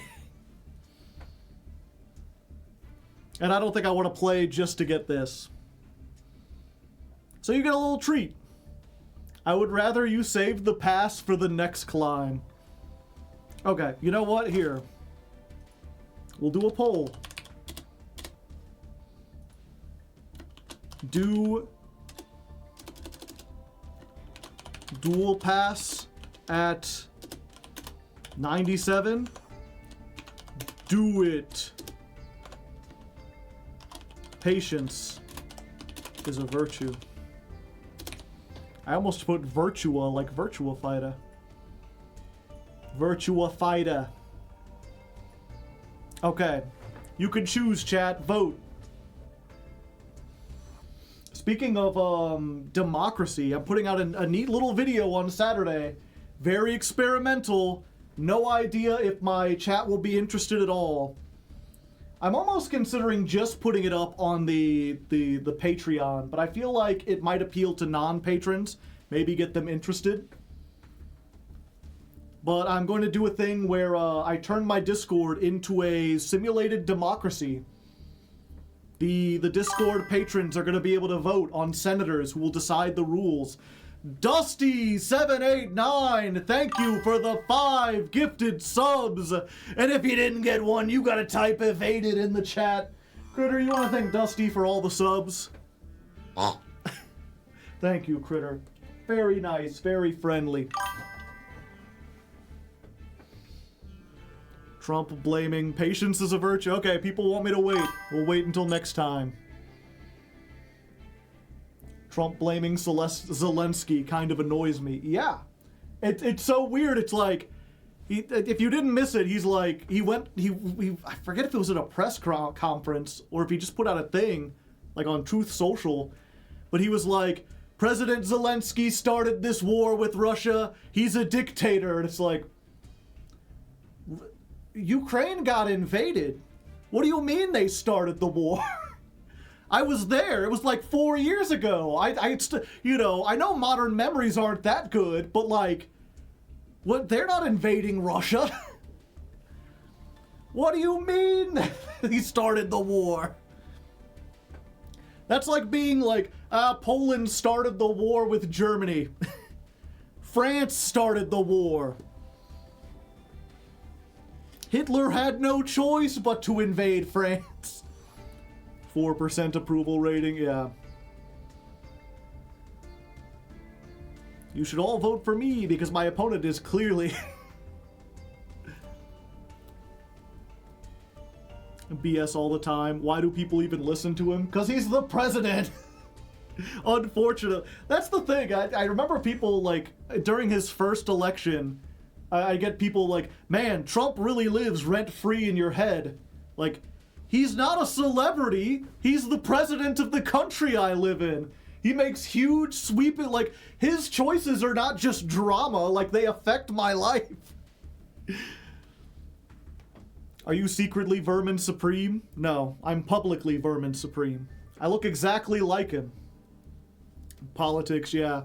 If you don't know, I talk about politics. I'm a very firm believer that the reason that politics got so, whatchamacallit?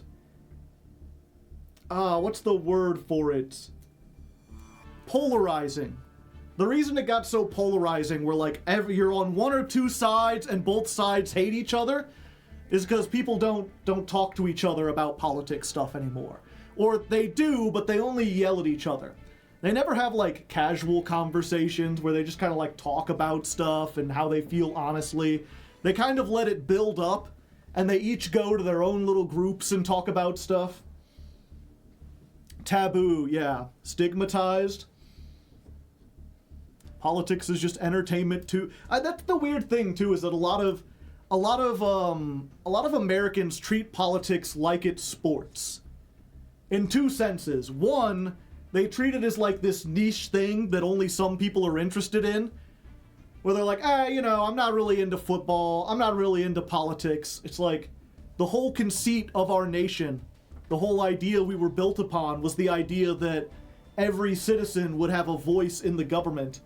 Or at least most of them would. Like, it's not something you can or should be able to opt out of. And I feel like it's a failure of our education system that wasn't drilled into people's heads, where it's like, no, you run the country. It is your responsibility to be involved.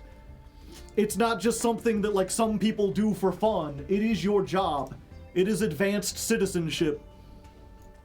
But then the people who are interested, a lot of them are like, yeah, I'm from a red state, and my parents are red, so I'm red too. Go my team. Your team sucks. And you can talk about how their team's policies are bad, and in Missouri I get this sometimes, where they're like, yeah, I don't like the Republican Party, but like, I've been a Republican all my life. It's like, you can change. It's not like Missouri, like, is a Republican. It's a Republican state because people vote Republican. It's not like, the local sports team where it's just tied to your birth. You could do whatever you want. A lot of politics feels like we're working against each other rather than as a united whole. Yeah. It's very nice. Sunk cost fallacy. Yeah, I guess that's some of it. So yeah, that's the point. I like to talk about it. And I think the Discord Democracy Project is a good way to sort of get people involved or interested in, like, the mechanics of government, right? Because you don't have to know, there's nothing about actual politics happening in my Discord server. Like, you're not going to be able to make rules that, like, take away people's rights or do anything. It's just about deciding, like, what is fun for the Discord server. How would we like to organize things? You're making very low-stakes rules, but it's still guided and based off of a lot of the constitutional democracies that most countries have. And so it's like you can learn about how the process works and what a constitution is and how a constitution, like why the guidelines are there, without having to dive into real world stuff. And it's my hope that if people get interested in it, then maybe they'll be a little bit more active civically. I can teach people about basic civics without coming off as inherently political. And so that's what we're doing. The video I'm putting out on Saturday is basically just announcing that the project is going to start. Like, I've already written a constitution, and in order to get to the next step of this project, the constitution has to be ratified. The following Saturday, on March 1st, we're going to have a election on the or not an election. I guess it's still an election. We're going to have a vote. Let's put it that way. We're going to vote. And it's just going to be a simple yes or no. Do you agree to live under the Constitution? Are we going to get Professor Hardleg? I'm always Professor Hardleg. And it's, if 60% of the Discord agree to ratify it, then it becomes law in the Discord. And then the next step is to actually hold elections, and those will be the next month. So you're creating your own country, yeah. It's like a virtual country. One of the things in the Discord constitution is like, this government is under the jurisdiction of the United States government and also the Discord terms of service. So you can't make any law that violates those two. You can't change, we're not trying to say like we're an independent nation or anything. Joe, when will you sell NFTs? Probably never. Never say never. Who knows? Maybe NFTs will change dramatically in the next 20 years and the whole cost of them, and they'll become a fun little thing that people can just do whenever. But currently, zero plans.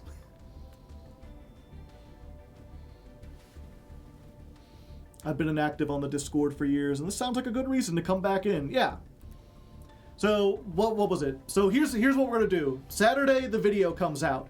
That'll post the Constitution. At the same time, I'm going to post it on the Discord, along with a thread where people can suggest things to change about it. So before everyone votes on whether or not it's good, we're going to have a couple days where people can come in and be like, I don't like this. I think you should change the wording on that. I don't like that part. And then Tuesday's stream, because we won't be ready to start building the deck yet, like it won't be the next month, so we won't be building the next deck. So Tuesday, instead of Yu-Gi-Oh, we're going to be going over the Constitution with all its changes. And I'll be talking about why I made the choices I did, and what purpose everything serves, and a little bit more about the future of where this project is going. And also, I got a Patreon sponsored, like a $75 patron wants me to play a game called Democracy, where you manage a country. So if no one has any questions and there's not very much interest, then we'll probably spend the rest of the stream doing that. Is Yu-Gi-Oh over for tonight? Yeah. If you're just here for Yu-Gi-Oh, we'll be doing Yu-Gi-Oh tomorrow, the Masochist series. I'll be recording more of that. And next Thursday, we'll be back on Yu-Gi-Oh. So this isn't like taking over the channel or whatever. It's just getting this one stream for now. There may be more streams in the future, but we'll see. I'm at 1%. Well, have a nice night. Go put your phone on the charger. Democracy? You played... Yeah, I played it before on stream. I played Democracy on stream before, and I basically beat the game on my first attempt. I fixed all of the United States' problems. And the guy who suggested it, he's like, people have been trying to break the game and finding out the mechanics. He's like, you just happen to find the cheat code for America, which is basically defund the military. 60%. We're the richest nation on the earth, but 60% of our money goes to the military. So if you just like defund the military and put that towards like projects that actually improve things, you're good. As long as you don't get assassinated by the companies that make military stuff, and as long as you don't get invaded by other countries who see you as weak. And they tried, but I happened to win a bunch of coin tosses. A bunch of dice rolls went really well. Didn't Rome also fund the military and it was successful? I mean, what do you mean successful for a while? So this time he's like, okay, he's like, I want you to play this again, but this time you have to start as Britain instead of the US. The US is too easy to fix. They kind of collapsed. Yeah, I mean, every country collapses eventually. I'm curious what the longest continuous, like, government is. I feel like we made it like a couple hundred years. We're doing pretty good. Yeah, like Rome is still there. People still live there. It's just not a it's not a city-state anymore. Now it's part of Italy. Italy is a country and Rome is inside of it. But yeah, so that's the plan. So if you're interested in that stuff, check out the video on Saturday. Check out the stream on Tuesday. If not, we'll be back. Whatever wins this month's poll, we'll be building that on Thursday. And then, let me look at the calendar here. So yeah, Thursday, that'll be the 27th of February. We'll be building whatever the next month's deck is. And then we'll be starting the ladder climb probably on that Tuesday. It depends how much research I need to do. We might like spend Thursday learning the deck, build it on Tuesday, and then we could still have 3 weeks. 1, 2, 3, 4, 5, 6, yeah. And we could end late in March.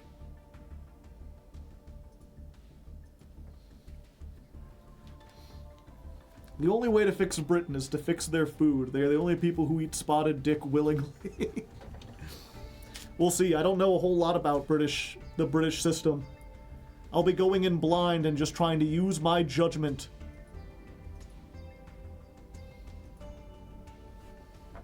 Please, Magical Musketeer. Yeah, I talked about this at the beginning, but just in case you missed it. The two biggest ones are Millennium Exodia, Magical Musketeer, and Trickstar. It doesn't look like Trickstar is winning. Doesn't look like Infernoid. Yeah, it's looking pretty close like it's going to be Magical Musketeer. Should be interesting. Trickstar, please. Yeah. I was looking up, like, the Trickstar deck is really neat. Like, it's not like in the top 10 decks or anything. But it has this real, like, basically the way it works now is like it's a link spam deck. But their link 2 that they always start by making is like, every time you summon a Trickstar, deal 200 damage.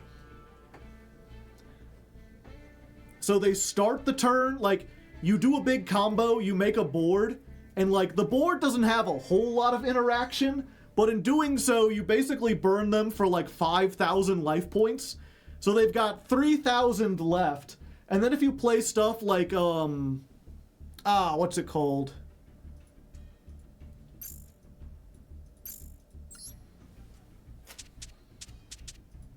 I'm gonna remember. It's one of the hand traps. Ghost. There's too many ghosts. There it is. Ghost Mortar and Moonlit Chill. You play this instead of Valor and just hope people forget the burn effect. You know, they summon a Fiendsmith. What's that got? 2,600.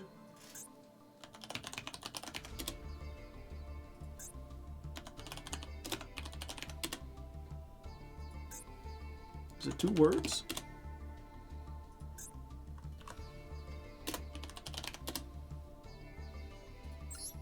No. I wonder why I must have misspelled it. No, it's only 1800. Fiendsmith. Yeah. But yeah, so you hit the Fiendsmith, and then they take 1800 when it leaves the field. And then, what's the other one? Blue Tears. Maiden of Blue. They can search this. During your combo, you search this card. If your opponent special summons, and you control a Link monster, target one of them, destroy it, and if you do, inflict damage equal to half its original attack. So, I forget, there's obviously a number where, like, basically what you do is you hit them with the, Ghost Mourner. Target one of those monsters, negate its effects. If that monster leaves the field this turn, the controller takes damage equal to its attack.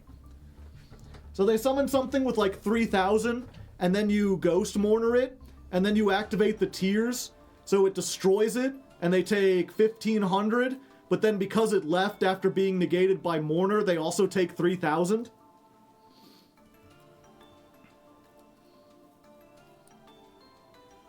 The domain for Yu-Gi-Oh! Pro decks is up for sale. Either that or the site broke. Brutal. I thought they were doing pretty good. Even if you don't, yeah. So, like, is that the best interaction? Is it going to win you a ton of games? No. But when it does, it's really funny. So that's why I was like, Trickstar, probably not going to be like Master 1, but it would be something different and new. But what was it? The more I think about it, though, Magical Musket's probably the best thing because it'll let me learn the Fiendsmith engine. And, like, I'm going to have to fight it for the next 8 months, so I should learn it. It really helps me to play the meta decks. And I think the Fiendsmith is a good example of, like, yeah, we're playing the Magical Muskets. The Magical Musket version is a good example of, like, yeah, we're playing Fiendsmith, but we're playing, like, a weird, janky version of it. So we get the best of both worlds.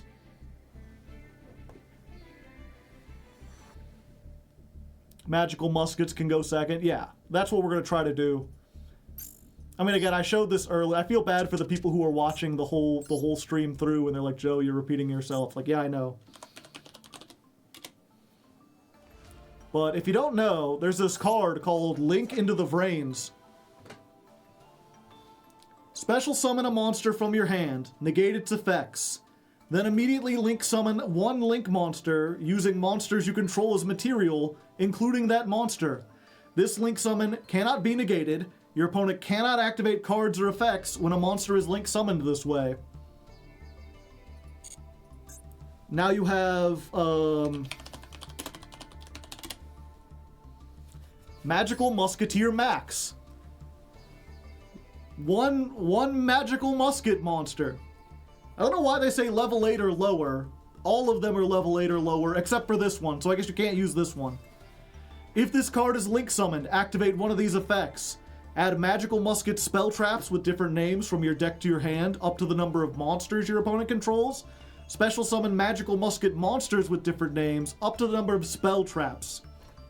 So being able to Vrains, summon a Magical Musket, instantly go into this, and they can't negate its effects. So, like, going second, this allows you to, like, if they've got a board of 4 monsters, you just summon 4 fucking monsters. If they've got 3 back row, you're adding 3 of these spell traps. And if you don't know, the whole thing behind Magical Muskets is that every monster says, while they're on the field, you can activate the traps and spells from your hand. All the traps and spells all the spells and traps are like bullets that are being shot through the guns of the Magical Musketeers. It's the opposite, yeah. They have like a counter trap. They have like a negate and make a monster 0.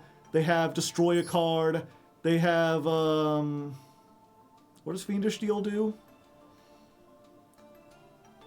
Oh, that one doesn't work. Crown. Special summon one from your hand. That column can't be used. That one's not as good. Target 3 cards in the graveyards. Banish them. Yeah. They've got some pretty good ones. So it's like, that's what you do, is like you threaten Max and they have to negate it, because if they don't, you're going to get so much advantage, it's crazy. Like you either get like 4 monsters on or 4 spell traps that are each going to destroy something. And then when they do use like an Ash or a Veiler or an Imperm or something on this, you make a Fiendsmith, because these are all light fiends. They're just all light fiends!